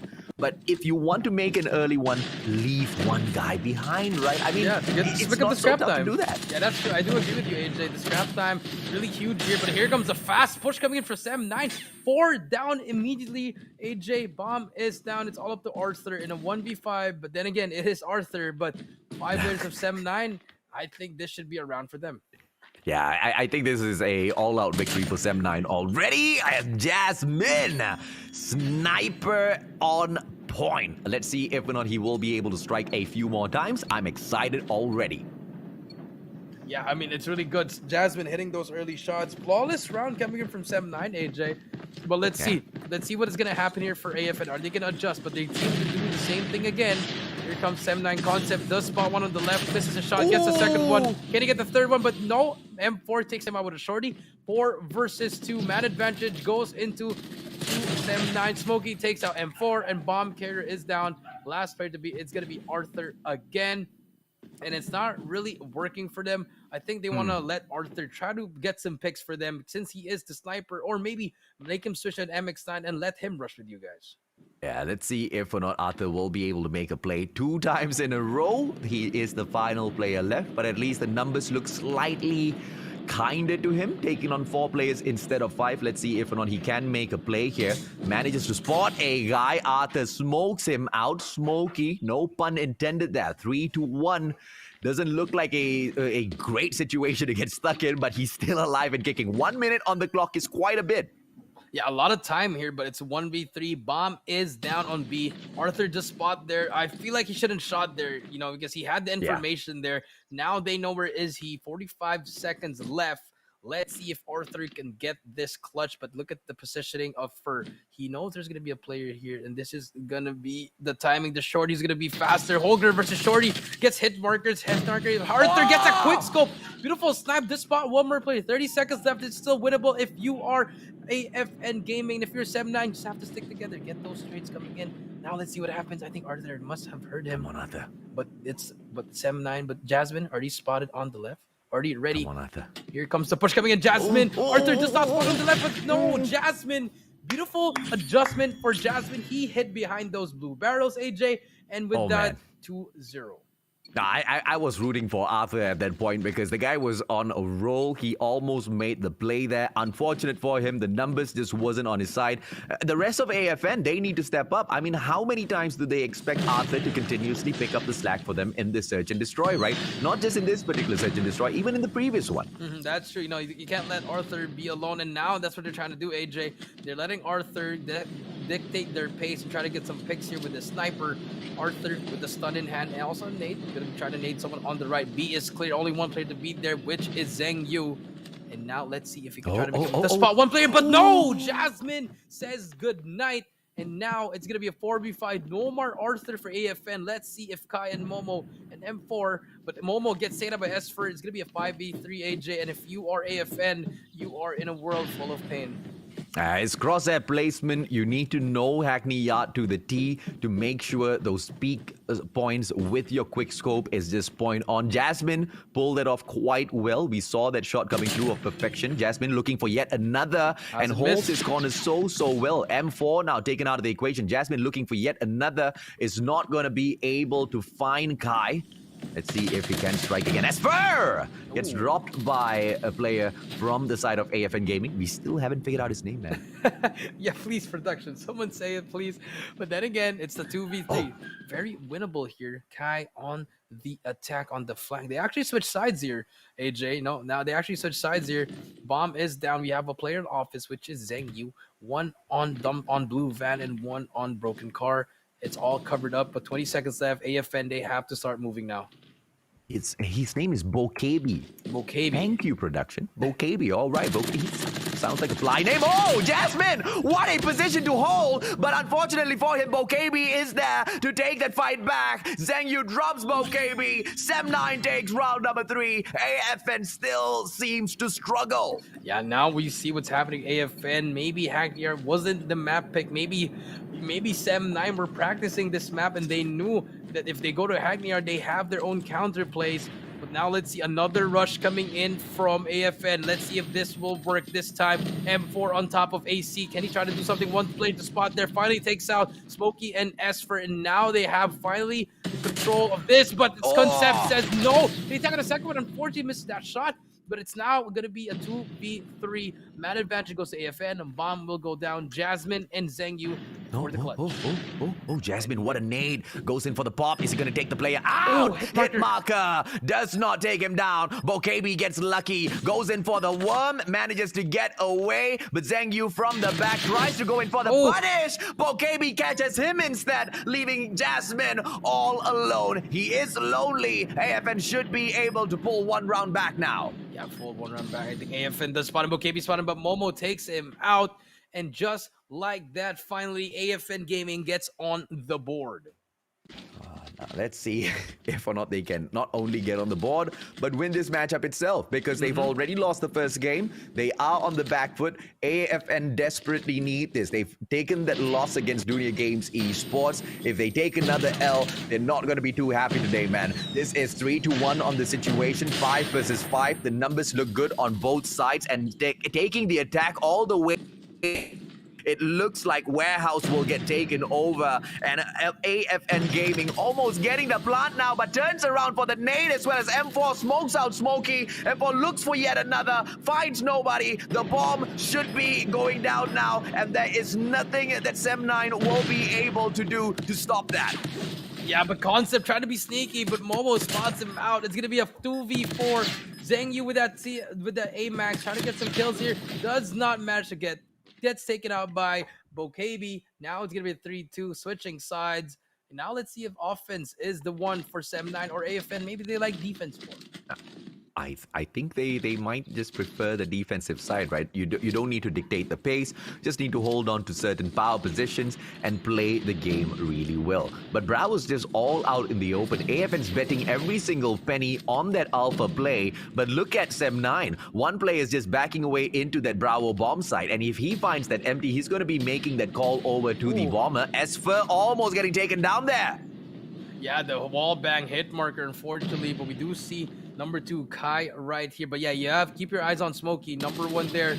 Oh my, Esfer gets saved by Kai, but Smokey has to make the player, AJ. He's trying to get that flank, but it's a little bit too slow there. He has to start pushing now because it's a 5v3. They need everything now. And let's see if Jasmine can hit a shot here. Yeah, it's quite an interesting play, because Smokey should have made the call for the B rotation, but they are still focusing in into the Warehouse. The bomber seems to be all alone. Concept now holding on to it, will be able to make that rotation. The play for that Bravo site might come through for Sem9. If they do get the plan, they should be able to recover the situation, because the numbers don't really look good. Smokey, as I say, that equalizes, shutting down Arthur. Should be able to find yet another as they go in for the plan. Yeah, that's a big play from Smokey. Takes down 2. Now bomb will go down in AFN. Nice this rotation. Let's see how can they do this retake. But now Jasmine takes out M4 as well. Now the tables have turned, AJ. We did see AFN getting those first 2 kills, but now it's going to be a 3v2. Finally 2v2. Bokabi takes out Jasmine. Now it's going to 30 seconds left. Let's see this retake. It's a stack coming in from AFN. Oh, but they don't pull the stack, my lord. Wow. That was bad. Bro, you know, AFN's really popular for the stacks. But what's the point of going in for the stack and then you trickle in one after the other, right? The best play that they can potentially hope for now is going in for the aggressive push and, you know, just betting every single penny on those aggressive moves. Sky taking Concept out of the equation, puts AFN in a great place. M4 strikes as well. Fur gets dropped. Jasmine taken out as Sem9 with one final player. Can Smokey make a play? Momo looks for Zheng Yu. Smokey steps up. Momo finishes him. AFN made of comeback here.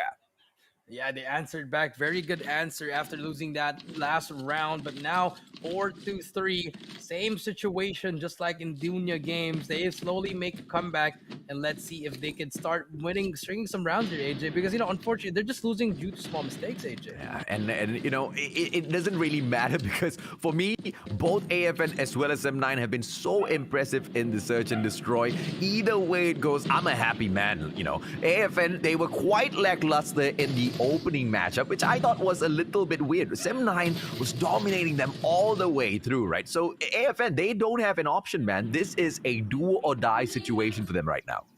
Yeah, I agree with that. Do or die. Jasmine with that sniper. Dual spot 1. Okay, very good trigger discipline.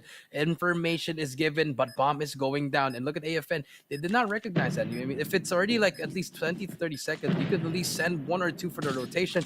This spot, that sniper will not get anything, but information is gathered. And now Smokey on the attack again. AFN trying to hit the backside of the map. Let's see what they're going to do. Bravo plant coming through. AFN, they need to find a way up onto rooftop. Smokestacks being taken over by AFN little by little. Kai goes in for the shutdown. Oh, back-to-back kills. Sem9, the numbers don't look good. Concept all alone. Goes in for a pop-off. The nade isn't going to be able to find anyone just yet. Come on for the snipes, and the time runs out. The fuse comes through. AFN equalizing things in here.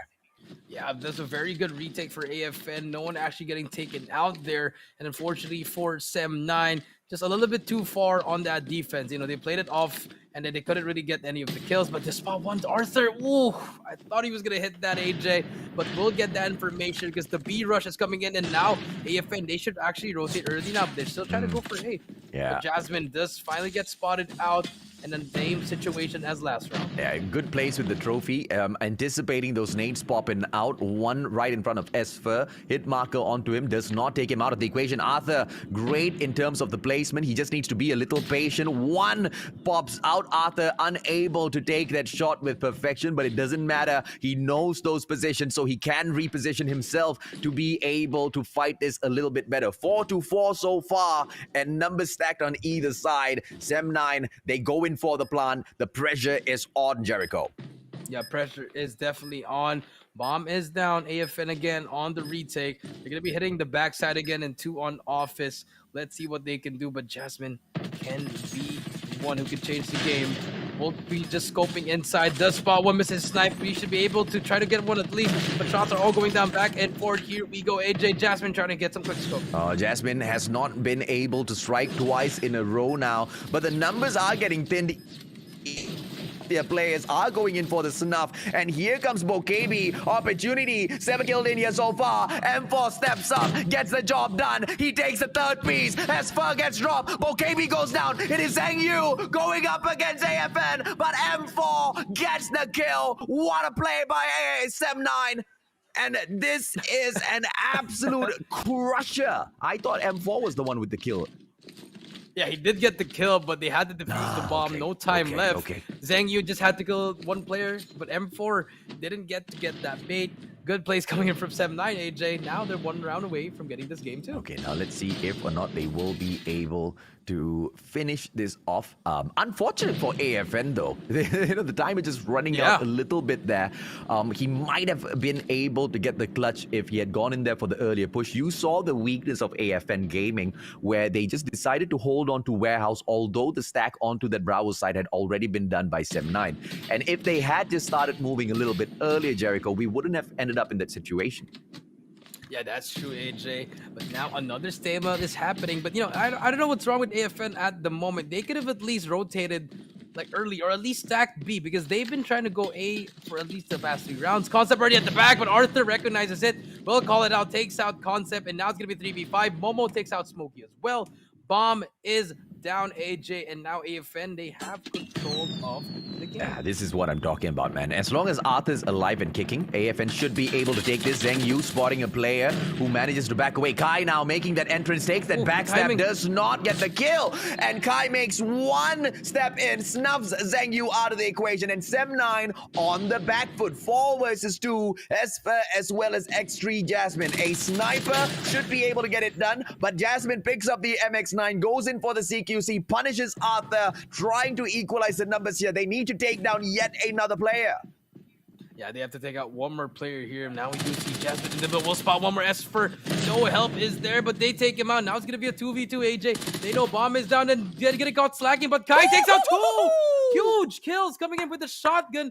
5-5. We're going to go to a round 11, AJ. AFN. When you get that KRM out, you pump it. That was just too clean out of Kai. And now AFN from the back foot, they managed to equalize everything, pushing it into round number 11. They are on the attacking side yet again. They get to dictate the pace. And look at this, man. A little bit of Sem9's medicine for themselves to taste. They move in towards that Bravo side plant, but Sem9, they don't make that initial mistake AFN did. They go in for the early push. Smokey tries to catch out Bokebi, but he punishes him with the MX9, and now Sem9 down 1 man.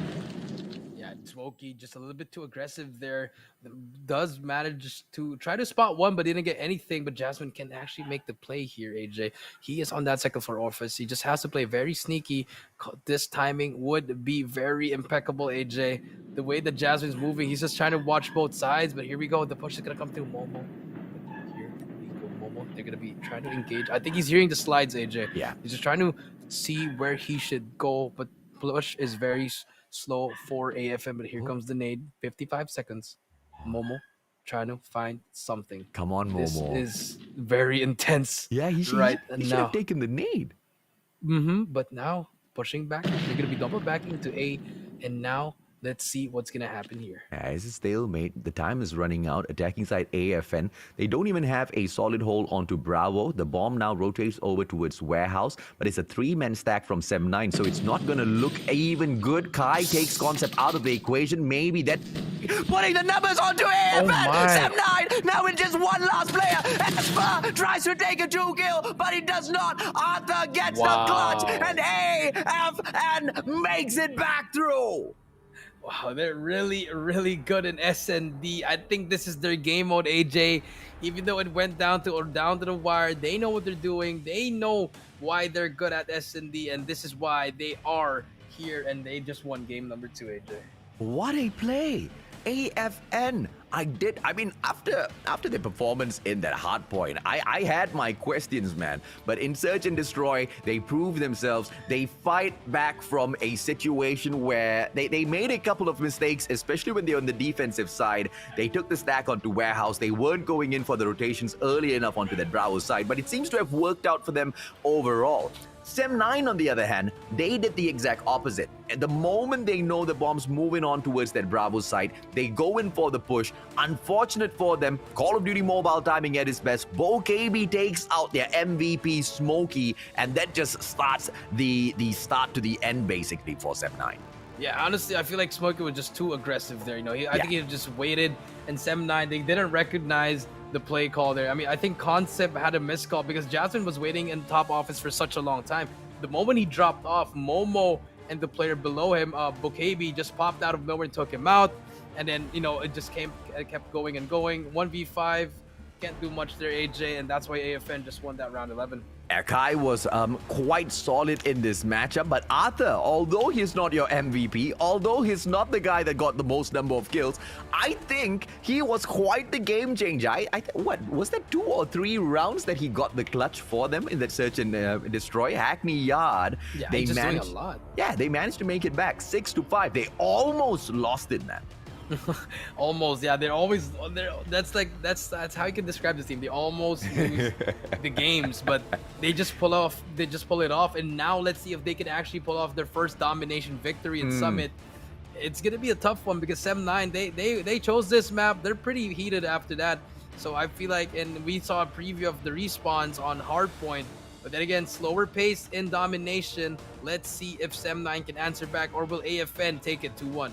Yeah, I think AFN should be able to get the initial lead here because they have got the strongest side. They've got Gorilla Base. They should be able to take the second floor of control room number 2 first and immediately cap that C flag. That B flag, on the other hand, is going to be the point of contention. But we all know, Jericho, the ones who manage to take over that second floor should be able to put on a lot of pressure for that B flag play. And those who spawn off of Special Forces base, they can make those entrances into control room number 2, but it's not as clean and open as a view for those, in comparison to the teams that spawn out of the Gorilla Base. So that's just going to be a little bit of an imbalance at the get-go, but if enough aggression can be brought in here by Sem9, they should be able to turn things around. I'm looking forward to, maybe a different sort of strat. Go in immediately for the cap onto that C flag. Sem9 might be able to confuse the side of AFN from the get-go, and then we might see a little bit of chaos ensue. Yeah, I feel like they should try to do that. Maybe an overextension at the start. Just throw him off, because obviously all the teams know this at the start. You don't usually go for the other flag, so maybe you go for the B flag, try to get some kills. Maybe they can try to do a sneaky, maybe go from the bottom of the control room, or maybe on the left side of the map. So we don't know. Maybe they can do that, or they can just go with the former style of just trying to get second floor control, and just winning gunfights, because So this is going to be very interesting, AJ. So let's see what's going to happen here. Game number 3, Sem9 versus AFN Gaming Summit Domination. Yep, the plays straight up from the side of AFN, flooding into that C flag just as discussed, and then onto the second floor, immediately snuffing out the players from Sem9. Oh, no. Mokebi taking 2, and that B flag is going to be capped by AFN after they clear out all of those Sem9 players. What an opener. What a play. Sem9, they should have focused onto that C flag. It was a loss for them, but now they are making a beeline for that. Look at the 4 players go. The C is the cap. That's the name of the game. But Predator Missile out of nowhere for M4 gets a double onto Smokey and Concept. Yeah, very early Pred, and that's what happens if you take out another team here. 10-5 already. Fast cap coming in from AFN, and now they're showing why they're really good at domination. We've seen this before in standoff, but let's see if they can hold it down. Concept and Esper finally getting some kills here, and now Sem9 is trying to attempt to come back here, getting control of that second floor, but let's see if they can string some kills here. Yeah, I'm looking forward to exactly that. AFN, as they cap that B flag, they are looking to hold on to it, maybe go in for a solid defense, a 3-man setup coming through from the Taiwanese side, but it seems to be a little bit of a challenge. Sem9 from the back. Zendaya now able to ask these questions. Mokebi, how is he still staying alive? Because Arthur is there. He snuffs Zendaya out. It's the teamwork that's coming in play for AFN. They've got each other's backs here. Yeah, AFN just trusting each other's teammates, but Esper is there trying to make some kills here. We'll take out Arthur, and now, even though he's getting the kills here, his teammates cannot get through second floor, so he has to make a play here. Esper now on his own gets one. We'll spot one more on his left. Can he try to take him out, but gets taken out by the KRM. Kai with the trade, 42-21. AJ and Sem9 are having the same problems they did in the Malaysian Championship, AJ, which is domination is their weakest game. Yeah, I want to see if or not they will be able to make a comeback in here, because so far the stack onto Bravo seems to be a little bit loose right from the side of Sem9. They are spawning out of the Gorilla base. Picking up that C flag isn't going to be too much of an issue. It is a 2-on-1 situation. This is the distraction that they needed. Yes, they managed to cap that flag, and now the pressure onto the B flag comes through as well. But it's too quick of a rotation. I feel like even though it is too quick, Sem9, the winning side. Hey, they prevent C from being capped. What a triple! Yeah, very good place coming in there. I don't know what AFN was doing there. They spawned at the side of A, but they didn't want to cap A. They wanted to defend C. Very weird play coming in from AFN, and now Sem9 just taking over with the trip cap, and they might just be able to win this half. Yeah, one moment of miscommunication from the side of AFN, and every single thing just fails on their end. A triple cap held on by Sem9 for so long now. Predator Missile gets brought in. All of a sudden, a new breath of fresh air in the lungs of Sem9. Forward, that C flag almost getting capped. The numbers are being thrown by AFN, but they're getting absolutely nowhere close. Yet another Pred drops in. Zendaya takes Arthur out of the equation, but Kai tries to make a play. Here's that takeover for that C flag. AFN gets it back, but the 75-point mark seems to be reached. Sem9 gonna call this to an end for the first half. Yeah, I just don't know what AFN Gaming did there, AJ. You did see the map. They spawned in A. Yeah, man. AJ. And 3 players just went through. They want to defend C. I mean, I get it. You want to defend C, but you need to cap A at least just to distract. You just pretty much gave the game to Sem9. Yeah, basically you got to pull a Sem9 there, and I think that was perfection, right? They had the A flag, they take the C flag immediately when they got the spawn. They allowed the gods of RNG to dictate the pace in this game, which I think is amazing for the side of Sem9. And now they take the aggressive advantage. They cap that C flag, moving on into control room number 2, trying to take the B flag as well. Momo brings out the death machine through the smoke, snuffs Concept out of the equation, but as Fur immediately trades it around. Sentry gun being brought out, a double sentry setup from the side of Sem9. Let's see exactly how AFN overcomes this challenge now. Yeah, 82-64 here. Finally, Arthur takes one down, but now look at what's happening AFN. Now they're the ones who's going to be trying to making a comeback here, but with all the streaks that Sem9 has and all the operators, it's going to be really hard here. Sem9 just holding down. They have fully control of that second floor, AJ, and now let's just see if they can get some streaks here and they can start winning this game. 93-64, I think. It's just going to be a really long game if you are AFN. Yeah, trying to cap 2 flags at the same time. AFN Gaming a little over-ambitious. Zhang Yu makes them pay with the death machine. Still looking for even more kills. He's holding on to an acute angle here, cutting off moving out from the cable car platform as well as direct road in towards control room number 2. Arthur snuffs him out, and that's going to be the opening that AFN needs. 107 to 76. AFN, they are running out of time here, Jericho. Yeah, running out of a lot of time here. 109 to 78. They have to cap B now if they want to win this game. But we do see S9 just dominating it right now. Kai always getting the early kills, but his teammates are not there for the help. But look at what's happening to AFM. They're just pushing on their own, AJ. Just bashing their heads in. No play whatsoever at the moment. So I feel like they have to switch it up. Yeah, then let's see that switch up. Can they do it? As we speak of a switch up, Sem9 says, let us shake things up for you boys. A triple cap. How does that sound? C flag being ripped right back by AFN Gaming, but it looks like this game has managed to get out of their hands. 84 to 129 now. Sem9 running away with this matchup, but the B flag out of nowhere, taken back by M4. But this is actually a race against time. AFN needs to get the trip cap as well, Jericho. Yeah, they're gonna be able to get the trip cap. The Predator missile does come in. Another Pred coming in. They're gonna be the protecting C right here, just hovering over. We'll get one. That was a waste tree. Predator missiles on one person. I don't think that was the best option, but here comes Sem9. They're trying to cap it, but more shotguns coming in, and now Sem9 finally gets after AFN. Another late Predator missile, but they have to capture it if they want to win the game now. Here we go. AFN Gaming trying to capture it right now. More streaks coming in. Can they manage to cap C, or will Sem9 defend it? Oh, this is the kind of fight we deserve at the Garena Regional Qualifier. 110 to 138 now. Sem9 still running away with it. AFN needs to get the trip cap yet again. That C flag is going to be the play, but look at the sentry set up by AFN. They are controlling it. Trip cap once again, and AFN stopping Sem9 in their tracks, not allowing them to run away with this game. Sentry gun needs to be taken away because cable car platform, the cap from Sem9 might just come through. A little bit too slow for the rotation. AFN, they are trying to play catch up. Sem9 gets that A flag back. It might be enough to close this game. Yeah, this is the final battle at Sem9. All Sem9, they have 8 seconds to get here, but all the operator skills are coming out. Here comes M4 trying to make a player on his own. Will get taken out by the gravity vortex, but more Sem9 are here. But the RNG guns are spawning at the back. Here we go. This is the biggest gunfights of your life. 5 seconds left. Smokey gets one. One more player to beat. It's gonna be Momo, gets taken out, and that should be game. But one final push can happen here. Hunter Killer comes out as well. Smokey takes out one, and just like that, Sem9 survives the comeback of AFN. Oh, what a play. What a game. Ladies and gentlemen, boys and girls, the Garena Regional Qualifiers. Oh, it's gonna be an absolute crazy competition, man. Garena's gonna be sending one solid squad to represent the whole of our server at the Call of Duty Mobile World Championship 2021 tournament presented by Sony. And it looks like we are gonna have a tough time finding that one team, man. So much of talent in this competition, Jericho. Yeah, a lot of talent indeed, but we just need one team, and so far Sem9's looking pretty sharp, AJ.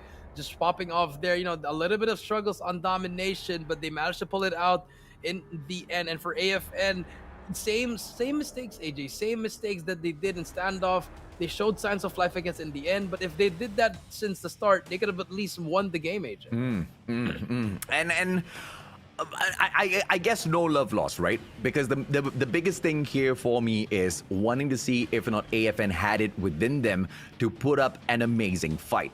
And I think we've gotten our answer already. Yes, it's not going to be a walkover whenever teams take them on. Sem9 is a solid team. We had a couple of questions as well. Whether or not the addition of Esfer as well as Zendaya was going to throw them off their game. Is it going to be an issue where they struggle with their communication as well as synergy? It seems like the answer is no. They may not have Sia, they may not have Bingo, but they most definitely still have the capability of winning series in this competition. Yeah, that is true, AJ. You know, Sem9 just showing off already that they are a team to mess with. They did lose that S&D, but now we did see the improvement, AJ, on Domination. A little bit more sloppiness, but a little bit better as well, AJ. But yeah. AFN, much respect to AFN. They just need to work on some things, AJ, because they can also be one of the best. They just need to work on a little bit more, AJ. Oh, absolutely, man. For today, ladies and gentlemen, boys and girls, Sem9, they've started things off. They've started things, pretty much on fire. But whether or not this fire will continuously burn on, we have to wait and see. Because they will be performing yet again later on today to close the day of Sem9 takes on M42 Esports. But for series number 4, that's gonna be crazy, man. WDC.Freeslot takes on Dunia Games Esports. Once again, today is gonna be lit. Yes, it's going to be lit, especially that 4th series, AJ. But here you go, ladies and gentlemen, the emotes again. It was just it was a complete convincing victory for number 1 for map number 1, AJ Crossfire. So and then when it came to hard to Hackneyard S&D 5 and 6, it came down to the last round. It could have gone both ways, but Sem9 just losing that one. AFN is just a better S&D team, and in Domination, it almost went over to SM9 and then AFN and then SM9 again, AFN again. It just went back and forth, AJ, and here are some highlights. Yeah, the highlights, man. I mean, initially, it was just all-out Sem9 for me because those power positions, they were the ones playing it. Butchers, it was Sem9. When it came to the corner building, AFN did try to play the power position for a little bit, but they lost focus after they started trailing off in terms of those points. Sem9, on the other hand, they stacked those players back-to-back. The play for Laundry should have been strong from AFN, and it was exactly that. They made that stand. But, you know, Taylor Shop, Hardpoint number 4, was the most questionable decision for me in terms of AFN going in for this match at Crossfire. Yeah, I do agree with you there, AJ. They were there, they got the break, but they just didn't try to get the scrap time. They rotated earlier. They had a hard time, actually, because the RNG, the spawns were already given to them, but they didn't manage to hold it down properly. It took them a while, and then they didn't even get the scrap time, went for the rotation, lost their rotational gun 5s, and in the end, it just really costed them in the end. Yeah, and you know, this was the most messy hard point for both teams, the 5th hard point at Verum. Not to perfection, but I think it's something that they will be able to learn and buff up even further, because so far their Crossfire matchup has been very solid. Playing backyard is instrumental. Playing backyard, especially if you've got something like the Holger in your hands or you've got the XS1 Goliath, you're going to be an absolute monster, and Wareroom is going to be untouchable. But of course, we skip on over to the Search and Destroy, where AFN actually made a comeback. Yeah, AFN made a comeback in the Search and Destroy, but it was just it was very sloppy from both teams. It just really came down to the last gunfights, individual gameplays, you know, small mistakes from all the players, actually. Just, you know, over pushing too much, over peeking, looking at this too much. You know, it was just a sloppy S&D. It just came down to who had the better gun skill in the end, AJ. Yeah, man. And, you know, at the end of the day, I feel like Sem9 as well as AFN, they are two equally matched squads that I want to see more of in the competition. Thankfully, we get to see exactly that. AFN will be performing, well, not today. We've seen them jump into 2 series already against Dunia Games Esports for the opener and now against Sem9.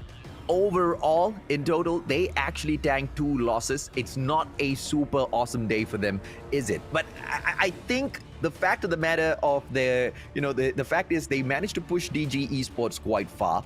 They almost took the games against Sem9. That stands for something, Jericho? Yeah, it does stand for something, but it might haunt them in the end once we tally the leaderboards. Maybe, you know, maybe those 2 points could have at least made them top 4 or maybe even top 2, you know? So it just really...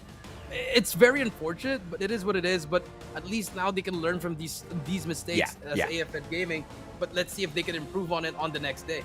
Yeah, I want to see both AFN as well as Sem9 improve little by little all throughout the competition. Once again, it's going to be a single round robin at the group stages where top 4 from each group will move on to the playoffs. So you're going to have a total of 8 teams stacking in the playoffs, and that's the Garena regional qualifiers, man. I don't know how many times I'm going to repeat this like a broken tape recorder, but it is going to be absolutely lit because of the quality of teams that have jumped on in here to take each other on. And you know, this matchup, this series was a clear indication of that as to how close the skill gap is between these teams.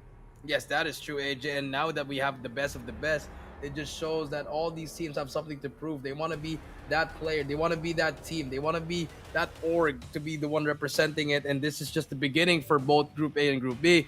Because we have a lot more days, AJ, and we're just getting to know these teams now. And you know, I want to get to know them a little bit more through their plays, and hopefully AFN manages to, you know, grab a couple of wins as well. Nobody likes to go on a losing streak, and I think it's going to hurt them a lot in terms of confidence when they go into day number 4. It has to be on day number 4. Why? Because tomorrow Group B will take a little bit of rest. Group A jumps right back into the fray for a little bit of action. This was that final matchup, 150 reached by the side of Sem9. Close enough for AFN. Smokey, I think he truly deserves the MVP title, man. He most definitely was a one-man army there in a majority of those situations. A truly, truly solid leader for the side of Sem9. Yeah, Smokey just dictating the pace, the in-game leader for Sem9. He's improved as well. I feel like, you know, every time he's playing, the team is always calm, composed. They know what they're doing. So I really like this pick. So Smokey, congratulations on being the MVP. Yeah, taking those 2 games. Sem9 2-1 at the moment. Yeah, I think, you know, Smokey has grown a lot in terms of stepping up in throughout his whole journey for Call of Duty Mobile. And, you know, they came in as crackheads. They wanted to prove themselves. They overthrew the Kings of Malaysia. They got sponsored by Sem9. And now they are in this competition with a whole new I guess attitude, the way they look at Call of Duty Mobile itself. They are confident to take these matches up. So the win against AFN is going to be good for them, but they did struggle. They did drop that search and destroy at the end of the day, and they have to be careful because each and every single matchup will count. And for Sem9, the future matches are not going to be easy. When M42 Esports steps in, it's going to be quite tough, Jericho. Yeah, it's going to be very tough for that one, AJ, but it's okay to actually lose at this early in the tournament, because at least they know what they can do on the next day, which is going to be day 4 for them. They can improve on that immediately, and once we see them again, boom, they can just switch it up immediately and they can be the best team in the tournament. Yeah, absolutely. Each team gets 5 matches within the group stages. As far as AFN is concerned, they've taken 2 games or 2 points from the 2 series. So as long as they can focus on the remaining 3 series, make sure they get wins on all 3. They are still going to be solid. I don't know if that's too much to ask for, but I'm definitely crossing my fingers to expect them in the playoffs. Ladies and gentlemen, boys and girls, on that note, let's take a quick short break. When we come back, it's going to be WDC.Freeslot taking on Dunia Games Esports.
เป็น Call of Duty Mobile World Championship 2021 Major Series Season 5 Welcome back to the Call of Duty Mobile World Championship.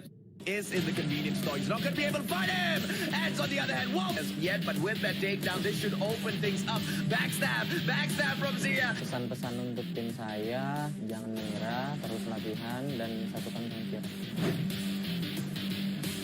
ช่วยตัวเองครับกูเก็บไป28คิวพี่บอลจะแตะได้30อยู่แล้วแล้วลูกตรงนี้เก็บเพิ่มไป 但打狙还是要小心，这个穿点直接把 Momo 给穿死。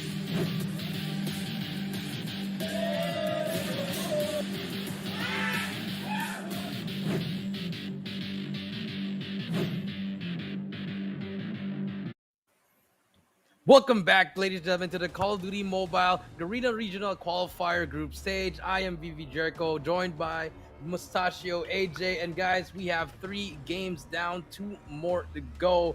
Ladies and gentlemen, this has been such a great day, but before we do move on, AJ, we have another special message to say, because guys, the Call of Duty Mobile World Championship official mobile device is the Sony Xperia 1 Mark III. This beauty is such great. It's one of the best phones there. It might be even the best phone. It might be even the best phone out there, AJ. It can step up your game, and you can share your victories with the game enhancer. You can control all your game experiences for your best performance, so never miss a beat. Oh, absolutely, man. It is the best game for Call of Duty Mobile out there right now. Never miss your best moments, your best gaming moments with the RT record. Whatever you're playing, RT record basically rewinds 30 seconds back, gets you that footage. You can throw it out onto your social media platforms and get those likes and loves that you deserve.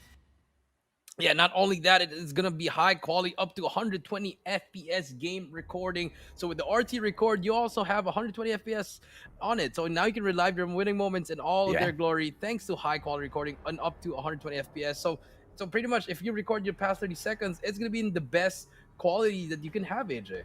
Yeah, absolutely, man. You can charge smart and play longer as well with the HS power control. It powers up the phone systems directly rather than charging the battery, and this reduces the thermal stress on the phone. Absolute amazing in terms of figuring out a solution for a problem that has plagued mobile gamers for such a long time. Yeah, you know, the battery is really so important, but not only that, no audio latency. It has the loved 3.5mm audio jack, lets you plug in your favorite gaming headset and enjoy in-game sound and chat with no audio latency, so you can hear everything and you can still chit and chat with your friends at the same time, just enjoying with this phone.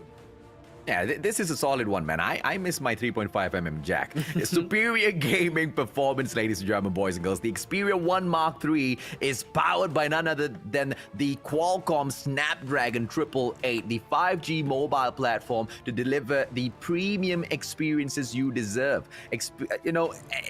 There's nothing else you can ask for. As long as you've got this processor in there, you're pretty much good to manage, a ton of background applications and still be able to game. Plus, go in for your, recordings in there at 120 frames per second without affecting the performance of the phone at all. Yeah, and then that is why it is the official device of the Call of Duty Mobile World Championship, the Sony Xperia 1 Mark III. But back in the action, we have 3 games down, 2 more to go. We had AFN Gaming versus 7-9 last time, and now we're going to reach match number 4, AJ. This might be the match of the day, which is going to be WDC.Freeslot versus DG Esports. It will be a good one. Yeah, technically it's winner going up against winner. WDC has won 2 matches. DG has done the exact same thing. And now we will be able to see which is that more supreme brand, right? 7-9 as they take on M42 Esports later on. It's going to be a battle of the causeway as the Malaysians look to take down their opponents from Singapore. Former Gaijin Rogue as they are now sponsored by M42. But we'll leave that for the closer of the day. Jumping back to the lineup of WDC.Freeslot, Ambition, Blackjaw, the Kiss X, Guitar, Dolphin, as well as Cheek. We've seen the names. We've seen exactly what they can do out there on the battlefield. They've already decimated Blacklist International.Ultimate. Will they be able to pull up the same against Dunia Games, Jericho? I think this will be the hardest matchup for them in this tournament. Ambition. These guys, they managed to win 2 games against AFN and their S&D. But both teams they both lost S&D. No, they both won one S&D and the other team lost S&D. So I feel like it's gonna come down to the respawns for both teams. Dunya Games versus WDC. It's gonna come down to the respawns. Hardpoint will be the one to watch out for. Both these teams are gonna be very aggressive, but I feel like Guitar has to pop off. It's really gonna depend on that coin toss. If they win this one, they might pull them in firing range, AJ. So we're gonna be looking forward for that one. So let's see what's gonna happen.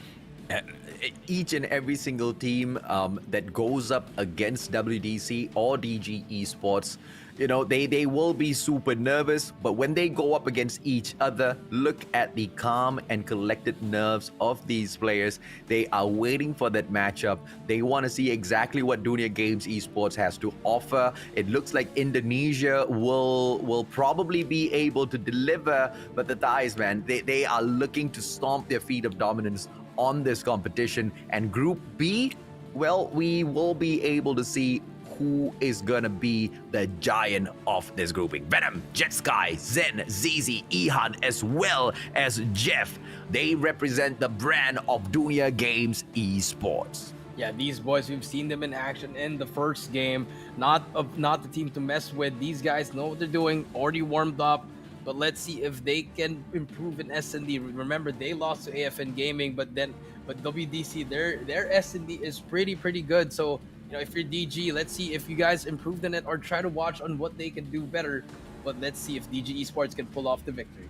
Yeah, I think there's just do you have a way to predict how the outcome of this series is gonna go, Jericho? Do you have a call? Honestly, it's really hard, but I might go to the champions of the CGI. I gotta go with WDC just because of them winning it. Remember, they beat Dunya Games, so they have that advantage. But maybe Jeff could probably do something. Remember, he was the MVP for the last series, so maybe he can turn things around for this team, or maybe ZZ can pop up. But then again, if you're going up against Guitar Ambition and Dolphin, it's gonna be pretty tough.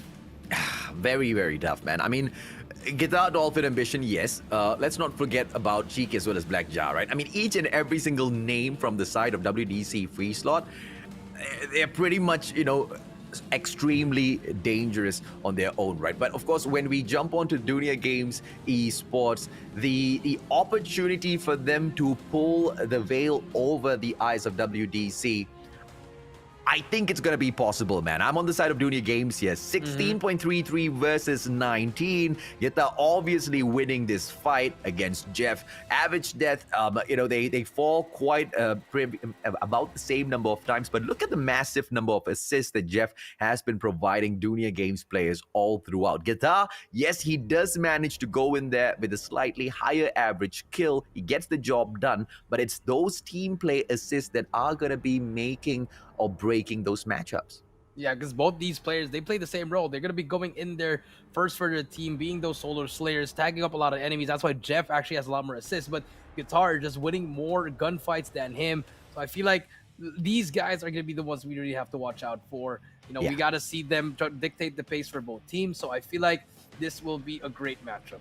Yeah, I'm waiting for it. Let's see exactly whether or not these numbers might be able to paint a prediction for the following matchup, or will Dunia Games be able to show us that, you can get more average kills, but it means nothing when you cannot get those average points off of games. Dunia Games winning the coin toss. Maybe this is a premonition as to who's going to come out victorious. Hackney Yard gets taken off. WDC probably won't be removing takeoff. They will have the freedom to play that firing range or takeoff here. Crossfire gets removed from the equation. Very interesting competition. Dunia Games, maybe Summit? Maybe Summit. I think they want to have that one map advantage, or maybe even standoff, but let's see what they're going to be picking. I really feel like they want to go close range, AJ. Maybe a standoff or a Summit would be perfect, or maybe even a raid if they want to go a little bit mid-range. But let's see what they pick here. Definitely not going to be a firing range, AJ. They don't want to be playing firing range and take off. Okay. Interesting pick coming in from Dunia Games. Love it. I did not see that coming, AJ. Oh, I love it, man. I love it. You take takeoff, things can go really, really good or really, really bad. Is Dunia Games gonna be is Dunia Games gonna be the meme team here? You know, caused by WDC. They are picking takeoff. We've talked about this in the past, Jericho, number of times already. Those rotations need to be super solid. And now, as expected, WDC dragging us into firing range for that search and destroy, potentially even guaranteeing themselves a victory here because we know exactly how good they are here. Yeah, this is their map. This is their home. They love this place. But then again, remember, Dunia Games went up against AFN here. They had a good fight there. So maybe they just want to read the plays because WDC, they've been watching, so they know how Dunia Games is going to be playing here. So I do agree with you, AJ. They're setting up for victory here. But then again, it's S&D. Anything can happen here. And finally, for our final game, it's going to be Summit Domination. Dunia Games picking this map. They want to bring it into Summit. They like this map. So it's a battle. This is where the coin toss is really helping one team. Yeah, and I'm quite shocked to see Guerrilla Squad pick by Dunia Games in that firing range. They are actually going to take the aggressive side first. They don't care about the picks coming through from WDC. They want to take those aggressive moves first. And I think, you know, if they are able to set the pace very, very early on, after they take off, if they take takeoff, they might be able to bag this series. Sparrow as well as Annihilator, expected bans coming through from those operators, Jericho. Yeah, expected bans. They don't want to be getting taken out by the Sparrow, so I feel like equalizers, dead machines are gonna come out again. So it's the normal bans, AJ, but it's just gonna especially take off. It's gonna be really hard to see what's gonna happen there. Because, you know, takeoff, like you said, AJ, a roll around, P3, P4, it's very near. Yeah. RNG is not, it's going to be your friend or it's going to be your enemy. Yeah. So I feel like that's what's going to come down to, AJ. But it's also going to come down to the pretty much the close range gunfights, you know, the SMGs. We really have to see someone pop off. Yeah, I mean, it's all about the spawn control at takeoff for Hardpoint for me, Jericho. Let's see who manages that a little bit better. I mean, yes, you can win a couple of your gunfights, but if your rotations as well as your spawn control is, you know, weak on takeoff, it's just GG. On the first Hardpoint, the first thing that the teams are going to be looking forward to is taking control of those power positions. Aurora launch, as you can see, player number 4 from WDC, as well as the launch center, the scaffolding out there on that second floor. Those are going to be those main positions that need to be played. Yeah, very important position, but we do see no one has control, but finally we do see Zen on top of those team enemies, and ZZ also in another power position. So it's pretty equal at the moment. Guitar trying to make some plays here, but DG taking control, having all those power positions are finally getting some points. Oh, very interesting, you know, hold coming in here from Dunia Games. They're not going in for the aggressive stance. They are holding on to their positions really well. And the first hard point, quite honestly, it's not so much as to how many points you manage to take. It's all about how many points you manage to hold away from your opponents. WDC picking up a majority of this. It's not going to be a game breaker for me. For me, it's going to be that second hard point. How do you control it, right? You move on in there for the early rotation. You hold on to it. That's going to be the play for Dunia Games. They need to start moving now. Yeah, they have to start moving now. 28 to 17. WDC manages to get a lot of time there, but now control for the second hill, AJ. We need to see more power control here, but this is going to be a stack. This second hill is all about contesting. Whoever gets the contest here, or whoever gets the most points here, can actually, you know, can pull away from this game because you need to set up for P3 as well. So the contest is coming here. Dolphin, good place coming in, and WDC now has control. And it's so tight between the two teams. It doesn't really matter as it moves back and forth. WDC.Freeslot holding on to this hard point. No sentry guns being pulled out just yet. The Predator missiles are ready. Hunter-killer drone for the side of Dolphin. But, you know, using it at this point is going to be quite a waste. They want to set up Aurora launch potentially for that sentry. Control room, that's going to be quite the useful, you know, play for those for the operators as well, right? Unfortunately, I do not see Dunia Games making a comeback in here. They've pulled away in towards Aurora launch. Let's see how their defense is set up, Jericho. Yeah, I feel like they're going to be trying to make a play here. Venom on the window gets taken out, so they take out the anchor. Now they can try to control it, but here comes the Predator missile from WDC. Ambition takes out one. That is one. Then they finally get control. Then again, DG always getting those early rotations, but they are losing all the gunfights inside.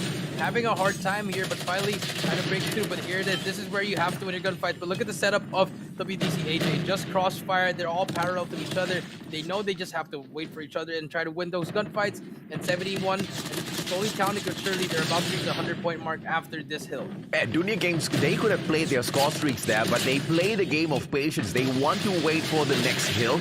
And look at WDC. They're not holding back, man. Predator Missile comes out for the pop, but I like Dunia Games and the spawn management. They hold on to generator area, which means they can just link Aurora launch all the way into control room as we go in for hardpoint number 4. But as I say that, WDC forces them out of the hardpoint, picks up those scraps, still with the lead, 87 to 55, on for the push now. Hardpoint number 4 at control room. Now, it's gonna change up.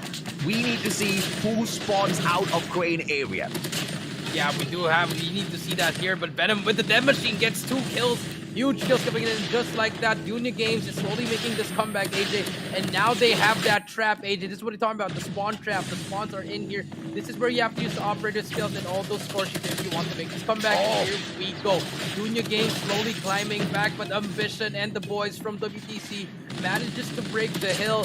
And now the 100-point mark slowly nearing it, and DG spawning out. Oh, Githar pulls out the death machine but gets taken down. Venom jumps on in with the Holger 26. Jeff makes the approach with his own death machine as well, going in for a couple of shots. Ambition manages to pull out the gravity, and it just doesn't really matter exactly what Dunia Games tries to do. WDC seems to have a response for each and every single play.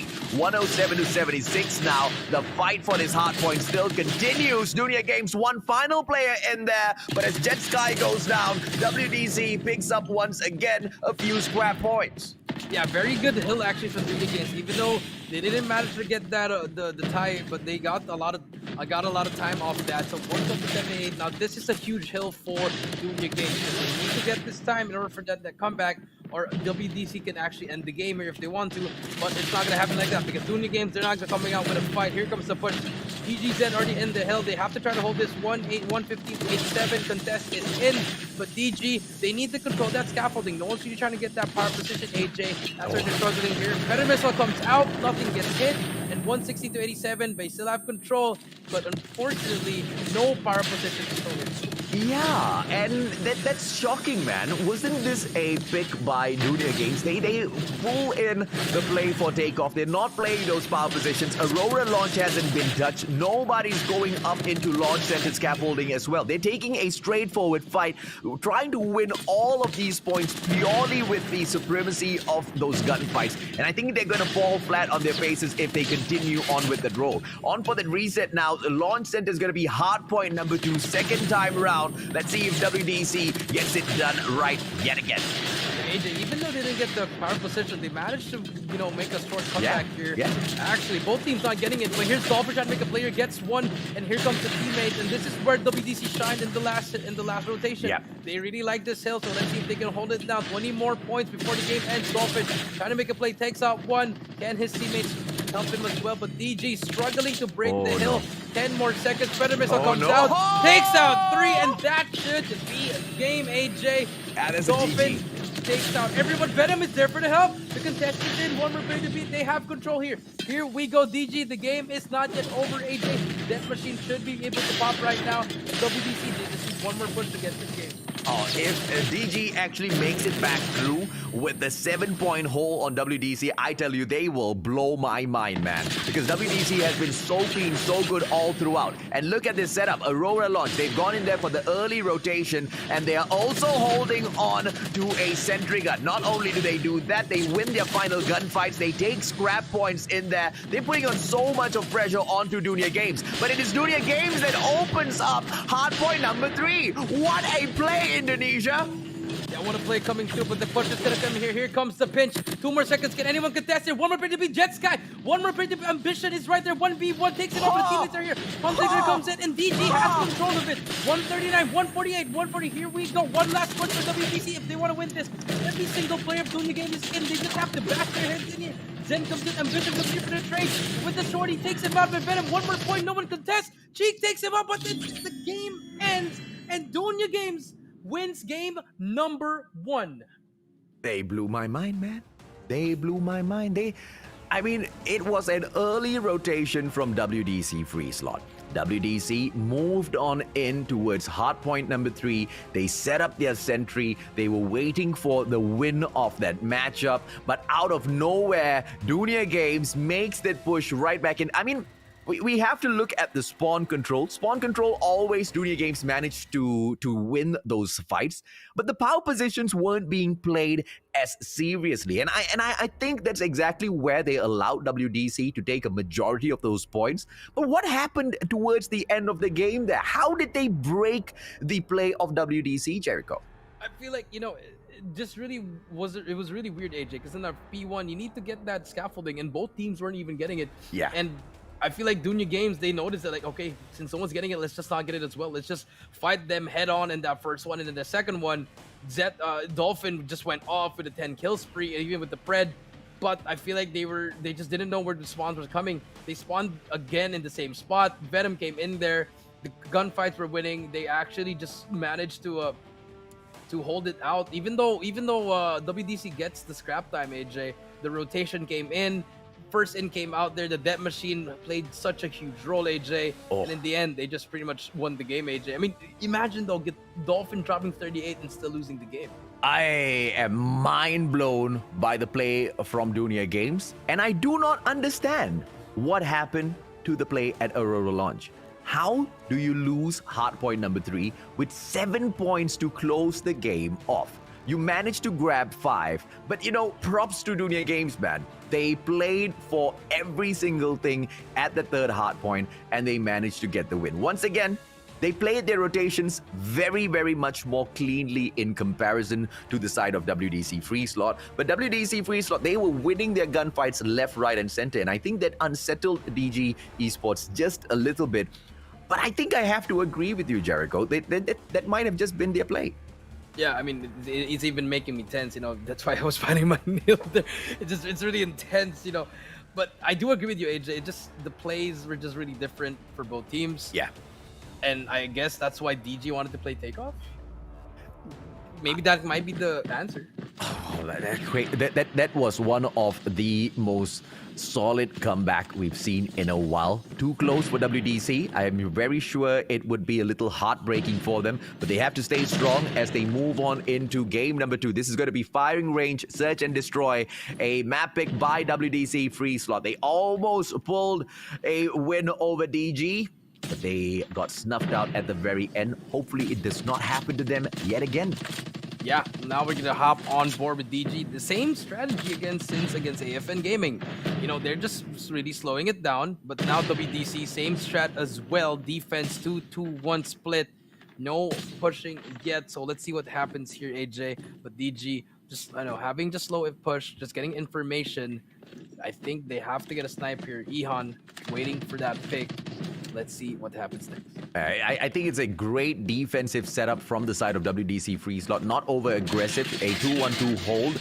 But now player 3, though. Ambition takes quite a number of shots against his opponent's cheek. Has to play this a little bit safe. He might get taken down here if he overextends. Ooh. But he manages to catch Jeff off guard. And 5-4 WDC. Numbers advantage, but Dunya Games managed to get the plant, and out of nowhere, she takes Ihan out of the equation as well. WDC, they are in front in terms of those numbers. Yeah, Cheek getting those 2 kills, 3v5 already. The bomb should be defused here, but ZZ takes out Blackjaw. Dolphin takes out ZZ as well. Ambition is there, but Zen is at the back, takes out the bomb carrier. That's all you need. Just have to try to slow it down because they're not going to be defusing the bomb here. But Ambition gonna hop on the bomb. Here comes Zen trying to pick the push, but 3 players to 1. It's not gonna work that way. And just like that, first round goes to WDC.Freeslot. Well played by Dunia Games. Unfortunate for them. Maybe one nade from the white warehouse towards the bomb site might have been able to prevent the defusal, but I didn't happen to catch if or not he had that nade on him. So it doesn't really matter. WDC picking up round number 1 isn't gonna phase Dunia Games all that too much. Cheek going in with those cheeky shots, not gonna be able to find anyone with those blind scopes. And once again, Ambition aggressing forth towards the scout tower. Yeah, just being very aggressive there. And Cheek, they're going to be playing through Cheek here. The defense will have to have a lot of information, but they did not notice. They're already going to be planting the bomb. DG already inside the A side, and ZZ opening for that open so that they can go into trailer and look at that bomb side. But here we go. Bomb is down, but Ambition in the middle being a nuisance. The timing will be very important here. I think he's gonna get the drop on 2 players here. We'll spot one, take him out. Venom gets away with his life. Ambition stunts this bomb side because they know they have one player up. Gonna take out as well. Guitar takes out Ihan. Now it's gonna be a 5v3. Oh, out of nowhere, snuffs Jeff out of the equation as well. And the defending side, WDC.Freeslot, should be able to take a perfect defusal here. Round number 2 in the hands of WDC. Yeah, they're just really playing so well right now. WDC, the retakes are on point, and DG, no answers. They have to adjust right now. Maybe it's going to take them another long time, AJ. Remember the last time in AFN, it took them a while before they could have adjusted properly. Now, they are having such a hard time. But then again, it's only second round, AJ. DG, maybe they can try to go for another rush. I'm waiting for them to take this a little bit more aggressive, right? Dunia Games, once again, they expose themselves in that midsection, and Cheek will be trying to make them pay for all of those mistakes. WDC, they lose one player initially. That shouldn't be too much of an issue for them as Dunia Games takes the attacking side and the plant once again. Trophy system is there. Yet another nade flies through and gets ZZ out of the equation. Yeah, ZZ gets taken out 4 versus 3, but here comes the push. Dolphin gets 1. Can he get a second one? Gets away with his life, but 4 versus 2. Blackjack decks 2 down, and just like that, 3-0 WDC. This is why they chose firing range, and this is why they are the the former CGI champions, AJ. 3-0 right now. Yeah, I think, the better ban for going up against WDC would have had to be the firing range. Takeoff, especially with the fact that Dunia Games played Takeoff as the first map, they should have definitely banned firing range, right? But I guess they had their own reasons for not doing that. A 5-man push in towards that A bomb side as Dunia Games now trying to take the plan early once again to see if or not it makes a difference for them. Earlier on, a double nade setup came through, taking out the trophy system. ZZ is still going to be protected. Trophy not taken out just yet, but he's not playing any chances. Cheek takes Jeff out of the equation, takes the wall bang against ZZ as well. This guy's on another level right now. Yeah, 5 versus 2. DG stuck right now. No more help. Venom takes out 2. Blackjack, one more player to beat. The defuse is going to be hopping on. Venom gets taken out. Say goodnight. And 4-0. WDC they're just running away with this. But that was such a nasty shot by Cheek. Oh, man. Dunia Games, they are struggling in here. And I don't think we can hold it against them, man. WDC has been playing a perfect firing range defending side so far. But this time they switch things around. They don't go in for their 2-1-2 hold. The player that usually holds on to Scout Tower backs away. Ambition inside of the white warehouse as Cheek snuffs ZZ out yet again. The setup coming through, bomb on the ground, and the information has been sent through to all of the other players from the side of WDC, Jericho. Yeah, I mean, if I was WDC after Cheek getting that, he should be able to push, and that's what he's going to do here. Such an aggressive sniper here. Oh, that timing, he does spot 1! What a snipe by Cheek. One more player to beat. Jeff is there. He misses the shot, but the katana is in. Misses it as well, but gets away with his life. Can he try to melee? Yes, he can. Cheek is at a different level. One more player to beat. Cheek has done the damage, and Venom trying to get this clutch. 1 minute left. Bomb is down. And that is so unfortunate if you are Dunia Games. Oh my lord, what is happening, right? Because Dunia Games, they seem to be all over the place, man. I expected sharper plays from them, I'm not gonna lie. WDC, they are not only outshining, but they're putting Dunia Games to shame at this search and destroy. 4-0. And it does not seem like Dunia Games is about to take this round. A 5-0, perhaps even a donut at the end of the day. I'm pretty sure the Indonesians won't like the sound of that, and they might be making a comeback through in the next round. Yeah, but now it's 5-0. Switch of sides, AJ. And if you're DG, you're just struggling right now, AJ. And this just shows that S&D is their weakest game mode, especially against WDC. No, which is why I was so confused. Why would Dunia Games take the attacking side when it was WDC that picked this map? You should take the defensive, see how WDC plays the map, and then maybe try to make a comeback, right? But it doesn't matter. What's done is done. 3 versus 2 now as Blackjack gets eliminated by Venom. It is going to be ZZ who goes down. Dunia Games taken out 6-0, being handed a donut by WDC.Freeslot. What a play at that firing range, search and destroy, Jericho. Perfection, AJ. That's all you have to say. Perfection at this moment, because WDC, they love that map, and now I just don't get the ban of DG. I want to go back on that one, AJ. Banning Hackney Yard. I don't think Hackney Yard is really the map of WDC. Maybe it's one of their strongest map, but I feel like it's better just to ban firing range. Yeah, and I think that was a huge mistake from the side of Dunia Games. But then again, does it really matter? At the end of the day, the top 4 teams get to move on to the playoffs. And we all know at this level, you don't want to give away your gameplays that early. Dunia Games, with that being said, is that just an excuse? Or did they just get whooped by WDC? You guys just saw it for yourselves. 6-0. DG looked like they were helpless in that matchup. Yeah, DG just looked lost in that opening. And I mean, Ihan with 0 kills, he was expected to be the sniper against Cheek, but Cheek just outplayed him with 10 kills. Very unfortunate for DG, but it's okay. They won that hardpoint, AJ, but this time that just will demoralize your team. So you really have to regain and have that composure for Summit domination. But let's see what happens here. WDC running off over that 6-0. They just wanted to get it done as fast as they can. And now let's see if they could do it in Summit domination. Yeah, Summit, like DG, might be able to make a comeback here based on what they showed us at Hardpoint, right? 150 to 148. It was their map pick, but remember the rotations, remember the holes of those okay, wait, was it the spawn point control? No, they had those spawn controls done really well. They weren't holding on to the power positions. That was the main problem, right? But when we move on into Summit, I guess it's not so much of that power position play. It's all about managing those spawns. And Dunia Games was solid when they were doing that over at takeoff. So I'm expecting them to be able to play the exact same sort of a game over at Summit, manage the spawns back to back to back, and put a lot of pressure onto WDC. Let's see if it works out that way. Yeah, maybe it's gonna come down to that one, but I feel like it's just gonna be the recognition. You need to know when to rotate, when to overextend. But let's see, it's gonna be a straight out war here. We do see DG hopping on the B flag immediately.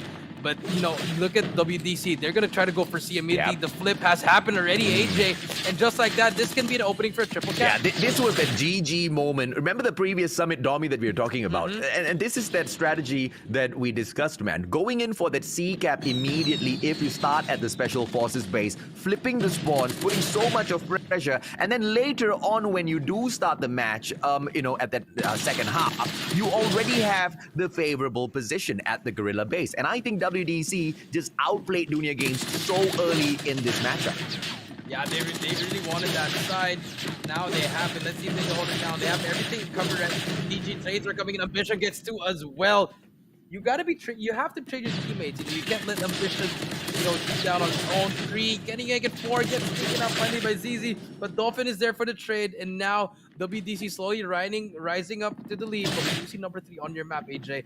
Venom gonna be that player who's gonna make that play for them to try to beat on the nuisance. No one is near C, but I think this teammate have to start winning their gunfights. And I feel like WDC, they have to recognize this because they're pushing up too much a bit there. But here we go. Let's see what happens here. Yeah, this was that spawn management. They have to win their gunfights. They have to take this C flag and maybe the backstab. Because look, the rest of the players, as they fall one after the other, they're spawning back out from the Special Forces base. But it's a little bit too late. The rotation is just going to be playing against them because of the distance between the Special Forces base and that C flag. Guitar getting the snuff off from afar. 42-21. Dunia Games, not only are they being outplayed strategically, but the gunfights, they don't seem to be winning it. Yeah, they're not really winning it. They keep on getting double killed by these WDC.Freeslot players. But, you know, is it because they lost last game? You know, they're already losing full or getting tilted already, AJ. But you can't be doing that. This is game 3. It's a new game already. But DG just really struggling here and WDC just having their time with this match. They need to figure out a strat, man, because they've lost too much of time.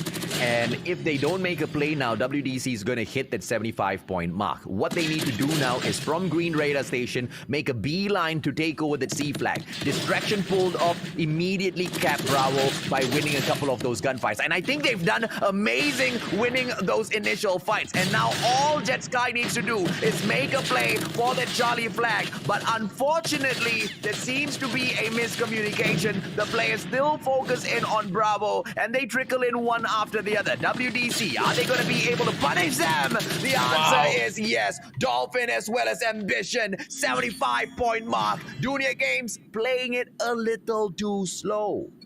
Yeah, a little too slow and then a little bit scared, AJ. Like, they're not playing well. You look at Jet Sky, 1-8 already in domination. It's they're just really struggling, AJ. I do agree with you with the strategy, but the execution is just very, very poor. Yeah, and WDC is free and easy for them this time around. They like the spawn. They flipped it earlier on. They don't need to work super hard. They've got the advantage. No pressure on their shoulders. They've dictated this matchup from the get-go. And Dunia Games, they're going to continue struggling, man. Zen with those double kills. Dolphin pulls out his death machine as well for the side of WDC.Freeslot. Jet Sky controlling control room number 2, but the B flag has not been captured by either side just yet. Guitar wins his fight, goes in for another shot onto Venom as well, but they're not going to be able to get that. Oh, the anticipation from Guitar just too good. Yeah, very good play coming in from Guitar, just being annoying, looking back and forth here. And now they're going to be trying to capture B. B is captured, and now slowly reaching the 100-point mark, AJ, is WDC. But here comes Venom. The play's coming through. No players from the BCC coming in here. They're going to be able to cap C and B, and this is what they need. This is the momentum they need. Can they ride it off right here? I think they might be able to pull this off. Let's see exactly what they get in. Oh, the prevention onto that B flag. Beautiful plays by Ambition. WDC! Ambition gets snuffed out. Maybe this is that play for Dunia Games. They make a beeline. Bravo onto the hole. Solo! And Venom gets it done. Zen in for the backup. Nade to the back. Unfortunately, he doesn't get taken down. That hit marker's not going to get taken advantage of. Dunia Games once again playing from the back. Are they going to be able to make a comeback through? They need to get a triple cap. Yeah, they need to get the triple cap right here, but 2 cap at the moment is good. They need to get this at least for a minute, but they need to start working their way to A if they want to get back in this game.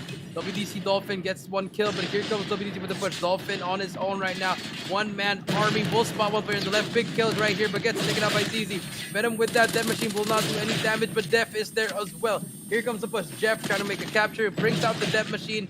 Back and forth we go, and Dunia Games, the pressure is on. They need to start pushing for C. I'm uncomfortable, man. I need Dunia Games to get a triple cap. If not, I'm just not comfortable with them taking this fight up in this way because it's just cutting it too close. We've seen WDC, and look at them make a beeline for that B flag. They capture it yet again. Dunia Games playing in fire. The longer they perhaps take this fight, that C flag not capped, they're giving this matchup away. 118 to 85. C flag needs to get caught right now. Dunia Games might just lose this.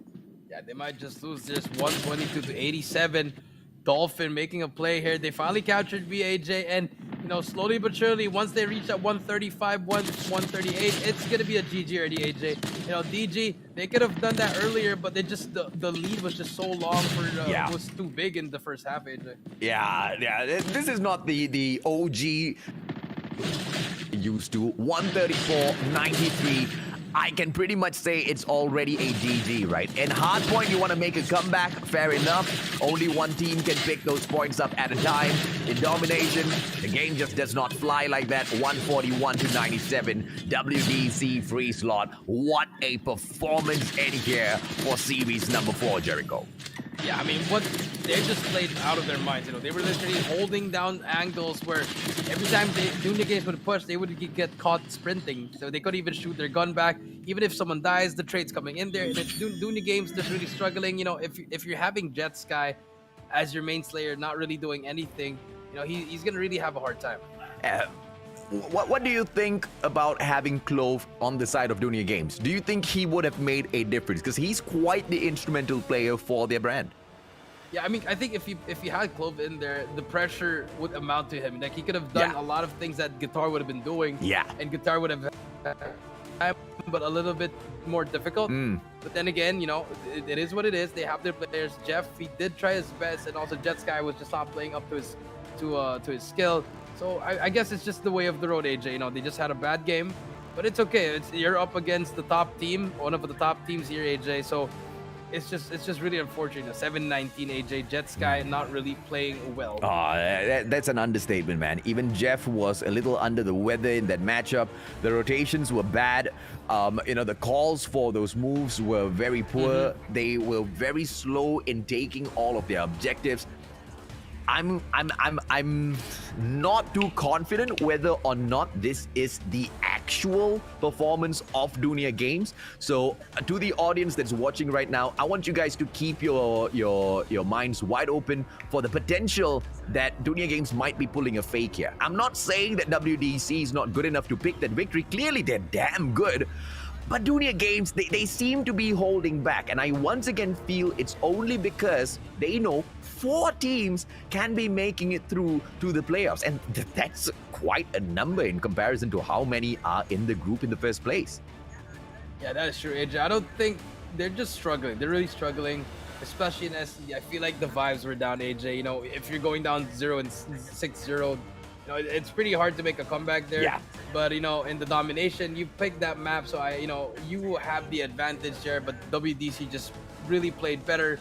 They just had a hard time, so it was very unfortunate for Dunia Games. Yeah, I'm still skeptical. I hold on to my opinion. I think Dunia Games is hiding some of the strats up their sleeves. I want to see more. And it looks like today's just not going to be the day where we do get to see more. Dunia Games, they get a win over AFN, but they take a loss against WDC.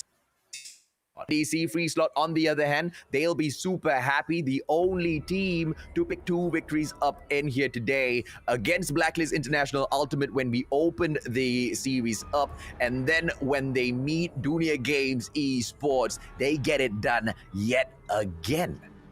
Yeah, yet again, they did it again. Well, I mean, Dunia Games, I think they should be proud of what they did. You know, 2-1 against AFN. They get 1-2 here, unfortunately. You know, pretty equal record right now. But if you're WDC, you are secured at the moment. So no, I mean, it's unexpected for WDC, AJ. I think based on this takeoff match, right? What we saw happen at the end might be able to show us exactly what Dunia Games is capable of pulling off in games when they really set their mind to it. Because that was an impossible comeback that they made.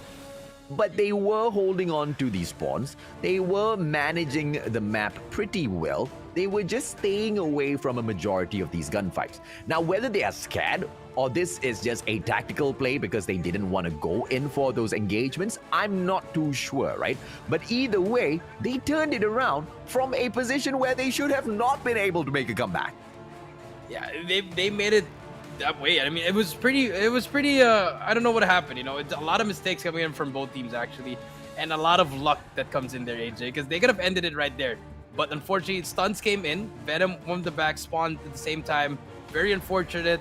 That's the game. And then this one, it just really came down to the last moments here, just winning the close gunfights, AJ. And it was absolute insanity. Because WDC.Freeslot were the first ones in here. They made the early rotation. They gave away scrap points to DG. They made early rotation. They set up a sentry, and yet they lost the site, and they allowed DG to make a comeback through. But WDC got quite an awesome revenge. Yeah, quite an awesome revenge right there, I would say, AJ. I mean, 6-0, I mean, that's all you can say, AJ. I mean, there's nothing much to analyze here, but just saying that WDC just had an answer for every push that DG had. Yeah, and I wonder what more can they perhaps deliver in these matchups, because WDC.Freeslot, they are all geared to take this competition. Dunia Games, something's off, right? Something's off. I mean, we saw Raptors DNS. They came back. They showed us exactly what we've been seeing from past competitions. A little bit of a confusion as to how AFN Gaming would stack, and I think they impressed us really, really well. All other teams have been able to perhaps be on the mark, except for Dunia Games Esports. I think something's fishy, but...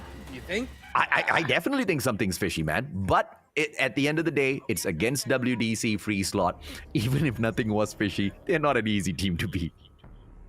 I mean, yeah, but I don't think something's fishy, AJ. I feel like it was just a bad day for them. Fair. Struggling already, especially in that third game, AJ. Just the vibes weren't there. I mean, like I said, getting 6-0 in S&D, it's very demoralizing. It makes you want to, like just stop playing the game, but you have to.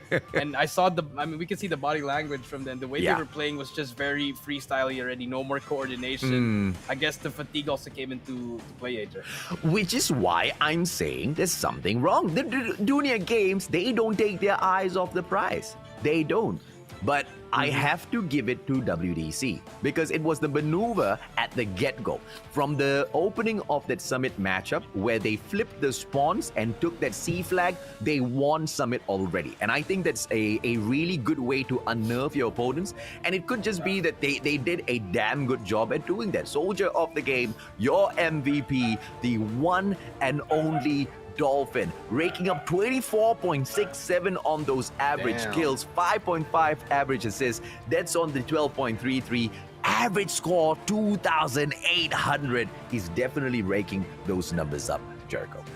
Yeah, almost a +2 right here. Dolphin stepping up when Guitar needed him the most.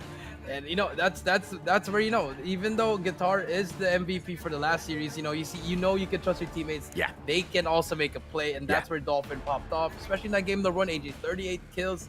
Yes, they did lose, but you just know that they are not a team to mess with.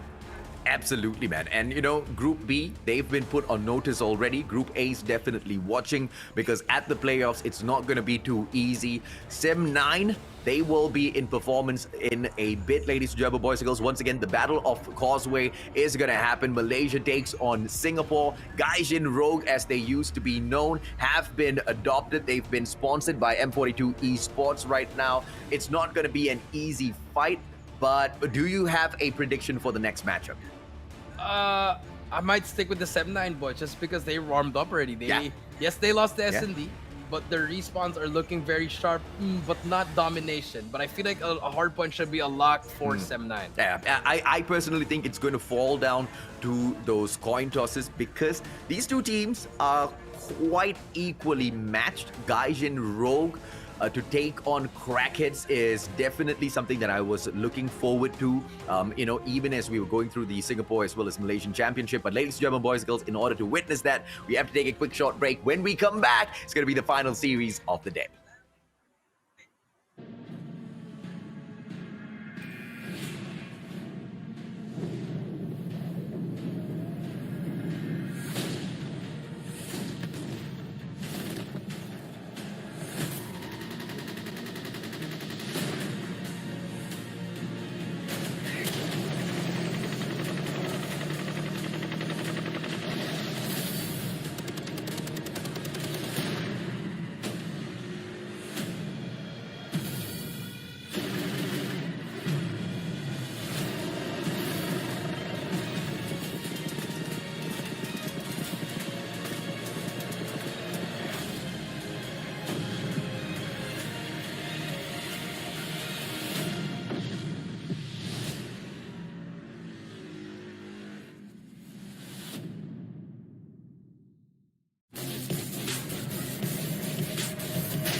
เป็น Call of Duty Mobile World Championship 2021 Major Series Season 5 Welcome back to the Call of Duty Mobile World Championship.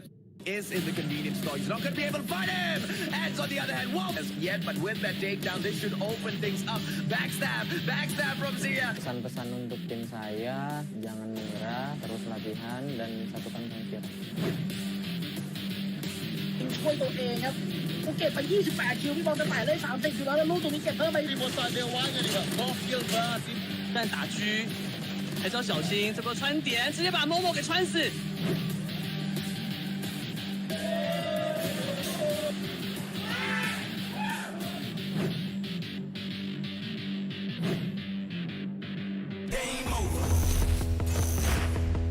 Further beyond that, looking for the third. Oh my goodness!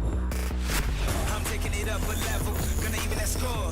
Oh, and he's able to get both! Hit that floor every day, all day. All I do is win. I'm the best in the world. Now let the games begin. The one gets the second. I do it when I cold shoulder. You know there ain't no other going out with a bang. How you like Another one! Now 1 versus 1. What is this? game over? You ready? How you like me now? Game over. That's how I do it when I move over. You know I'm taking over. Game over. On top of the North American region, coming out of the lower bracket. Going out with a bang. How you like me now?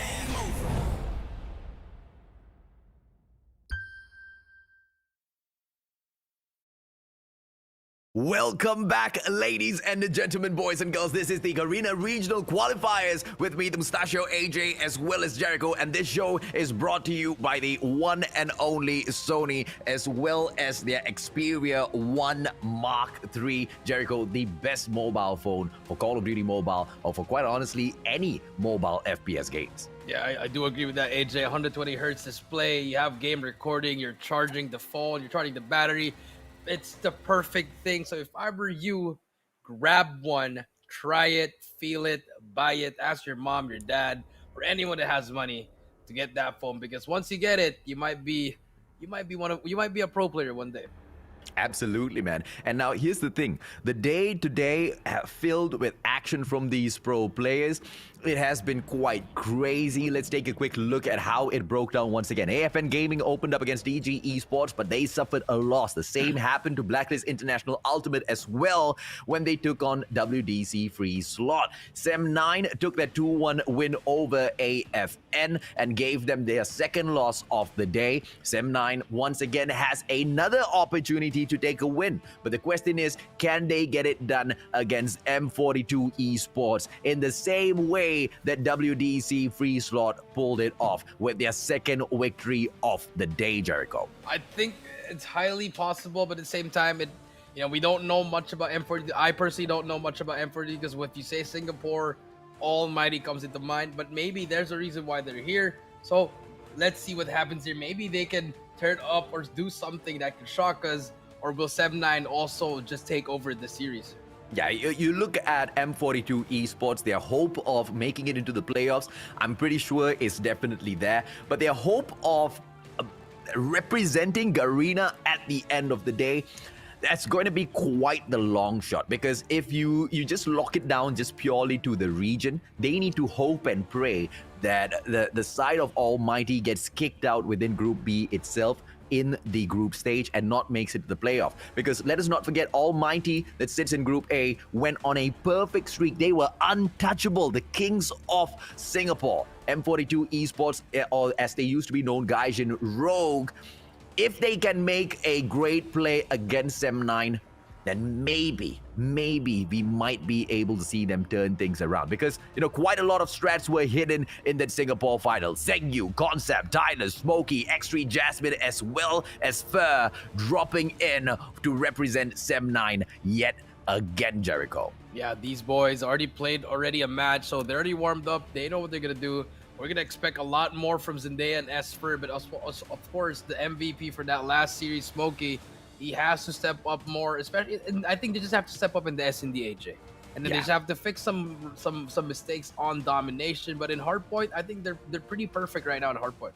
Yeah, and it's going to be quite tough taking the fight up against M42. I'm not going to lie at all. Gaijin Rogue, super strong team, but Crackheads, and after they got sponsored by Sem9, who they are right now, they are a whole new breed. In the Malaysian finals, this team rose up to fame. They've been grinding individually for such a long time now. But the team that they take on, Kaso, Flash, Mickey, Mythil, as well as Venom, no strangers to the Call of Duty mobile scene, Jericho. Yeah, no stranger at all. These players have been sponsored by M42 Esports, and now they have the platform, and now they need to prove if they are, one of the top teams here, just like as almighty as their Singapore brothers. Let's see what they can do here. These guys, they've been in the scene. They haven't gotten that slot because Almighty's been taking it, but finally, now that they are taking two, this is the opportunity that they need.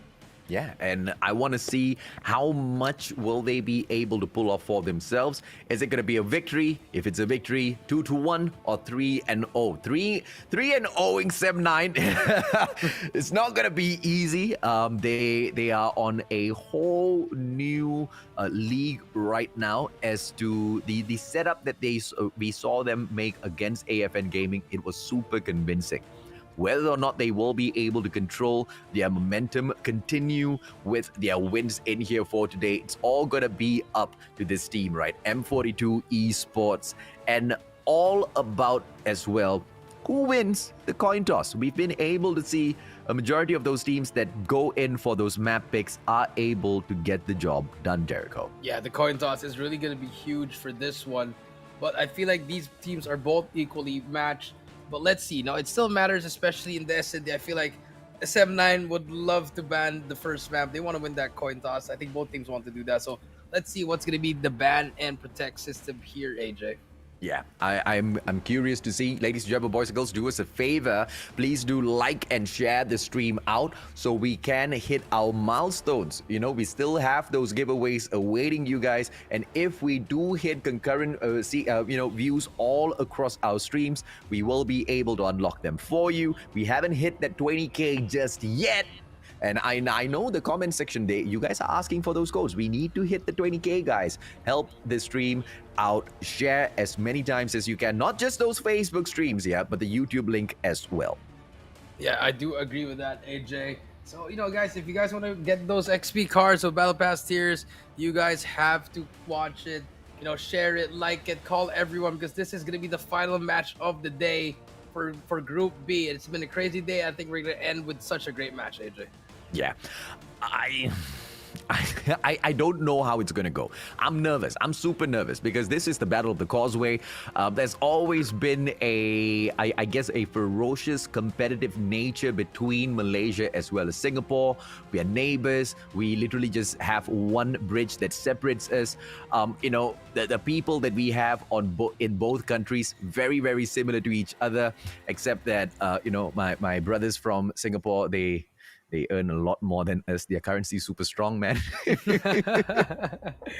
But here we go. Maps and modes for the final series. Sem9 winning that coin toss, and M42 has to pick that map number 2. So let's see what's going to get banned here. Sem9, I think they should ban Hackney Yard. And yes, they do ban Hackney Yard. Very good ban coming in here. Let's see what M42 bans. Take off, please. M42 Summit. They don't want to play. They're doing their homeworks right. Yeah, I guess that's a fair play. And I don't think Sem9 wants to jump on into the take-off play from the get-go. We will see how they pull Hardpoint. I think they might even go to a firing range or raid. This is gonna be a very close. They want to go CQ. Oh, wow. Okay. All right. Man. This can go really, really good. Or it could go really, really bad.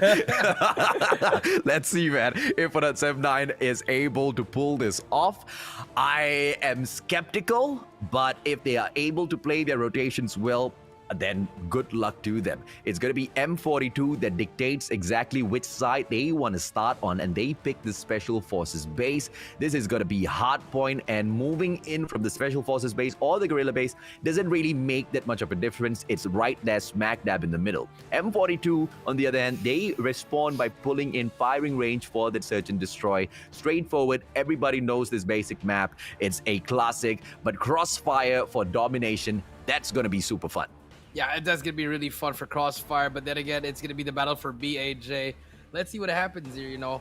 7-9 opting to take not the best maps of choice, but maybe they just want to prove something that they can play on any map, and we do see the Sparrow being banned and Annihilator being banned as well. So expect Equalizers and Dead Machines here, AJ. And this is for the final series. These maps are very, I don't know. It's very, very interesting, especially Fire Range. We've seen Fire Range for the past 4 series. Everybody loves Fire Range, so I feel like SND, M42, they want to get that W for SND. Yeah, Takeoff is a super volatile map, if you ask me, especially because, especially when you drop into Hardpoint, the spawns are way too close to each other. I'm not super comfortable with that pick. I don't know what the ideation is going to be from 7-9 as they step on into this matchup, but they've got to give it their all, man. From the get-go, the play at Fountain needs to be solid. Those power positions, we need to see them being played. Earlier on, Dunia Games did not play power positions. Once again, they managed to control the spawn points. I guess they got 1 out of 2, but because they only got 1 out of 2, we saw how close it was. But if you can manage both, I think 7-9 should be able to close this off pretty good. Yeah, I mean, I do agree. The power positions, we need that. But I feel like that's why the game was really close against WDC and do the game. So let's see what happens here. We do see a slow... Now they're actually trying to go for that power position. Number 5, AJ Venom. Yeah. They're trying to hop on that, but there's number 1 as well. Zhengyu just waiting at the back, lurking. But he's going to get taken now. But no, Zhengyu takes him out, and now he has control. Yeah, look at that. 7-9 immediately playing those power positions, stepping in there, snuffing out M42. They take over the hard point for a couple of seconds, and the response from M42 is they stack onto scaffolding 2 players, but they don't manage to take out Zendaya. He snuffs them out. 7-9 on for the play for hard point number 1. About 30 seconds left in there, but it's going to be pretty much this story back to back, right? You're going to see those players hop on and off that hard point because of how open that fountain area is. Yeah, how open that is. That's going to be the very important stuff here, AJ. But, you know, the very early start, we do see M42 get that scrap time, but they're also set up in the new one. So very good plays coming in here. Let's see what 7-9 has to offer here in order to get this retake. Takes him out as well. Zendaya on the flank. Gonna be one player to beat, but gets taken out by Caso. And now M42 has control. Let's see if they can strike up some streaks. Yeah, 21-13, M42 doing quite well, but they are on the second hard point. It's always easier to look down rather than it is to look up. 7-9, even with that being the case, Concept drops a double for himself as they continue to step on. Zendaya with a challenge on that hard point does not manage to win that gunfight, but finally, out of nowhere, here comes Spur. He takes Flash out of the equation. 7-9 rages on with those points. Yeah, 7-9 finally getting the contest here, but Mickey here has to play here. Once he gets one here, he's gonna try to make the play here. 7-9, no trades coming in here, but one more to beat. Triple kill gets traded out for his teammate. 31-23. M42 playing really well right now, AG, getting control of everything, and 7-9 just struggling a little bit. Now this is the part where we want to see them going for the rotation. 7-9 has got about 4 more seconds to start going in for the pull. They can take the scrap points, but it's going to be very, very crucial to pick up Aurora launch. And look at this. I love what Spur is doing. Spur is controlling generators. He is managing to take out all of the opposition from generators, and he makes a beeline with the support to take over Aurora launch as well. It's always important to manage your spawn, but Venom from nowhere snuffs out Smokey and Spur, spoiling their game. But in the nick of time, the rest of the 7-9 players flood into generators, and they still have a hole on this spawn. They might be able to trail this on into the control room as well for hardpoint number 4. But they have to start by winning this first. Yeah, they have to start by winning this first, but then again, M42 at the start already, always getting the early rotations here, and 7-9 always on the back end of the hill. But let's see if they can bring it. Venom fully streak out, actually has the 7 to use for the next up, but the gravity boarding comes in. Caso getting that time. Huge plays coming in from M42, and just like that, 67 to 41, slowly climbing up, but 7-9 gets control of it, and now they should be starting working on the rotation if you're M42, but RNG, they spawn at the back, and 7-9 has control of the old hill and will get control of the new one. Yeah, 7-9 still has control of generators, which means they should be able to string the scrap in towards control room as well. Sentry gun setup is not going to be able to assist them. They have to win their gunfights one after the other. And one player spawning out of cranes, not going to be the best of situation. This is the issue with Takeoff as well. The spawns go cuckoo sometimes. Yeah, the spawns really go cuckoo. It's all about luck here, AJ. But now we do see they drop that sentry gun, AJ. 6-man is in, 81 to 40, and 7-9 not looking very pretty. Let's see what's gonna happen here. M42 just really dominating in this hard point.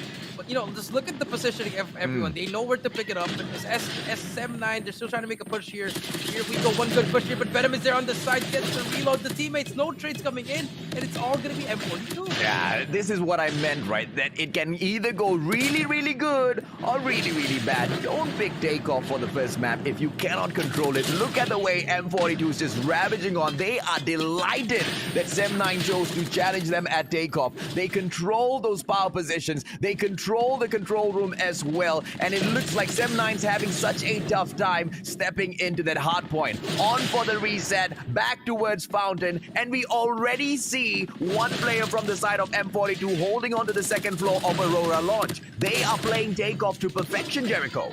Yeah, they are just playing it to perfection, and this is unfortunate. If you're 7-9, you maybe have just switched it over to a firing range map or even raid.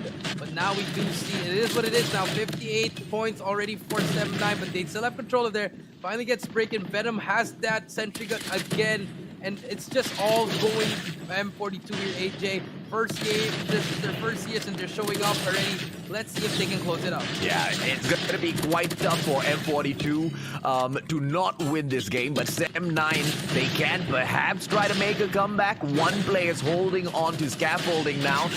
It's going to be none other than player number 1, Zheng Yu, for the side of 7-9. And that hold will put a lot of pressure onto M42, allowing 7-9 to control Fountain a little bit more. Scrap points now being picked up as they move on in towards Launch Center. 7-9 still has quite a great hold in here, but the numbers are not going to be doing them a lot of favor. And now with the setup of the sentry, you know, M42 is looking to take over. Yeah, that sentry gun's really going to be able to help them. Let's see if they can break it, but we do see 7-9 getting control. The comeback is still on, but they keep slowly making this player. He's going to be able to break it right here. And 7-9 breaks the hill, but they don't spot it, but he gets taken out finally.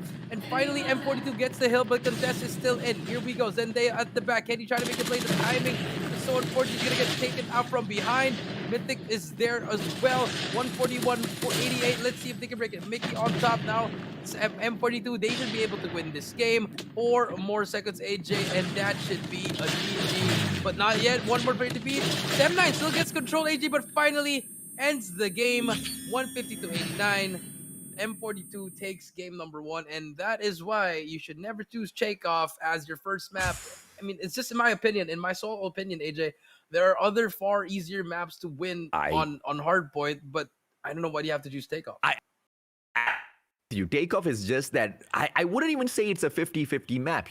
Once again, it is by far, like for me, the most difficult map to take over and conquer, mainly because of those spawns in Hardpoint. The only mode that I'll feel comfortable playing Takeoff at is going to be Search and Destroy. We've seen those plays already. Even then, I usually get capped in those matches on Takeoff. I'm not comfortable at all. M42 takes the win. 7-9 literally gave that game away. We talked about it. It can go really, really good or really, really bad. Unfortunately for 7-9, this fell flat on their face, went terribly for them. M42 now in the driver's seat. Yeah, they just pretty much turned around the whole thing. Maybe Fatigue could play, but then again, it's just the map fix, AJ. They just played it to perfection, AJ. You know, the power position from the start to finish. Started off really well for both teams, but they've pulled off starting from the 3rd hill and the 4th hill. When Venom dropped those sentry guns, the six man helped them as well. M42 just playing to perfection right now. Let's see if they can keep going, or will Sem9 answer back for S&D? Yeah, they have to answer back, because if they don't, it's going to be quite a tough one to fight it in Crossfire, because it's all about how much of, you know, that confidence you drag into each and every one of these matches, man. And M42, clearly they've taken a dig at Sem9, lowering their confidence in firing range. It's going to be M42's map, so I don't know. Yeah, I mean, you know what? All those teams that chose the S&D, I just noticed this, AJ. Like, whoever lost the coin toss, they would always win S&D. Yeah. So, I mean, I feel like that should be like an advantage already for M42.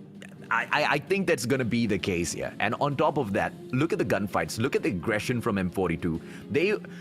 The rotations were being played right by Sem9. They managed they managed a majority of those spawn sites well. The biggest failing of Sem9 in that matchup was that they weren't winning the gunfights against M42. And if that drags on into Search and Destroy the same way as well, bro, you gotta win your gunfights in Search and Destroy. There's no respawn in that. I mean, yeah, you can't lose a gunfight in S&D. I mean, you can plant the bomb, yes, but I mean, you have to shoot your gun. Yeah. So, I mean, I feel like they're just struggling right now. And M42, I'm looking at the scoreboard, 27, everyone was positive. It just shows that they're both equally sound. I feel like it was just the map pick. It was just how they knew the map more than Sem9. They got outplayed by their own map picks. But now, moving on to S&D, Sem9 versus M42. Game number 2, S&D on fire range. Let's see who's going to be that game changer. And M42 opting for a very slow push, but they're going to try to get that trailer control, which is very nice. I really like this aggression coming in from M42. Oh, absolutely, man. 2 players stacking into White Warehouse already, but the backstab now coming in from Concept. He oversteps his boundary. And the same thing might also happen to, goodness me, it's a little Smokey as he backs away in towards firing range. It's going to be a absolute winner if he gets that. He does. He takes Flash out of the equation. 4-4. Mythil smokes Smokey, and M42 immediately finds an answer to that. Yeah, Smokey gets that. It's going to be a 2v4. Zheng Yu and Esper versus Venom, Kazo, Mackie and Mythil. Bomb is still not yet down, but we do see M42 does get hit marker. Zheng Yu unfortunately stops shooting, but Bomb will go down AJ, and they have a 4 stack here. Let's see what S79 can do for this retake. Oh, the hit mark is there. Not going to be enough to take down his opponents. And now Zheng Yu is going in for the entry with the Holga. Mickey from the corner snuffs him out. Sem9, they don't stand a chance. Mickey's just way too good with an MX9. And M42 picks round number 1. Yeah, M42 starting off the game with that first round. Very good slow push, but you see the control they did in trailer. Once they got inside there, it was really hard to retake that, AJ, because you need to put in players there. But look at Sem9 again, just being 2-1-2 again. And then if you're M42, just play for picks again, and from there, you make your play. And this is going to be, once again, a push from the side of M42. Very aggressive, perhaps towards that B side. No, they are going in for a very loose split, a 2-1-2, stacking onto corner house. That bomber better not drop that, because M42, they've taken a good lead already. One mistake and turn things around. Oh, what a shot. And that was just such a nice shot from Mythil. Zheng Yu takes out one more, gets a trade. It's going to be a 3v3. Zheng Yu will try to get him. One more, but gets away. Gets that trade. Smokey at the back, trying to play his life here. Just spot one player, but Venom takes him out. And just like that, M42 2-0 now, AJ. Gunfights, my man. It's all about the gunfights. And Sem9's just getting snuffed out, unfortunately, here by the side of M42 Esports. They need to find, a way to defend more on Jasmine. It's not the fault of Sem9 that they could not pick the side. Obviously, this was, wait. Did Sem9 pick the side? Yeah, Sem9 picked the side, right? Yeah, they picked the side, yeah. And then they're struggling on defense. Unfortunate, man. Unfortunate. They need to depend on Jasmine a little bit more. If he can find his mark, maybe things can turn around for the side of Sem9. But they also need to stack the defense up on that shooting range, right? They're allowing the access for the side of M42 Esports a little bit too quick in there, and it's not going to do them any favors at all. Not going to do any favors at all. I mean, just seeing like this, it's going to be a 4 versus 5. Sem9, again, struggling on defense, AJ. I feel like S&D is now their weak one. I don't know if they're just not practicing firing range or they're just really struggling, or maybe M42 is just a better team at firing range. Yeah, Mickey holds his crouch really well. It's not going to expose himself prematurely. He will stay alive for the time being, but Jasmine strikes. This is what I'm talking about. Jasmine needs to find those kills. Zheng Yu goes in for the pop as well. They take Flash out of the equation. Zheng Yu drops Venom. Opportunity to go in for the defusal as Zheng Yu provides that support. Time might be running out. Jasmine gets the defusal, and Sem9 gets the first round for themselves. Yeah, Sem9 finally getting that first round. I mean, finally they did that as well. AJ, it's finally they're actually getting back on the board. So, it's just good to see that. But they have to improve more. They have to adjust more. They only lost 2 rounds. Finally got one on the board. Can breathe as well. But let's see if they can try to adjust it. Because if you're M42, you can try to do a rush now because they've been doing a lot of delay pushes. They can try to rush this around, AJ. Yeah. But here comes Venom. Sneaky. Will spot one player, but gets free fire by Zheng Yu. Unfortunate for Venom. And now 4 versus 5. Information is given, but let's see what M42 can do. A lot of people are asking for the codes. Please do help us share the stream out, guys. We will try convincing production to release the codes for you guys, but it's going to be a little tough if you don't hit those numbers. Mitchell as well as Mickey holding on to tight corners here. The bomb moving on to warehouse number 4 all alone. Mickey makes one mistake, and this round could go over to Sem9. Zheng Yu, great with the wall banks, not going to be able to find any kills as the bomber backs away. Oh, yeah, Zheng Yu getting those hit markers. So that's going to be information. They know they're going to be rotating back to A. So I feel like, with that information, you should be starting rotating if you're Sem9. But they still want to try to hold it down. In concept, the timing is so close from getting that kill, AJ. But the timing is not going to happen there. We have Smokey here on the holder side. Oh, nice. Spot one person here.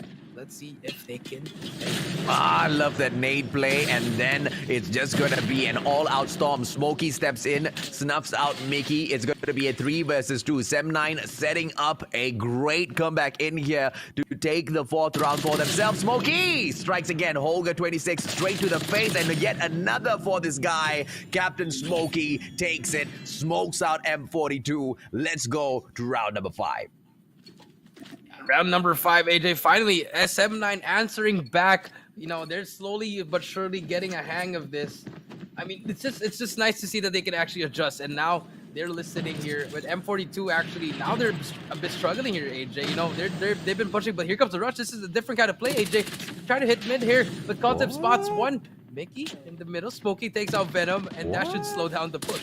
What is this play? This is just so, out of nobody's playbook. Jasmine goes in for the Punisher onto Mickey. Mitchell gets taken out as well. Concept goes in for the double for himself. M42 Esports, they threw that round. They actually threw that round. I agree with you. I mean, not intentionally, not outright, but mid rush. I know creative, a little bit unconventional, but I didn't see a plan there. Yeah, I didn't see it too. I mean, yes, he smoked it, but and then what's the point of smoking if you're not gonna rush it? They held their hold there. They should have just went to the middle. But here, I mean, Kazo was stuck in a 1v4. There's gonna be one person on your left.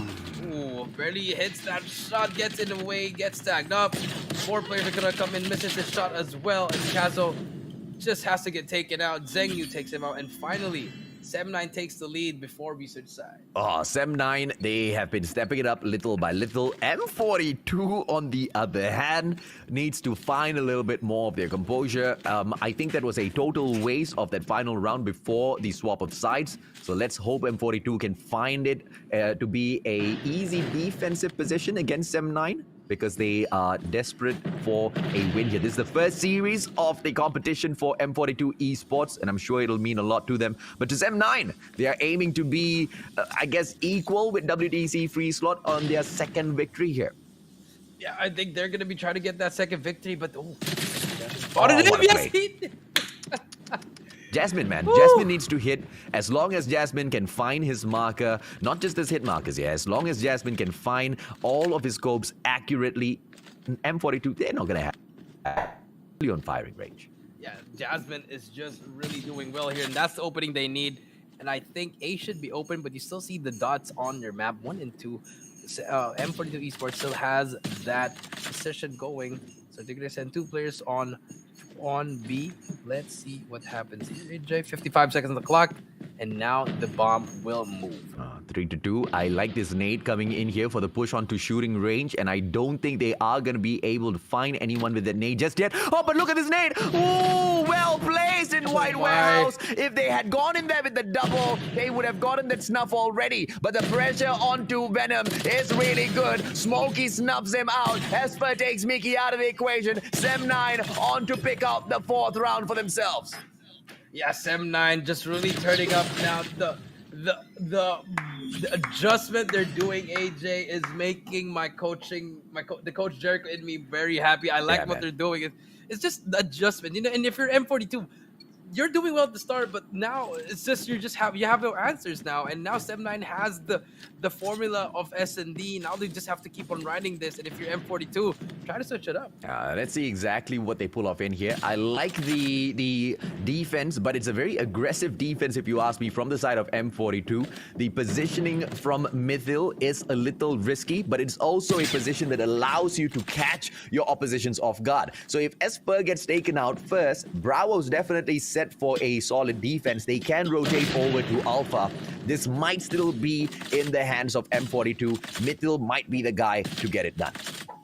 Yeah, Mythil should have a play here. M42, they have to start trying to do something, you know, they try to stacking one side, you know, try giving up a side. You know, give up B if you want, just fully stack trailer as well. But here comes Venom on the side as well. Venom hitting it with the AMAX, no shots yet, but he does know there's one guy trying to snipe there.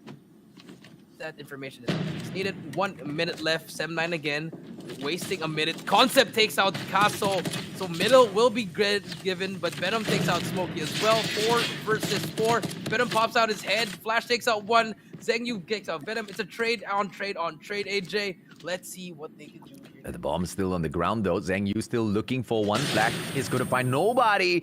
And Zengyu literally getting flashed straight up. Shorty gets pulled out. 1 shot, 1 kill maybe. Holger 26 not a great option for the situation. And Zengyu makes that right decision. The Shorty gets pulled out in the nick of time. Flash pays for that. Fall down to a 2 versus 2. Bomb getting planted now, and M42 Esports, they need to find a solid comeback in here. The rotation coming through from Mythil, and they get the first kill. Mickey takes down Jasmine. Zengyu goes down. M42, great plays. Great plays. M42 just finally getting the adjustment, but it was such a gritty, you know, they had to grind for that round, AJ. Like, it wasn't easy at all. They had to do so much stuff just in order to get that round. But then again, grit and grind, that's what they need to do. M42 finally 4 and 3. Let's see if they can answer back, or will Sem9 take the 5-3 lead?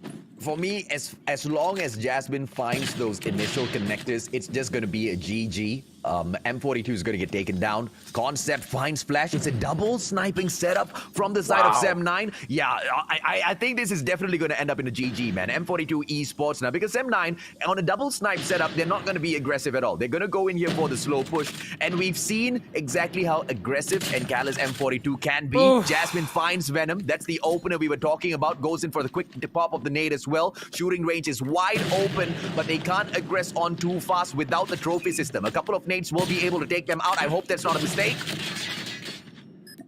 Hopefully not a mistake. Mythic comes inside, and Wooden House will spot. Back sneaky takes out 1. It's gonna be a 3v3, AJ. And there's gonna be 1 player at the back. If you look at your screen, number 4, he is not going to move. Is he gonna spot him?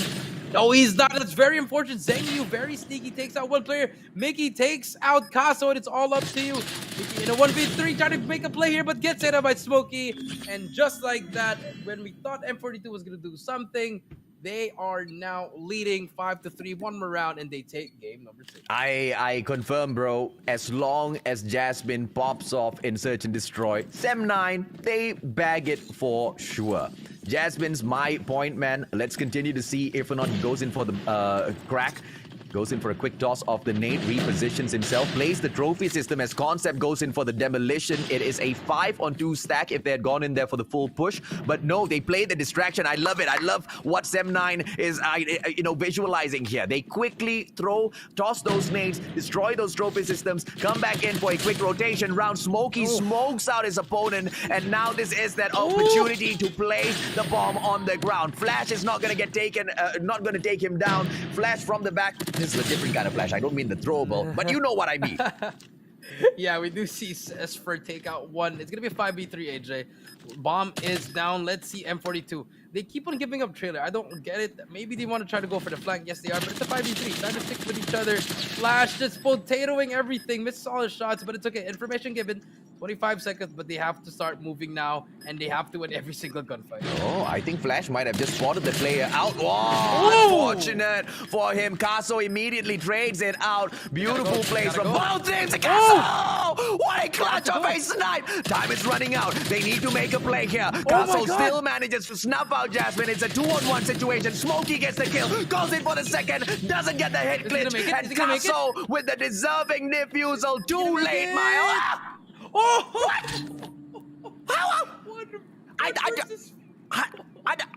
What? Caso just hit 2 snipes and 2 kills with a Holger, and that might haunt Sem9. I swear, I thought that was not enough time.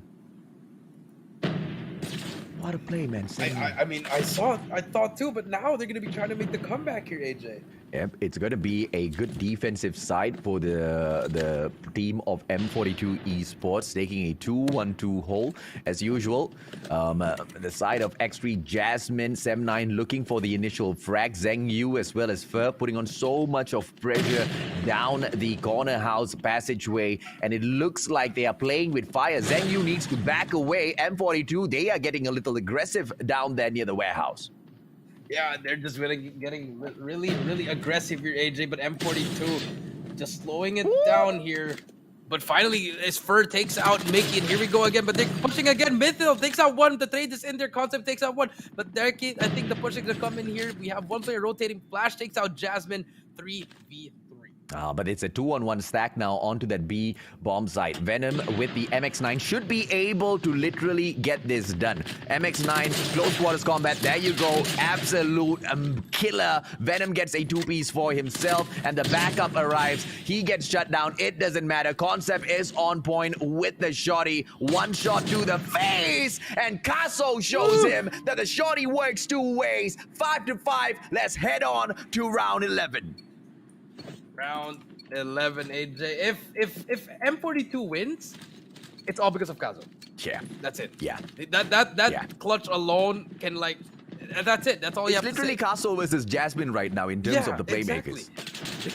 Well, let's see what happens here. Caso with the sniper a little bit. Oh, okay. Aggressive. I see that. But here, the play is happening, AJ. They're gonna go for that middle push again. Let's see if it's gonna work this time. Takes out one. This is it. The play is happening. Venom gets taken out by Shangju. Shangju takes out Venom. Concept gets taken out as well. Gets wall bang. Why, bro? Why would you go in for the mid push, man? I don't understand it. Everything was going great. The mid, oh my lord. Caso gets taken out. It is Jasmine that puts that final bullet in the casket, ladies and gentlemen, boys and girls. What a play by Sem9 as they pick up game number 2 as well. Search and destroy. They destroyed M42. That, you know what? It could have... I don't know. I think M42, they could have won that, but it's just small mistakes, AJ. You know, I mean, Caso already boosted the morale and everything, but why would you go for another middle play if you know it already didn't work before? I mean, I get it. You want to try to surprise them, AJ, but it's not gonna work. Maybe try to go smoke middle, go to trailer, and go from there. But you know, if they want to do that, that's what happens if you try to do that. It's not like, you know, that's the worst play ever on firing range. I see exactly where the idea comes from. I see that they want to surprise the take, but it's very callous because you've got so many openings when you attack that mid segment of that map on firing range. And you need to watch out for warehouse number 4 at Branch Road. Someone could be standing at auto repair. You cannot know whether or not someone is standing on the second floor of auto repair. So there's so many of these corners that you need to smoke out, or at the very least throw your nade in to get that information first. When you get that hit marker on your screen after throwing that nade, you know, okay, someone's in auto repair, I back away. But that play just didn't come out of M42. They went in there for the straight push, no information whatsoever. They literally ran in blind. I guess the saving grace here is that they won takeoff from the side of Sem9, and they better make sure they get the job done on Crossfire as well. If not, Sem9, with that map pick, they might just run away with this, Jericho. They might just run away with this one, you know. Sem9, they have to get this one because this is their map pick, AJ. You know, they both lost their map picks already, AJ. I do agree with you. They just have to run away with this one. Momentum's on their side, and if you're M42, do what you did in Hardpoint, but do it a little bit slower.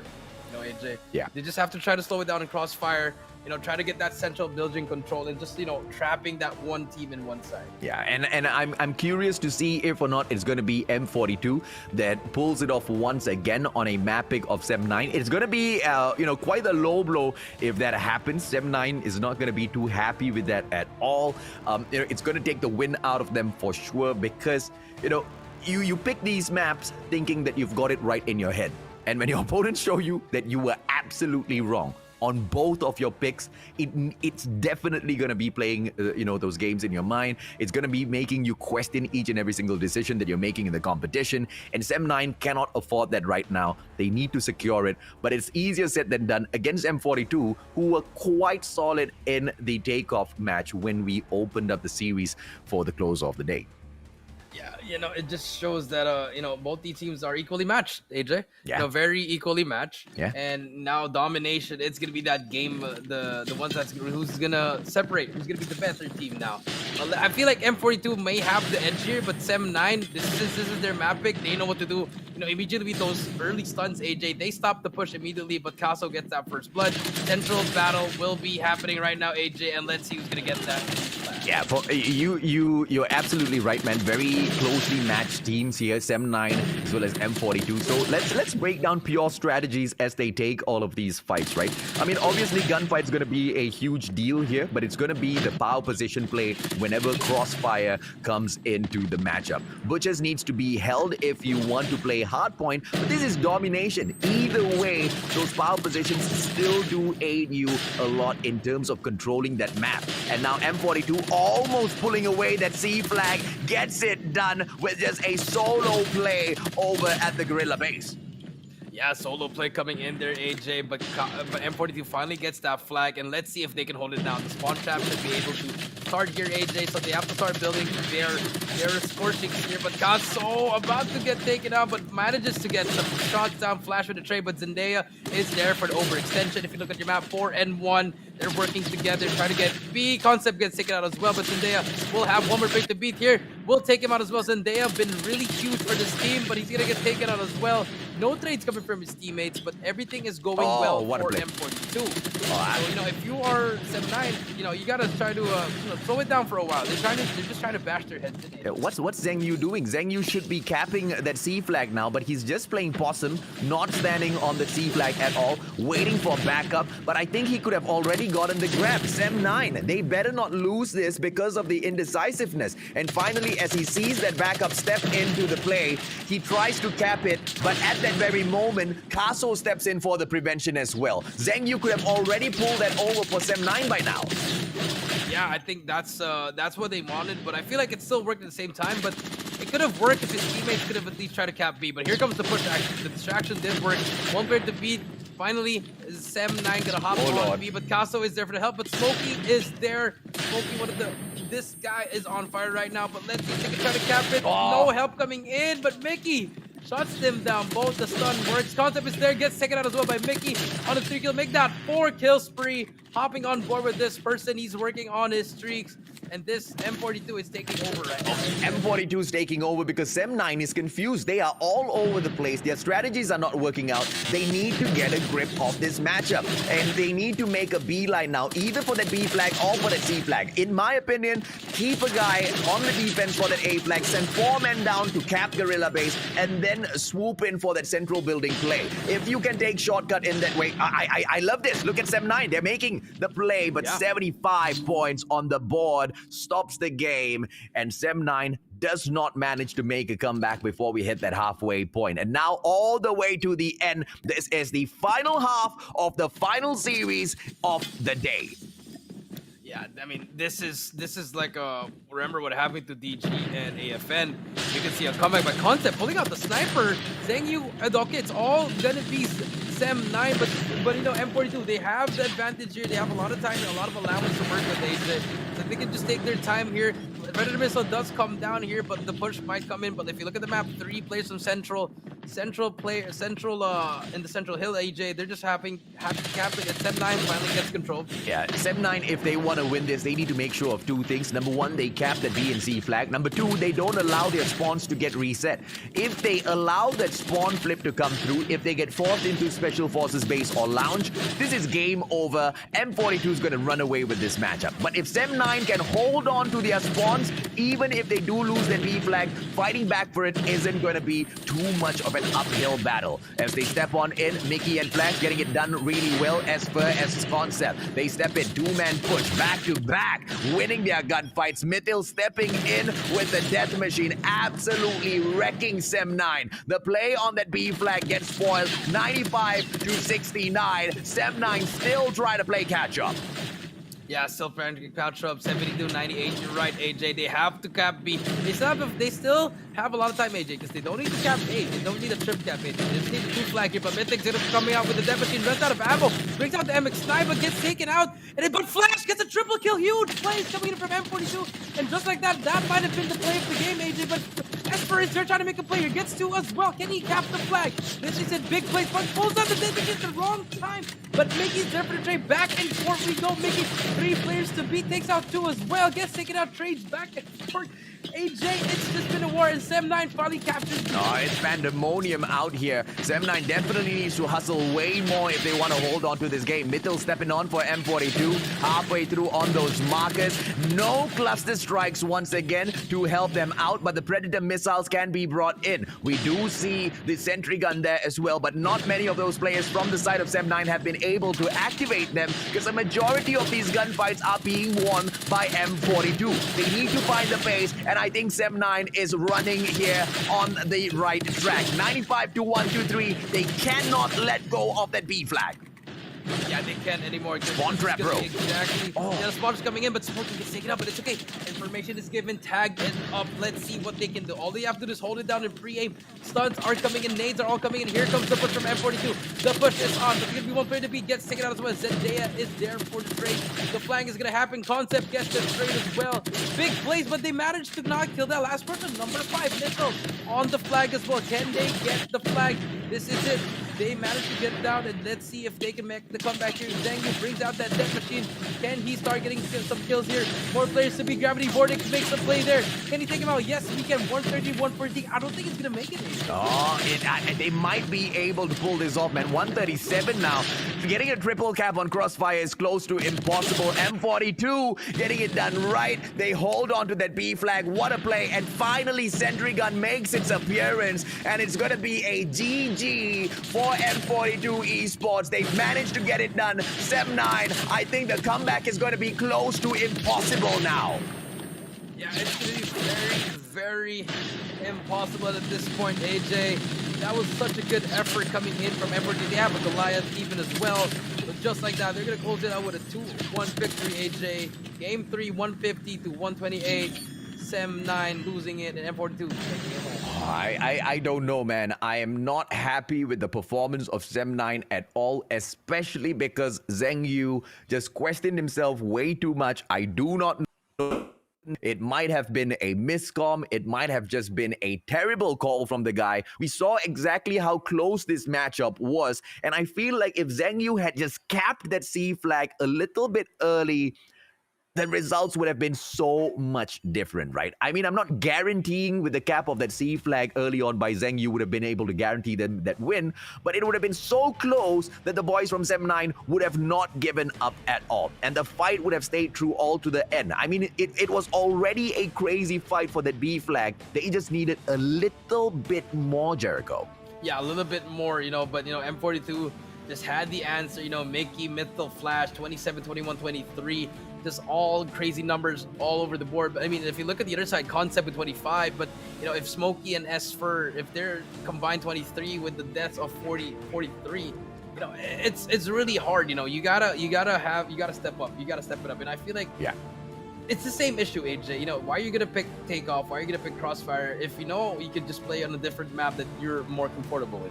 Yeah, and I don't know. That's a question that we have to ask Sem9. I'm definitely going to ask that question when we get that opportunity, because I feel like, they gave that win away. If only they had picked a different map, perhaps the situation could have been different. But as we move on into Crossfire, M42 actually gets it done. 150 to 98, they still take off. 150 to 128, they steal Crossfire. They drop firing range, but even that matchup, M42 was just one round away from bagging it, man. Sem9, they were, warning bells were being sounded all throughout the series, but they just could not find the momentum to overcome the Singaporeans in here today. SG side, they were the better side. Sem9 up as this competition progresses, Jericho. Yes, that is true, AJ. But great showing from both teams. M42 just had the better of it now. One of the more low-key teams here, and they're showing off right now, AJ. But we gotta see more of them once they go up against the WDCs, the Blacklist, and the Dunya game. Yeah, and if it's a situation where it's bittersweet for me, because I'm a huge fan of Sem9, huge fan of M42 as well. So I guess either side winning puts a huge smile on my face. But it was that one misplay by Zhengyu that really is going to be keeping me up all night. The question is still, would he have been able to change the result of this matchup if he had been a little bit more focused on capping that C flag? I believe he might have been able to play a huge role, but at the end of the day, it is what it is. The milk has been spilled, ladies and gentlemen, boys and girls. 5 seconds rule don't count. That is true, but it just came down to the last time, AJ. But now we do see here, game number 1, AJ. Pretty close game at the start, AJ. Yeah. Pretty close game. Yeah. But it came down to the 3rd and 4th. It's your favorite callouts, AJ. Aurora Lounge and also the spawns on the other side. It's the same thing that you have to say all the time. But it's so, this is why I hate Takeoff, because although you know how to manage the spawns, although you know which spawn gives you the advantage, it's pure chaos in this map, man, because you literally spawn beside each other and beside each other on 2 different sides of a certain objective, and it's an all-out chaotic battle within those hardpoints itself. Hardpoint number 3 as well as hardpoint number 4, that is the issue, and that's why I just do not pick this map. It's going to leave it to luck at the end of the day, and Sem9, they wanted to play their luck. Turns out it was pretty bad today. Yeah, it was pretty bad today. I feel like what they have learned here, they should just not pick Takeoff at all, because now they just showed all the other teams that if you guys play Takeoff and you choose Takeoff and Crossfire, we're not really good at that map. They just showed it to the whole world. So pretty much, it's pretty sad because the other teams are going to be looking out for them as well. So let's see what happens on the next couple of days. M42, right? They definitely went in there for the punish, and they got to execute it the way they wanted to. A majority of the reason why they were able to pull that off in game number 1 was mainly because of those gunfights. They were winning it left, right, center. They played their sentry guns really well. In Search and Destroy, Jasmine got activated way too late in this matchup. That is true, AJ. You know, the S&D just really... I mean, you know, it's really hard to pinpoint the mistakes of M42 because first 3 rounds, it was like pure perfection, AJ. They were just playing out of their minds. And then when it came on the switch, AJ, I just don't know what happened. They just lost their IQ on playing S&D. I think it's down to that exact point, man. Early rounds, Jasmine wasn't popping off. When he started to find his momentum, Caso's game got broken down. Flash wasn't able to be as effective because Flash was mainly holding on to that A-bomb side. Caso was the main playmaker for the side of M42 as their sniper. And it was Jasmine with the opportunity as well as the ability to shut them down round after round. And every time he took it, it was a damn good round for the side of Sem9. And M42, though, they played the comeback gameplay, man. I did not expect them to equalize. Yeah, I mean, I did expect it as well, especially when Caso, after getting that 1v4, AJ, I mean, it was just really crazy. But, you know, in the end, Sem9 pulled out the clutch. And then now, let's see what in this domination, AJ. First half, it was all M42. It was pretty much a wire-to-wire victory. Even though Sem9 did get that flag for a while, B in the second half, it just didn't matter anymore. Yeah, it really didn't, man. And the fight for that B flag was just so crazy from the get-go. I think there were many misplays from Sem9.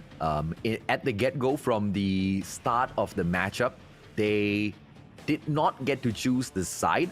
But I feel like M42 kind of helped them. And if Sem9 had gone in for the play of, flipping the spawns from the get-go, taking that C flag, throwing M42 off their guard, things could have been very, very different from the get-go, man. Mickey picking up the soldier of the game, the MVP. It's 17.33 on the average kills. The guy has an assist of 10. Quite all right with the KDA here. Average score 2445. What do you think about his plays in here? His performance against Sem9, Jericho? Just pure dominance. I mean, Mickey, he's always been... We don't really see his plays, AJ, but like when you look at the leaderboard, he's like the best player in the team. You know, he's just pretty much doing a lot of stuff for the team. All around, he's like a Swiss knife, AJ. Like he's always he can do whatever he wants when it's gonna work, and that's what Mickey is with 17 kills. Just a huge plays coming in for him. But you know, I gotta give a special shout out to Caso just for that 1v4 clutch. Even though they lost that, that's really crazy. Yeah, absolutely, man. I mean, the talent in here for the Garena qualifiers, ladies and gentlemen, boys and girls, seems to be absolutely solid. And Group B, I think I have to give it to you. You are right.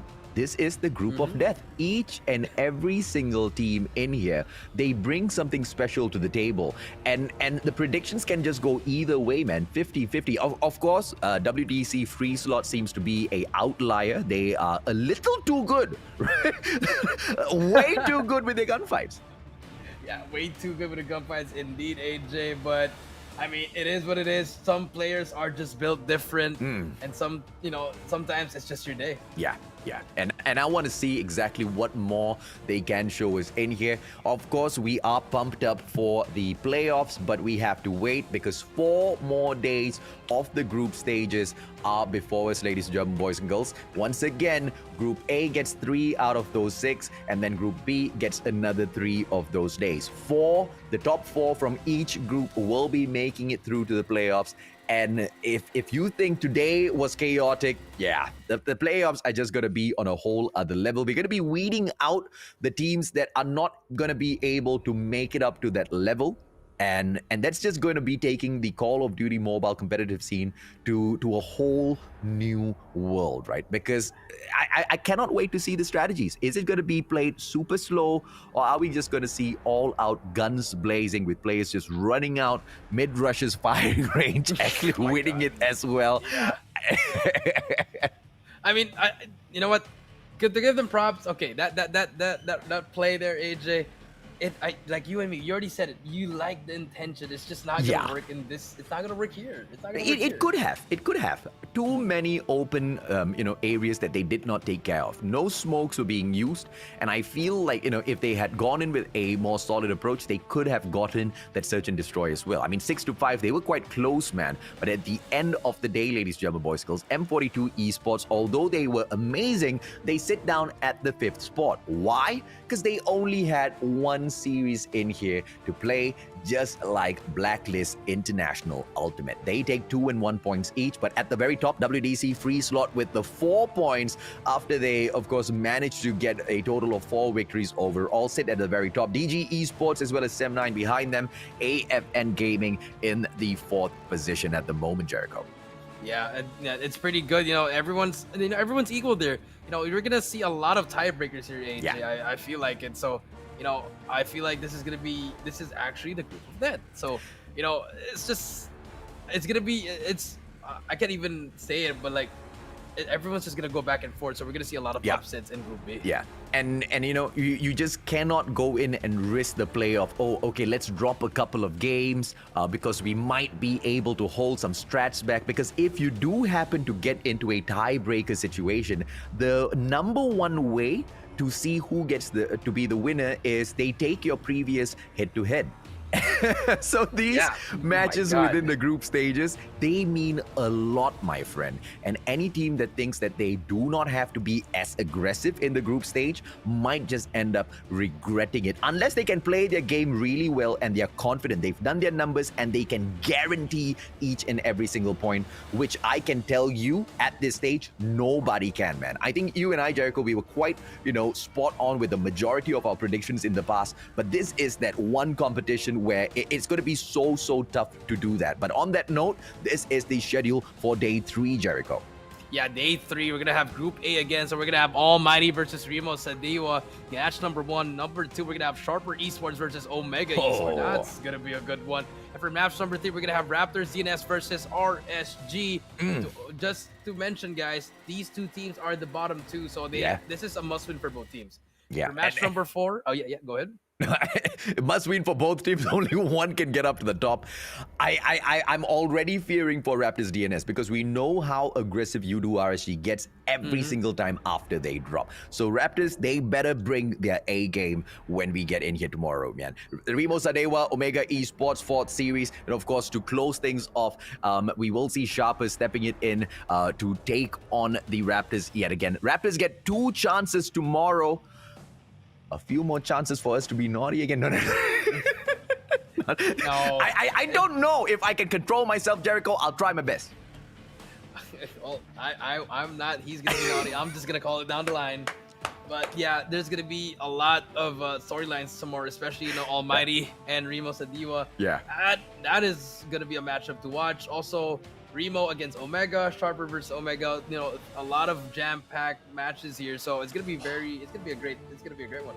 Yeah, and each and every single match within the group stage super duper important because of the tiebreaker. And it's a single round robin. For anyone that's new to the pro scene, a single round robin within the group stage basically means each team needs to face off the rest of the teams one time within the group stages itself, and then the points are tallied up to see which of those top 8 teams move on to the playoffs. And those tiebreakers, you don't get a second time in there. If you've already lost to this team one time round, both of you unlucky, go into the tiebreaker match. And if you lost that first series on purpose for some unknown reason, you're definitely going to regret it, Jericho. Yeah, so every match, you just put it on spot on. It might be very unfortunate, but that's why every match matters here. So sometimes if you lose, like unfortunately, if you choke or do something, it will haunt you in the end, AJ. Absolutely. Now, ladies and gentlemen, boys and girls, on that note, I know a lot of you within the comment section, you guys are asking for those codes. There are no codes to be given out at this point because we unfortunately did not hit our goal. But I am very sure tomorrow as we jump on back with the Group A action, we might be able to hit it. I don't know, some of those teams bring in crazy amount of numbers, Jericho. And, the audience, you guys don't have to worry so much. Now, we do apologize. We couldn't, pull some strings to bring those codes out for you guys. But please do rest assured, tomorrow, it's going to be a much more easier day. My name's AJ. I'm the Mustachio down here with the one and only Triple V. Jericho, thank you so much for allowing us to bring you all of the hottest action from day 2 of the Garena Regional Qualifier. Jericho and I will be back tomorrow to continue all of this craziness. See you tomorrow.